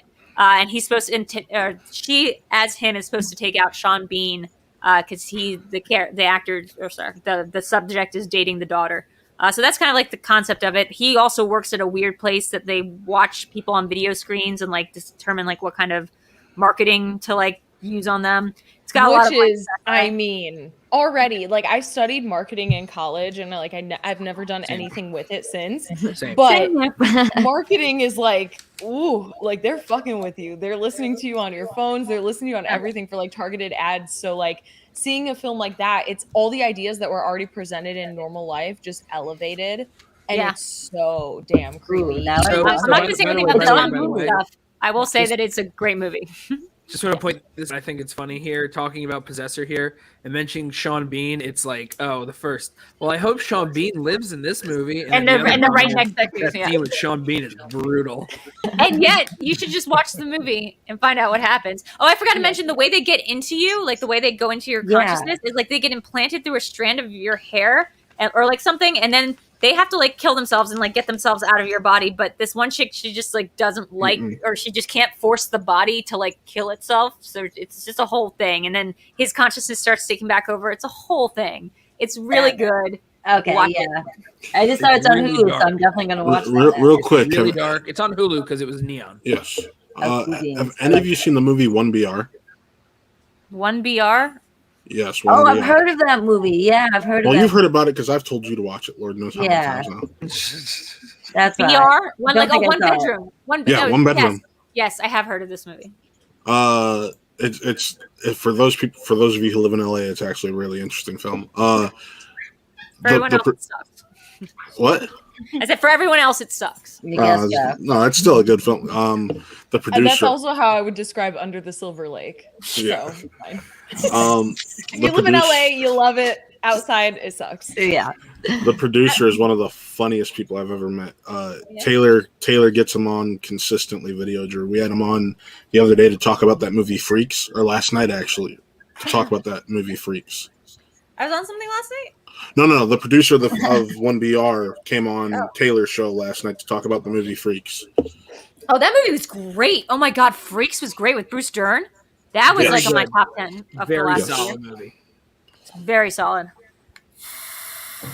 Knew nothing about it going into it, and I think that's the way I prefer. Well, no, one BR is actually on Netflix right now. So if you have an hour and a half to kill, I would actually recommend checking it out. Nerd Chronic wants to do an Under the Silver Lake quiz, and I dare him to, because you know what? The thing about Under the Silver Lake is I hated it the first time around, but I noticed that it had cryptology in it, and I'm big into ARGs. So I was like, fuck this. Okay, fine. I'm just going to delve in, figure out like what the codes are, do the Morse code, do the binary. Got like halfway through it, then had to go to the Reddit, and then found like that he had hired this very famous like guy who cracked like this very famous cipher to be the cryptologist on Under the Silver Lake. So there's all these buried messages and clues, and then they don't lead anywhere.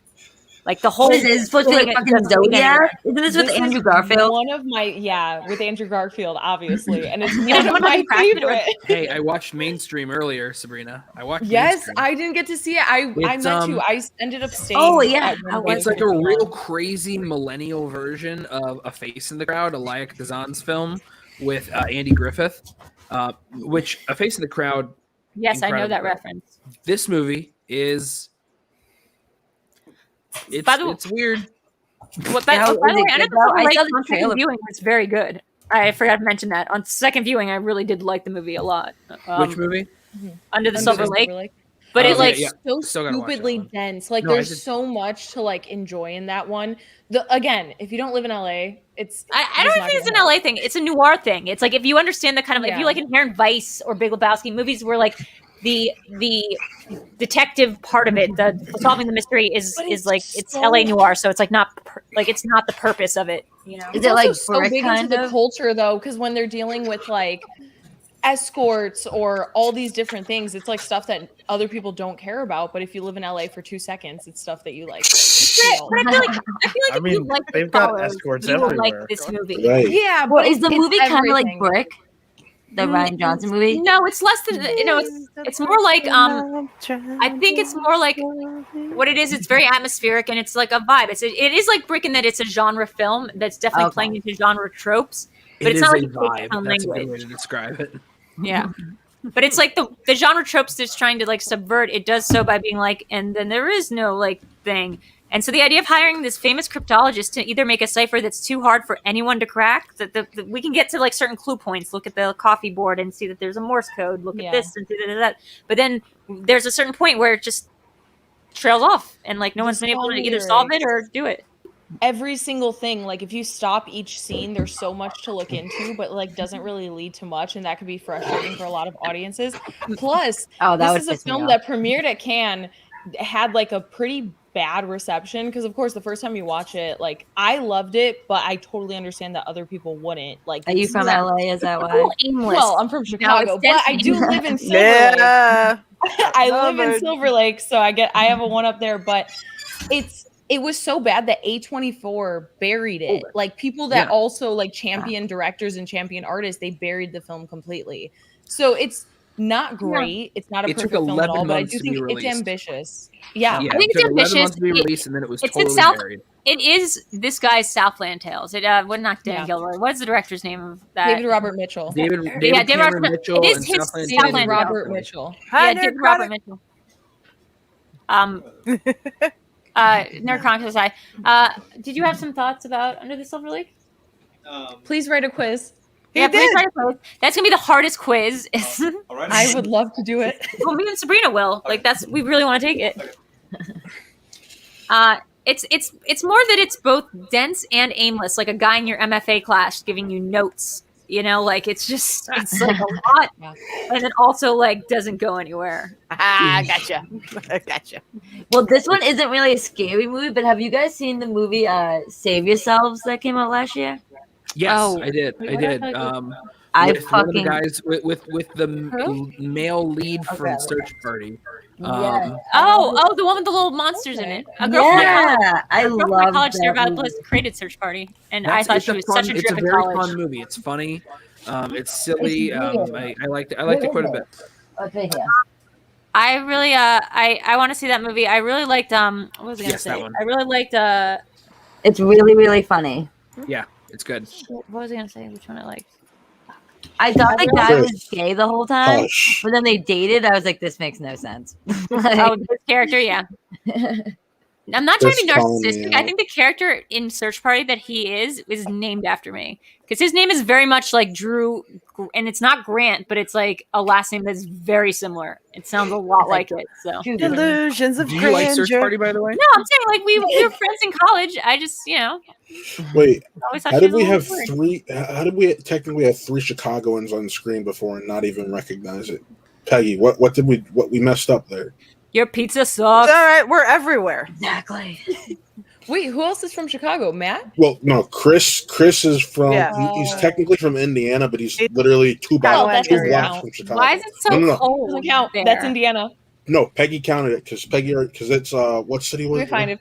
If Peggy It's says the Chicago. It's the Chicagoland area because like they get the same news broadcasts that we do. Well, like, the weather reports. They also I did go to Indiana for my first tattoo because in Chicago back in that time you had to be 18. Yeah, but yeah. in Indiana No, I you mean, could be 16 with your mom. So it makes sense. I grew up in. That's Cherry how I got Hill, my New first Jersey, tattoo which with is my right dad. over the bridge from Philly. You know what I realized? I drove to Wisconsin. Not to bring the conversation back to something that involves me, but what I was just thinking was that I can't call movies aimless if like my thing is David Lynch. Like I can't. I have no right to be like this movie You is like absolutely can. aimless and too abstract. Like no, I like movies that are He's from about Hammond, fucking Indiana. weird ass dreams that someone had. You like movies about a guy driving on a tractor? Yeah, that was the Miles most and miles. straightforward movie. Wait, Chris, Straight didn't you Story say is you the were going to most bed? Go to bed. coherent movie he's ever made. He Yeah, just try to didn't describe want like to Mulholland Drive. Mulholland Drive, or try to describe the plot of Lost Highway. Yeah, This guy, Highway or headache, one of those. gets a headache, maybe kills his wife, turns into another guy, like literally just turns into another guy with another name and another identity in the middle of the night when his head hurts, and the movie's just about that guy and what he's up to, and they never connect again. Literally, we need to have a show of just you do this describing movies. I mean, I would watch that all day. Inland So- Empire. In that movie, Laura Inland Dern Empire. Laura Dern plays an actress who's in a movie with Justin Theroux, but she's also a Russian prostitute, and she can take over the body. But also she's an American prostitute. But also there is this parallel world you can join sometimes, and there's this guy called the Phantom, and he's Russian, and they're rabbits they're these big talking rabbits that live in a room, and they just tell each other weird things, and there's this creepy laugh track behind them. Wait, And that's it's, like, Empire? the greatest movie. There's scenes from Inland Empire that are ingrained into my They're head. so forever. scary, and he shot Wait, it on that- digital. It was like a big thing that he did it in digital. Like it was 2006. That sounds extremely fucking creepy. It sounds like a Donnie Darko like sex. It's like Yeah, Oh, why did I say sex porno? It sounds like a Donnie Darko porno. Donnie Darko. Unless you have the cipher key of having seen like the new Twin Peaks season, and then you realize it's in the same universe, and it all makes sense. Spoilers. Just kidding. And there's no such thing as David Lynch spoilers. Pled is here. PLD. Oh no! Here's where it goes off the rails. Sorry, we don't want to talk about the Truman Show or The Rock right now. No stepmom either. Yeah, exactly. No stepmom. Ain't no mouth. I do want to hear the origin story of how PLD got so into Ed Harris. Like, did you see a bunch of movies with him at once? Is it like did you grow up and it was just like what your parents like to watch, and he just happened to be in a bunch of them? Was he the first That's actor just you the same recognized? thing as me and Andrew Garfield. It's like you see their first performance and you're like, all right, this is freaking incredible. Oh, Things yes. go on. Like me and Evan Peters or Remy Malik. Yes. I get it. Unfortunately, I'm showing my for me. girlfriend That the was Amazing more, Spider-Man films right now, and I don't need to see Andrew Garfield anymore. I don't know after what you're talking about. Those are fantastic. Grade A films right there. They're not bad. I was hoping my first They don't movie hold up. back in the theaters was going to be Top Gun Maverick because of my love for Glenn Powell, and then I had to go and move it back to November. Who's a weird character actor that you have a straight up crush on though? Character actor? Because Andrew Garfield reminded me, because I kind of almost put Andrew Garfield. Margot Martindale. Yeah, I'm sorry, I love her. I love Character her. actress Margot Martindale. Justin Thorax, And like you down. said earlier. Justin what? Would you call him?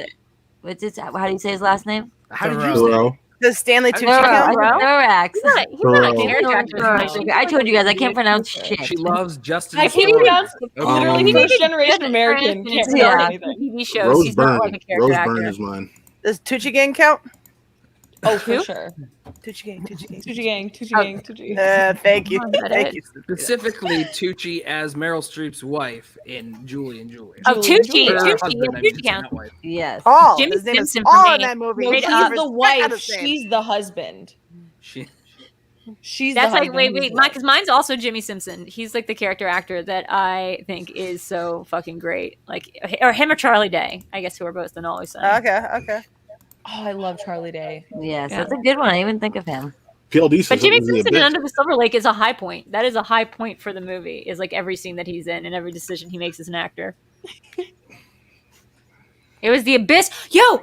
Oh, that was the first time I saw Ed Harris too. And the scene that always got me in that movie was the scene that I now know in real life. They actually almost drowned Ed Harris to death, which is when he puts on the helmet and there's supposed to be that fluid in there that lets you breathe like air or whatever, but it's like not air, it's fluid. And then in real life, they filled it up with fluid and put it on his head. He almost drowned with a fucking bucket on his head. And they taped it all and they were like, yes, keep it. And he like punched the director or something.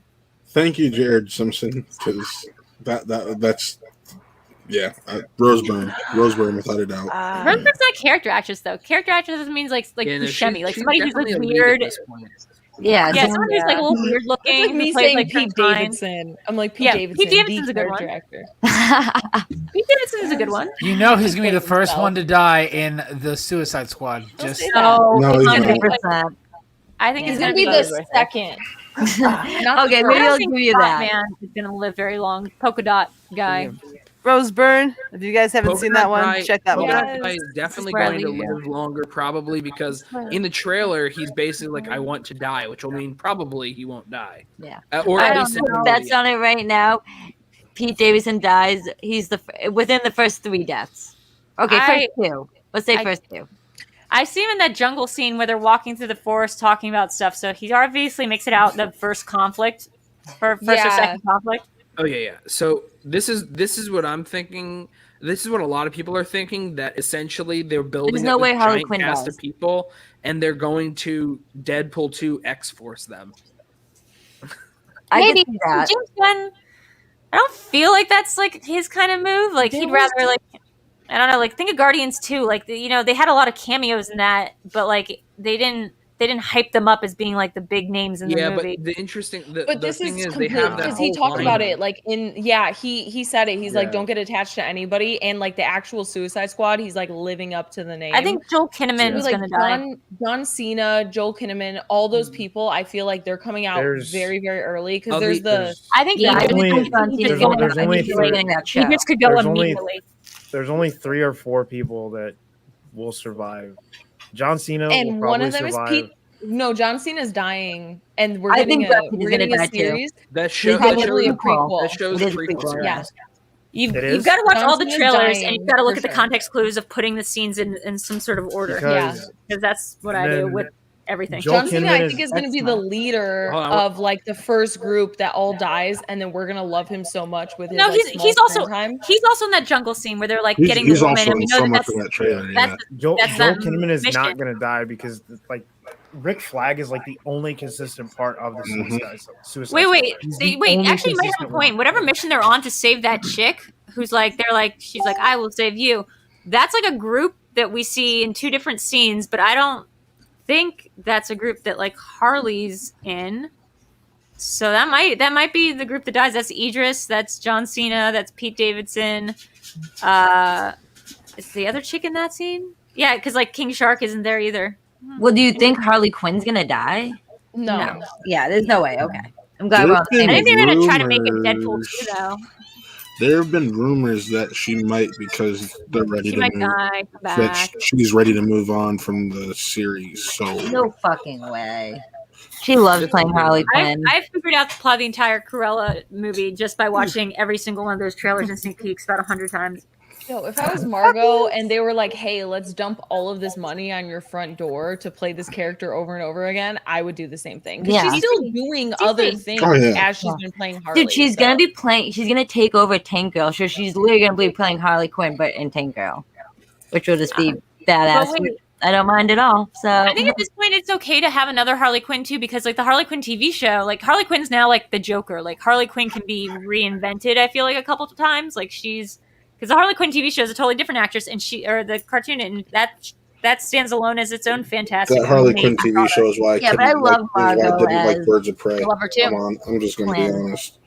But I would No, also Birds love to of see like a Prey- different interpretation of her that's like less, less. But not right pressed away. over. Give it, Yeah. let It's it not breathe gonna- for a bit. Yeah, I don't think it's gonna happen in a while. But also, like Birds of Prey, Harley Quinn, I feel like they spent almost a little. I loved most of it, but they spent a little bit too much time focusing on Joker. He kept popping up every few seconds, and that was at the time where way before Snyder Cut, they were like, "All right, Jared Leto's Joker's not in this. You mean the and he's Suicide not Squad? involved Suicide anymore." Squad? Are you talking about Suicide Squad, or are you talking about Harley No, Quinn? Birds of Prey. They kept talking about him and they kept Talking about referencing every him two over and minutes. over. They showed him. They showed like the back of his head multiple times. I was like, okay, get past this. We've already talked about this. It's over. Like, Well, it's hard to have this character, right? Because she was created for the TV show and then ended up in the comics. But she was created as like a hench who's just her whole thing is just being really pressed on the Joker. So like creating a narrative where she is both her own independent thing. We kind of have to get that journey, but also understand that her madness is her obsession with this one. there was a good scene where it could have been the end. I was gonna say to that. they've made that journey already in the comics, so they have a reference of Harley It's just hard. separating from for audiences.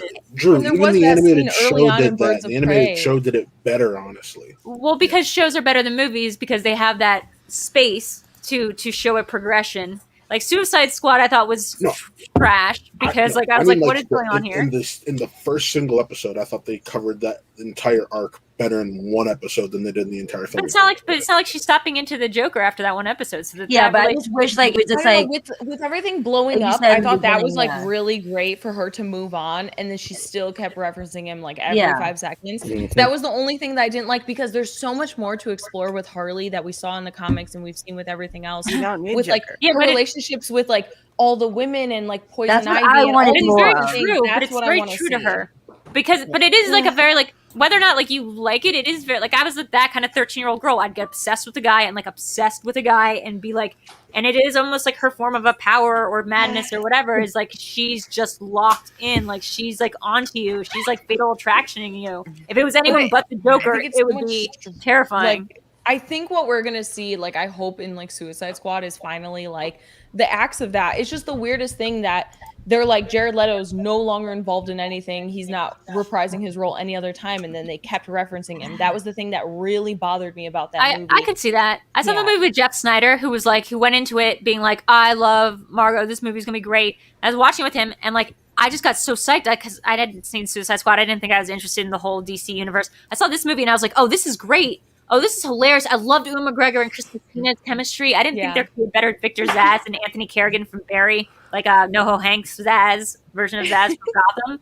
But like Chris Messina and Ewan McGregor killed it. We watched it recently, and I love Ewan goes, in that movie. you know what? I bet this character was written for Sam Rockwell. And I went, why would you guess that? And he's like, just look at the way he dances for everything. Like, look at the way Ewan McGregor, like, it reminded me of the Charlie's Angels. We Googled like, it. It's true. oh, The yeah. character was written for Sam Rockwell, and then he dropped out. Yo, That's amazing. You were saying about Snyder? Oh, I was saying that.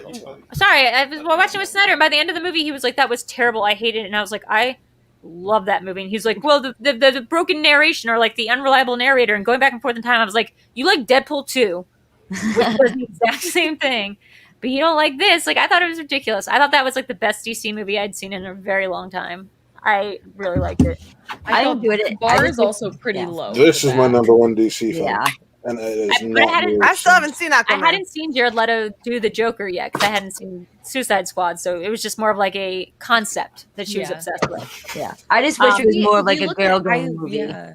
Yeah, than it being just like her so worried about her breakup with him and blah blah. No, I wanted them all together the whole time kicking ass. Yes. But I mean, hopefully but we'll when you get have that a in the character that future. again is defined, who's always been defined in her by her relationship, her toxic relationship, we Well, have that's to what- explore.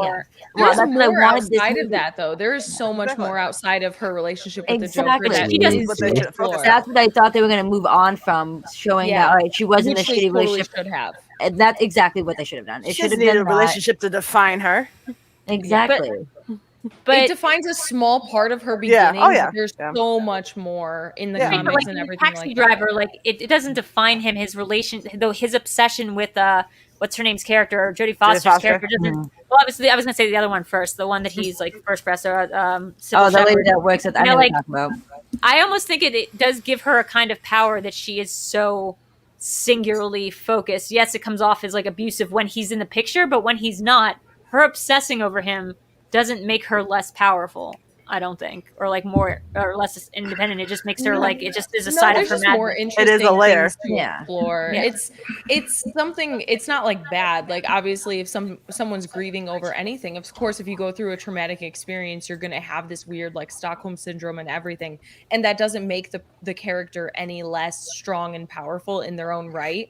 But it just in this one, I wanted to see that transition more, especially with the original title and things like that, with like Birds of Prey. You know what they could have Wanted to see done? more of that. They should have gotten outside of her because it was so much about her voiceover. Like I'm watching the show You. I guess maybe You is a really good example. Like so, You Good is show. a great show, great books. They're based on these 2 book series. One, I mean, they're fantastic. Yeah. But the whole thing Yeah. is like American Psycho. It's like this voiceover narration about this guy who's obsessed, crazy obsessed with this girl, but he's not letting her know it. But he's stalking her and doing all this crazy stuff. But it's coming off like a romance, and like but we know it from his POV. I think if Birds of Prey had not been her POV, but she'd been in it like Suicide Squad style, it would have been a more enjoyable film from the perspective, maybe. Sorry, I'm just watching Matt. Are you alive, bro? I shouldn't have put so much vodka in this because I Yes, can't you feel should it. have. That's exactly the energy that I need today on this Friday. Thank you. I legit just DM'd him. I'm like, dude, you're visibly literally- struggling, bro. Like literally, it was here, and I poured that much in there, and now I'm feeling it. And just like, I only got 4 hours of sleep last night. I this one's more Joker, but just less Wait. male. I have literally been up for 22 hours at this point. That's like no, that. dude. I love that Peggy messaged and was just like, how have you not peed yet, Paige? And honestly, I do not know. I must have a great bladder. Like, So those abdominal Look muscles who's that here, you look showed who's off here. when you got drafted. they're yeah, I just don't holding have it that in. no Look more. who's here. It's ironic. Hey. Hello. What do you think? More female Jokers? One of the things I wanted to say in the promo, I'm like, there's only 2 things that Paige can beat me in, the 2 categories. What you hair drinking, Dwayne? and abs. What is it? Sorry, what did you say? What is Pendleton? It's whiskey. that? Ooh, I do like Yeah, me some- I was hitting a little. I'm I'm a trying to, JMO girl, though. save this as long as I can, so I only had a few sips of Or this. screwball. And it's almost gone, so I have a bottle of this too. I know. And the, Peggy, tell them we're doing it. Peggy, what makes this worse is I used lemonade, so like right now I'm feeling like the Uh-huh. citric acid in my throat. and I'm just Drink it like, down. Drink it to the middle. It's gone. Oh, no. So I I was just wanna quoting point out Poetic here, Justice.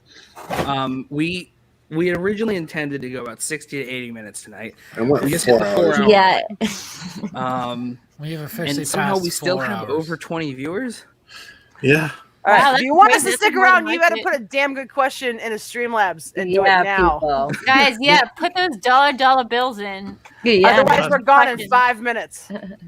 I still Somebody haven't said donate. my what do you, And come up with a good question while you're at it. Sci-fi film. Well, I still have a good question though. I could throw out, which is like, do we 201 where I am. do we 206. care about superheroes anymore? Yes.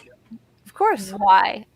I just got Captain America and Winter Soldier, and that revived my entire view on the I was superhero. so Like, good. I just Are want we the new interested in Matt them Reeves just because they have Batman. like powers, or are we interested in them like as human I like beings? this. I'm interested in them as a human being. I like Okay, what so they you're- represent. Sorry. Just like what they represent, like Superman, like even the way that he goes into anything, no matter what version of the character it is or whatever, it's just like him like not being accepted into a world that he always supports and is there for. Little stories like that throughout superheroes is what keeps it interesting. When it's like the formulaic stuff as a film, I get that it's I'm less one of these people that interesting. it has to be dependent on the powers for me. Like I love the show Misfits. Like I like the subversive shit, like Yes! Invincible. I But, love like, Misfits. so like it has to be dependent on like it being a monkey's paw terrible power situation where somebody who doesn't deserve it gets a really shitty power and then has to deal with the fact that her power is you touch her and you want to sexually assault her. And that's her superpower. And like, okay, like I need that's to original see enough. this show. Yeah, the show's nuts. What It's is a bunch it of like on? juvenile delinquents. It's on Hulu. Okay. It was a bunch of juvenile delinquents all get hit by lightning while doing community service, and they all developed like superpowers that are related to their deepest anxieties, kind of. 66. Oh shit. Yeah. And it stars Ramsay Bolton from Games of Thrones as like Robert Sheehan. and Robert too. Sheen's That was in it, when yeah. I first saw him, and I was like, Joseph Bilgen is in it as well. Yeah, when Rion is the guy, the Game of Thrones worst character on Game of Thrones, who I just was so obsessed with because I loved him on Misfits. Yeah. I had to check that out. But like, It's very funny, and the if soundtrack's Marvel, to answer your question, if Marvel keeps giving us stuff like they have been, then I'm just gonna be happy. Like, no, I like dark and gritty superhero movies. Like I like Man Matt of Reeves' Steel. I Batman. I want to see Matt Reeves Batman. Like And that. so see, I I like dark think that's and going to be gritty. somewhere in Like between dark Watchmen, and I gritty like and shit what we're like that. getting, because just the look on Robert Pattinson's face in that trailer is you can see the like inner struggle when it's just that look we get when it's his eyes eye black.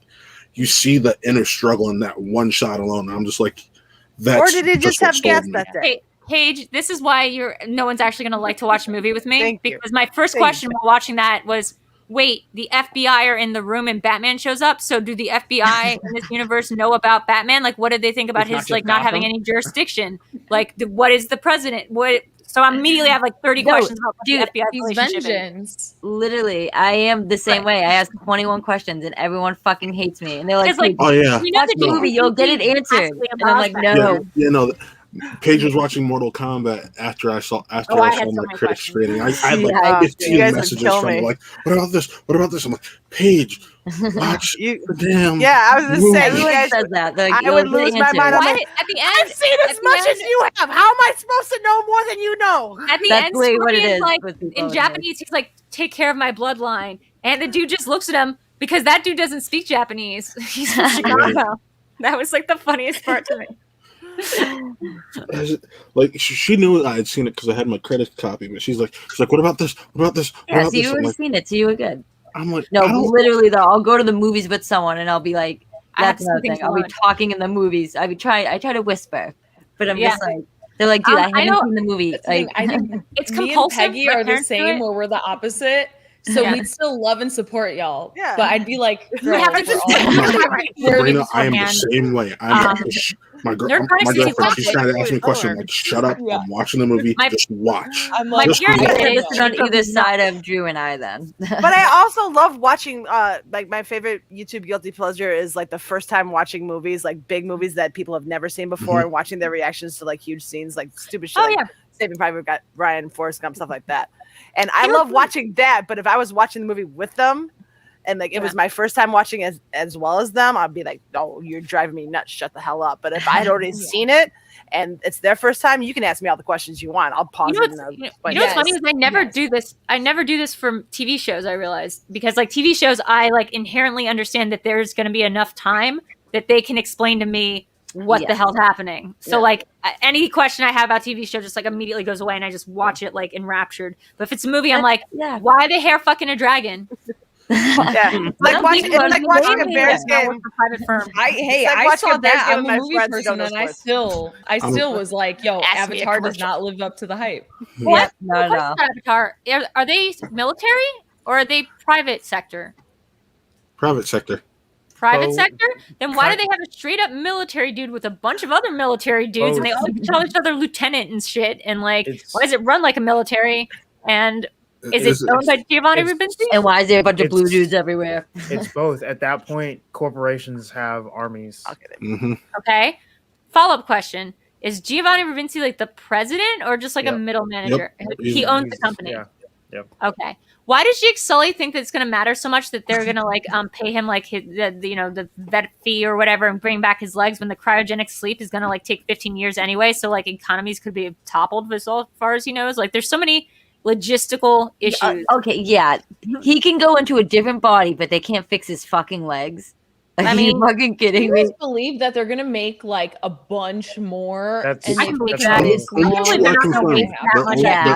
Only 2 are confirmed technically because I thought they were filming the other 2, right? So like, how it's going is they are releasing the next 2 for sure, and the final 2 from what I remember reading We've a already while. gotten past the hype. I agree. There's a theory that Now Eric couldn't afford to fix his legs. Eric That told was me this part of the theory lure to get him there. about Avatar that made Avatar seem cool. What's the theory, Eric? What's that? What's the theory on Avatar that makes it seem cool? The net one. Oh, this is like a fan theory, so it's like take it with a grain of salt. It's just that the entire planet that they're on, Pandora, is a post-singularity supercomputer. So like the planet itself is a supercomputer. That's why everyone has like USB hair that they can plug in to like directly connect and speak with things. That's why they can literally hear their ancestors like downloaded into their trees and stuff. Okay. And so, like at the end, when Jake Sully like plugs his hair into the tree, it's like asks for the planet for help. Like the planet sends out an antivirus protocol that makes all the animals like come and help. So it's like this whole thing, and like and where the tree is, like my mind is blown. Right. Isn't that kind of cool? Isn't that like Avatar seems better? I've never heard now that. that means I need to have Drew come out and explain a movie to me, but then I have to have Eric come out and actually explain the movie to me, and then there we go. Coach and fan theory about it.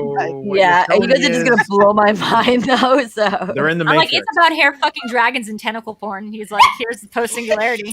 Yeah, what I got from all that was they're in the Matrix. There's not like 2 different I'll movies. blow your mind right now. Rosebud was a slut. I did know that. I did. Guys, I knew that. I saw the Simpsons episode that they referenced. That's how I know. We've gotten stuff right in the Schmoedown because you're like, I saw that Simpsons episode. Well, I made a Family Guy reference in the match tonight. Oh, yeah. I wanted to go Robert Duvall. it was Robert Duvall. Oh, Robert Duvall, yeah. Duvall. Dude, I was so impressed by your pulls on some of those. What was the first one? The Spaceballs one? The Problem Child one or the Spaceballs one? I know, I got Tom Top. It's Spaceballs. I was like, oh my God. Whoa. I wanted to do the thing, but I didn't know if Skybound would be up on board with me doing this and then doing the thing. So I just kind of went like that. Probably not. Yeah. Yeah. Okay. Good call. Good call on my part then. Wait, Thrawn's saying he watched Bumblebee with me. Right. That's right. It was my first Transformer movie. And I just, oh God, so many questions. So you watched the only good one. Yes. The first one was good, though. I enjoyed the first one. The only good live action film. So The first one is good. They're cars. First one's They're okay. cars I in don't love disguise. it, but I'll watch it. I will admit to that.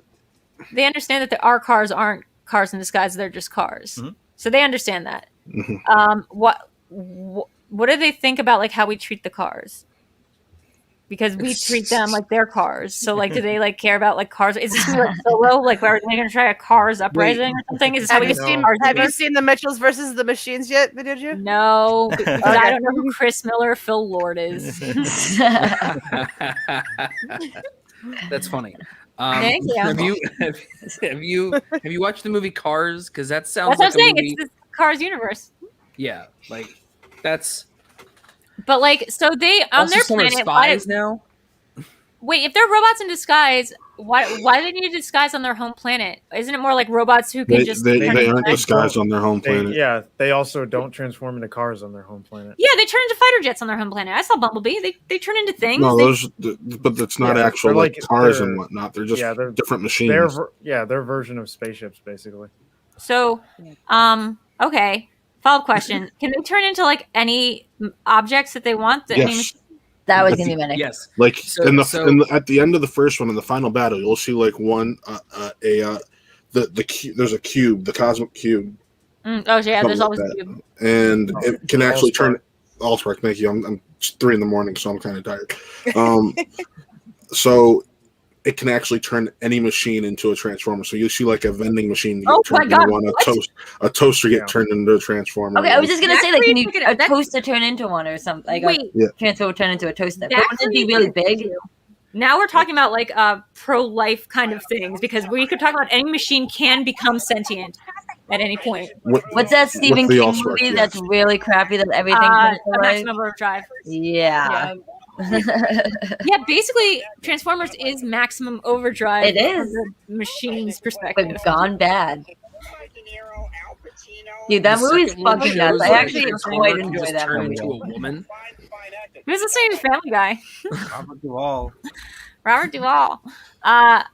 I was gonna say though. Okay, so do they name themselves or do they get born? The Transformers, and they have parents who name them because like Dropkick. How do they get born? You think? I don't know, but their names are so dumb. It sounds like something you would At this name point, yourself. I defer all questions to Dwayne. Dwayne, do the Transformers give themselves names? Okay. First question is, how did they procreate? How they fuck? I don't think they. How do they fuck? I think that was part of the Allspark. Bumper to tailpipe. A little bit of oil.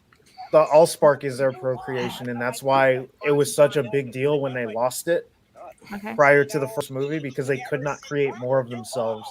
So as they were dying, there just weren't more of them. Why are the bad guys all named things that like you find in a dispensary? There's like Shatter and Dropkick and like Starscream. They all just sound like weed. Megatron. It sounds like edibles I don't want to take. Yeah, I know. Yeah, like that TED joke where it's like this panic attack. Yeah, I think honestly, that's marketing.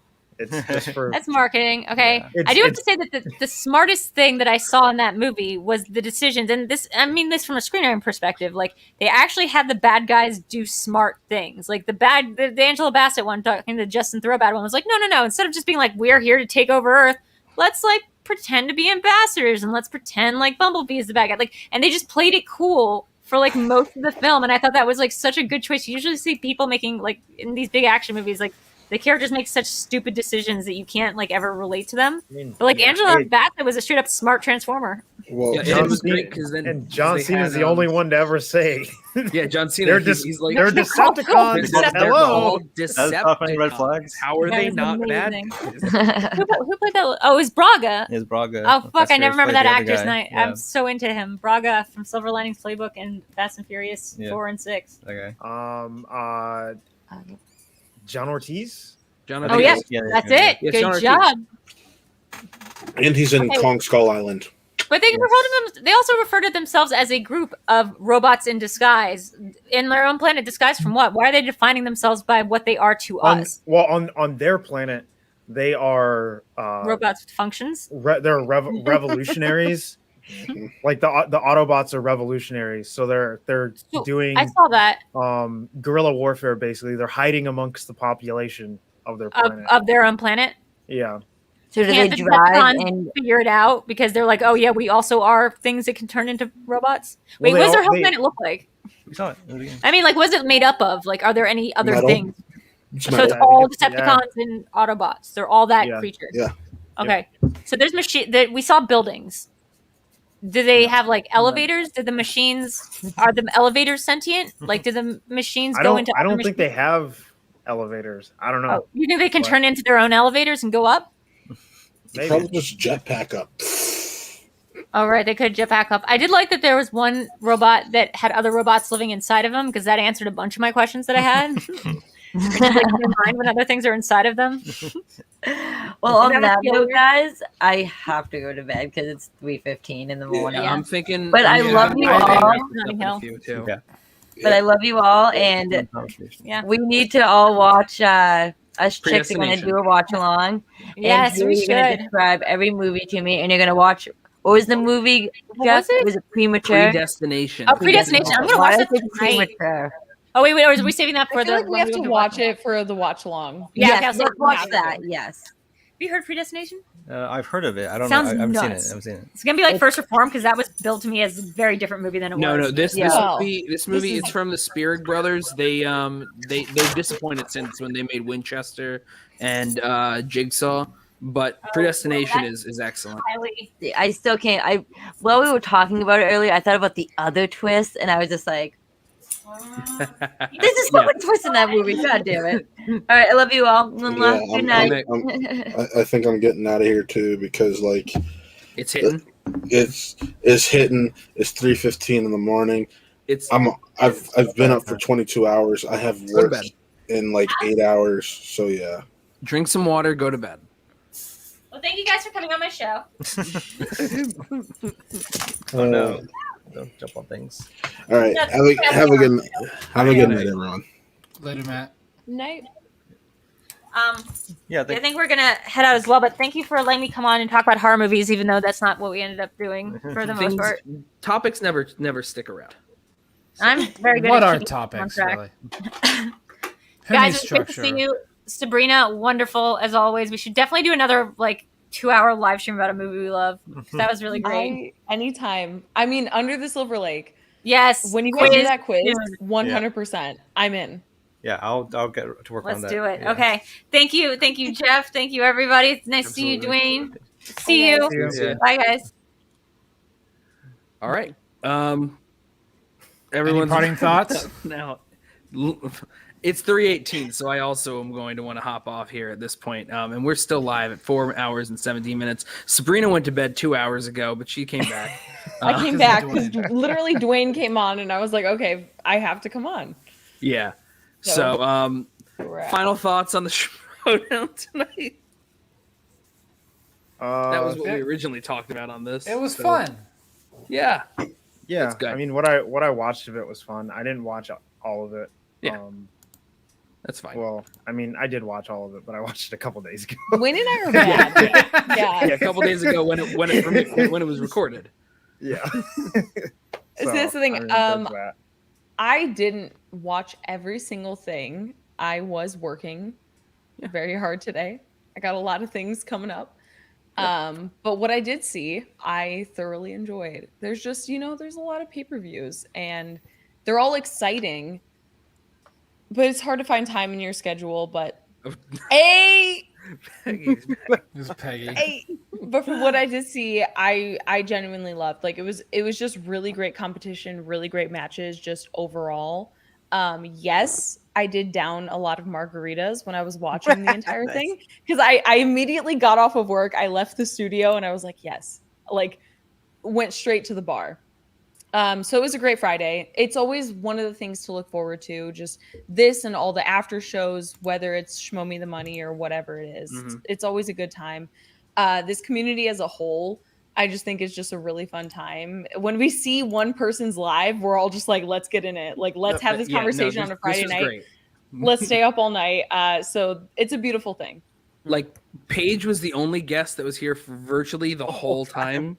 Harper, we had Thomas Harper on for half an hour at the beginning of this 4 hours ago.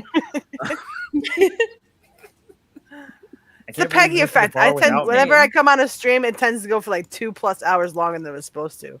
Check the tape. But I'm glad that we had I'm glad that we changed the title because last week we called it a recap and we switched it to Hangout. So that way when someone leaves a negative comment, it's not because of bad advertising this time. Y'all better not be leaving bad comments. Right? No, we only had the one last week. We only had the one bad one last week, which means we made it. So I'm used to it at this point. I have dislikes before I even start streaming. Yeah. We have that too now. On our Tuesday shows, our main panels, we have at least 2 to 3 dislikes every time it starts. If you've got haters, it just means you're doing something right.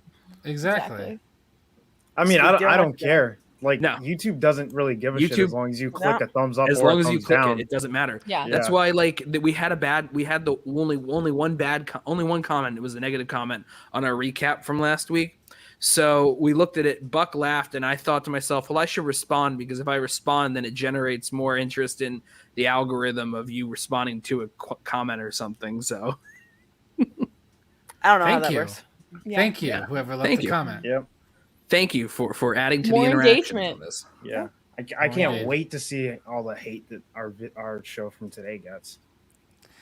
Yeah, I saw the topic, so I was like, I'm going to have to go back and watch that. It always happens. There was a full week where it's just every single video I was putting out, and people don't talk shit to me, but for a full week it kept happening. They're like, Anthony Hopkins, and I'm like, okay, calm down. Hey, go to sleep.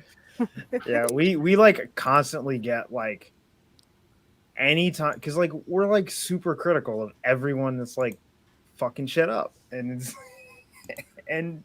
it's always oh, you guys don't know anything, or you're just woke fucking snowflakes, and I'm like, yo, bro, that's got nothing to do with it. I love that. I literally post, I'm like, Kate Winslet, she won for The Reader, but she should have won for Eternal Sunshine. I post that and somebody's like, well, when we put it into context, and I'm like, this guy always says shit under all my tweets, and I'm like, calm down.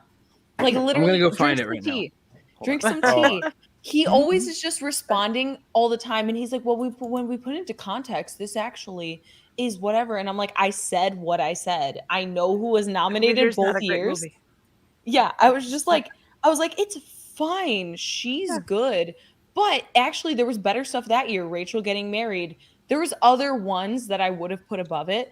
But for Eternal Sunshine, I don't care. I don't care if Hilary Swank was nominated for $1 Million Team Baby. Clementine. Team Clementine for goddamn life.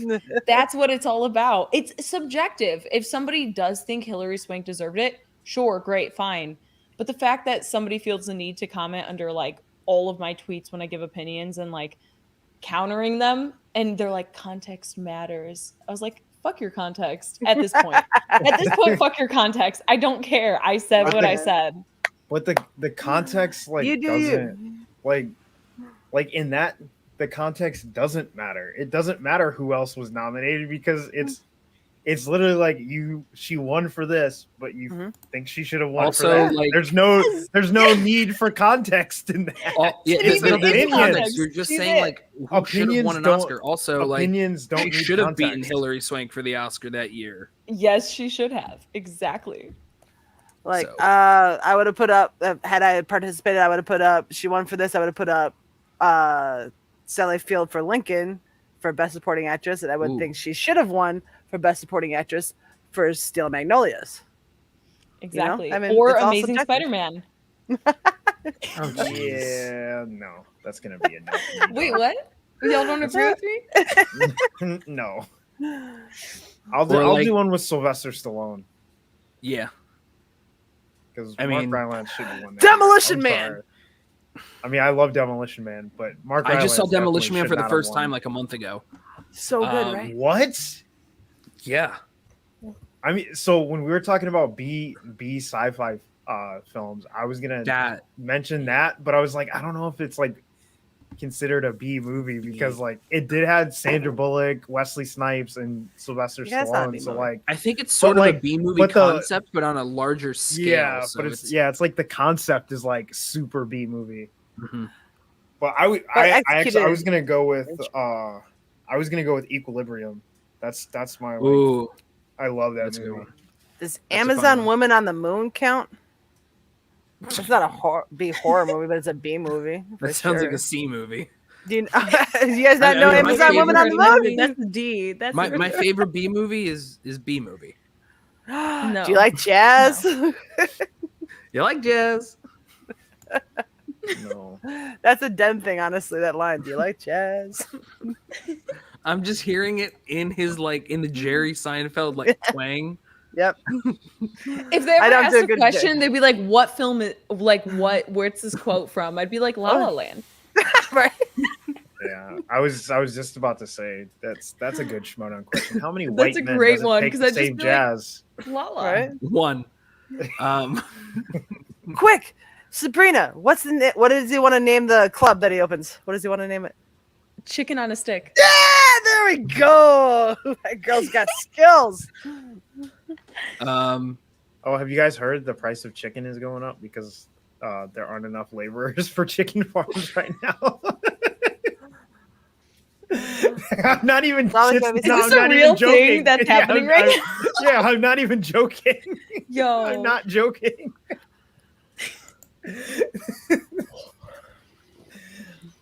Oh, Well, all right. So this is a great conversation here, but I think what we're going to do is we're going to wrap up the actual stream itself at this point, because that's we're a good going on idea. 4.5 hours here, and I think it would be a good time to kind of close shop. So I would delete this though for your channel analytics. No, because of the length. Because of the length. Like videos that are certain lengths, they like fuck with your analytics for your channel. Break it into two parts. You're good. We left our last 5-hour one up with no But also it makes it a can't miss event. Yeah, that's exactly.